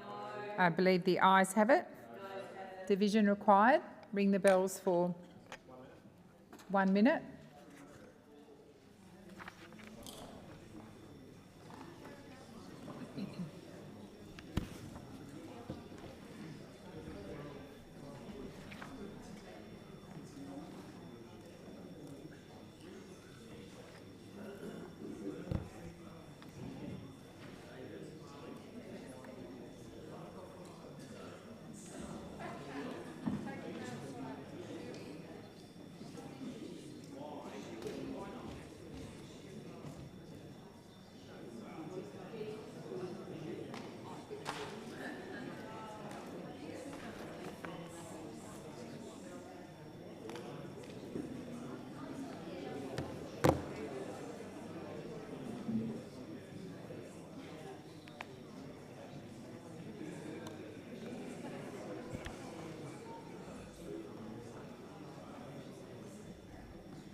Lock the doors.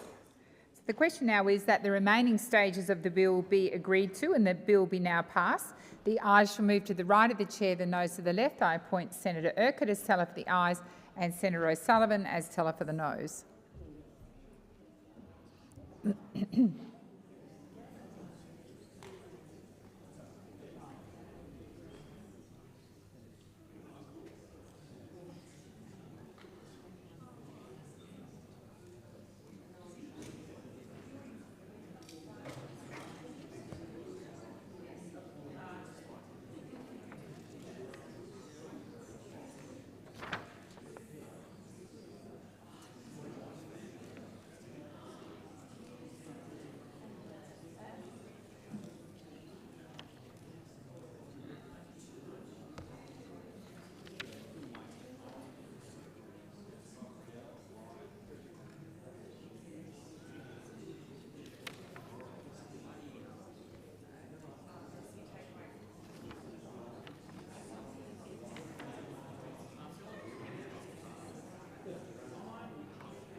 So the result of the division is 34 ayes and 28 noes. So the bill is passed with the affirmative. I call the clerk. A bill for an act to amend the law relating to taxation and Indigenous Business Australia and for related purposes.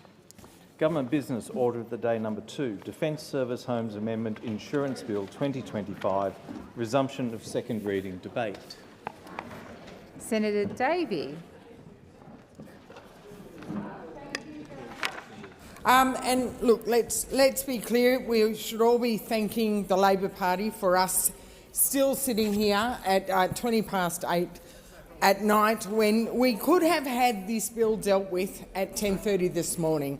It's a non-controversial bill that absolutely, it has the support of both sides.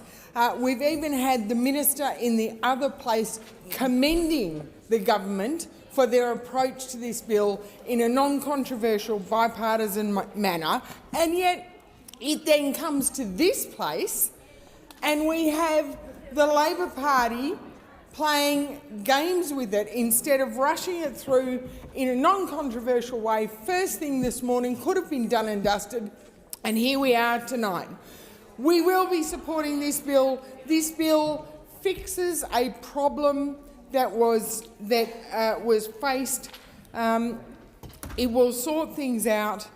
And when we've seen the massive floods up in Townsville and we know the number of defence housing up in far north Queensland and in the Townsville area, what we don't want is any question marks to be raised over the insurability and the Defence Services Homes Insurance Scheme, which is currently administered by the Department of Veterans Affairs, and it provides vital home building insurance to all current and former members of the Australian Defence Force, and also, can I make it clear, for Defence Force families, widows and widowers. So it is vital that we get this bill through. I'm grateful that it is non-controversial. I just wish we didn't have to play games. Thank you. Thank you, Senator Davey. Senator Shoebridge.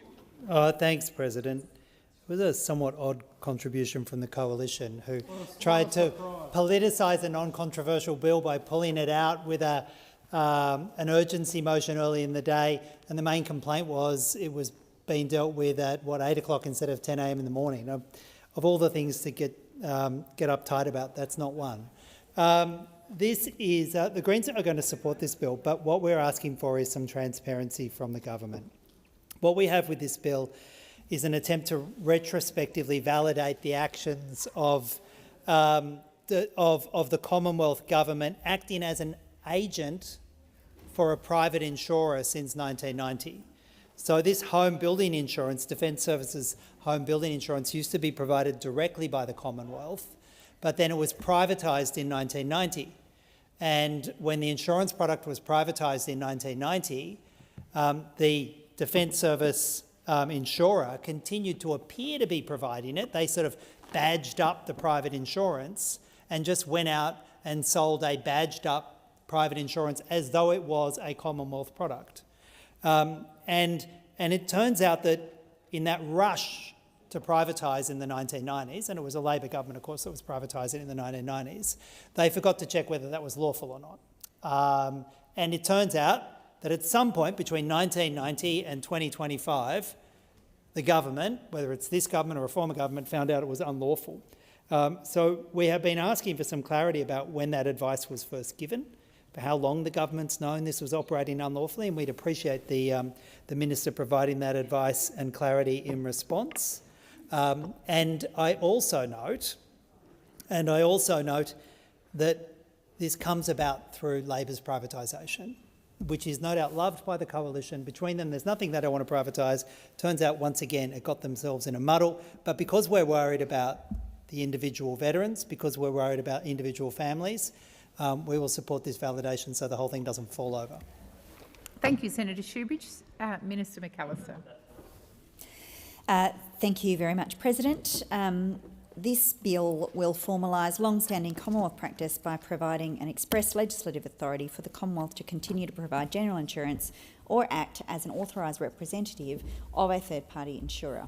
This means that the Department of Veterans Affairs can continue to provide general insurance products to Australian Defence Force members, eligible veterans and their families.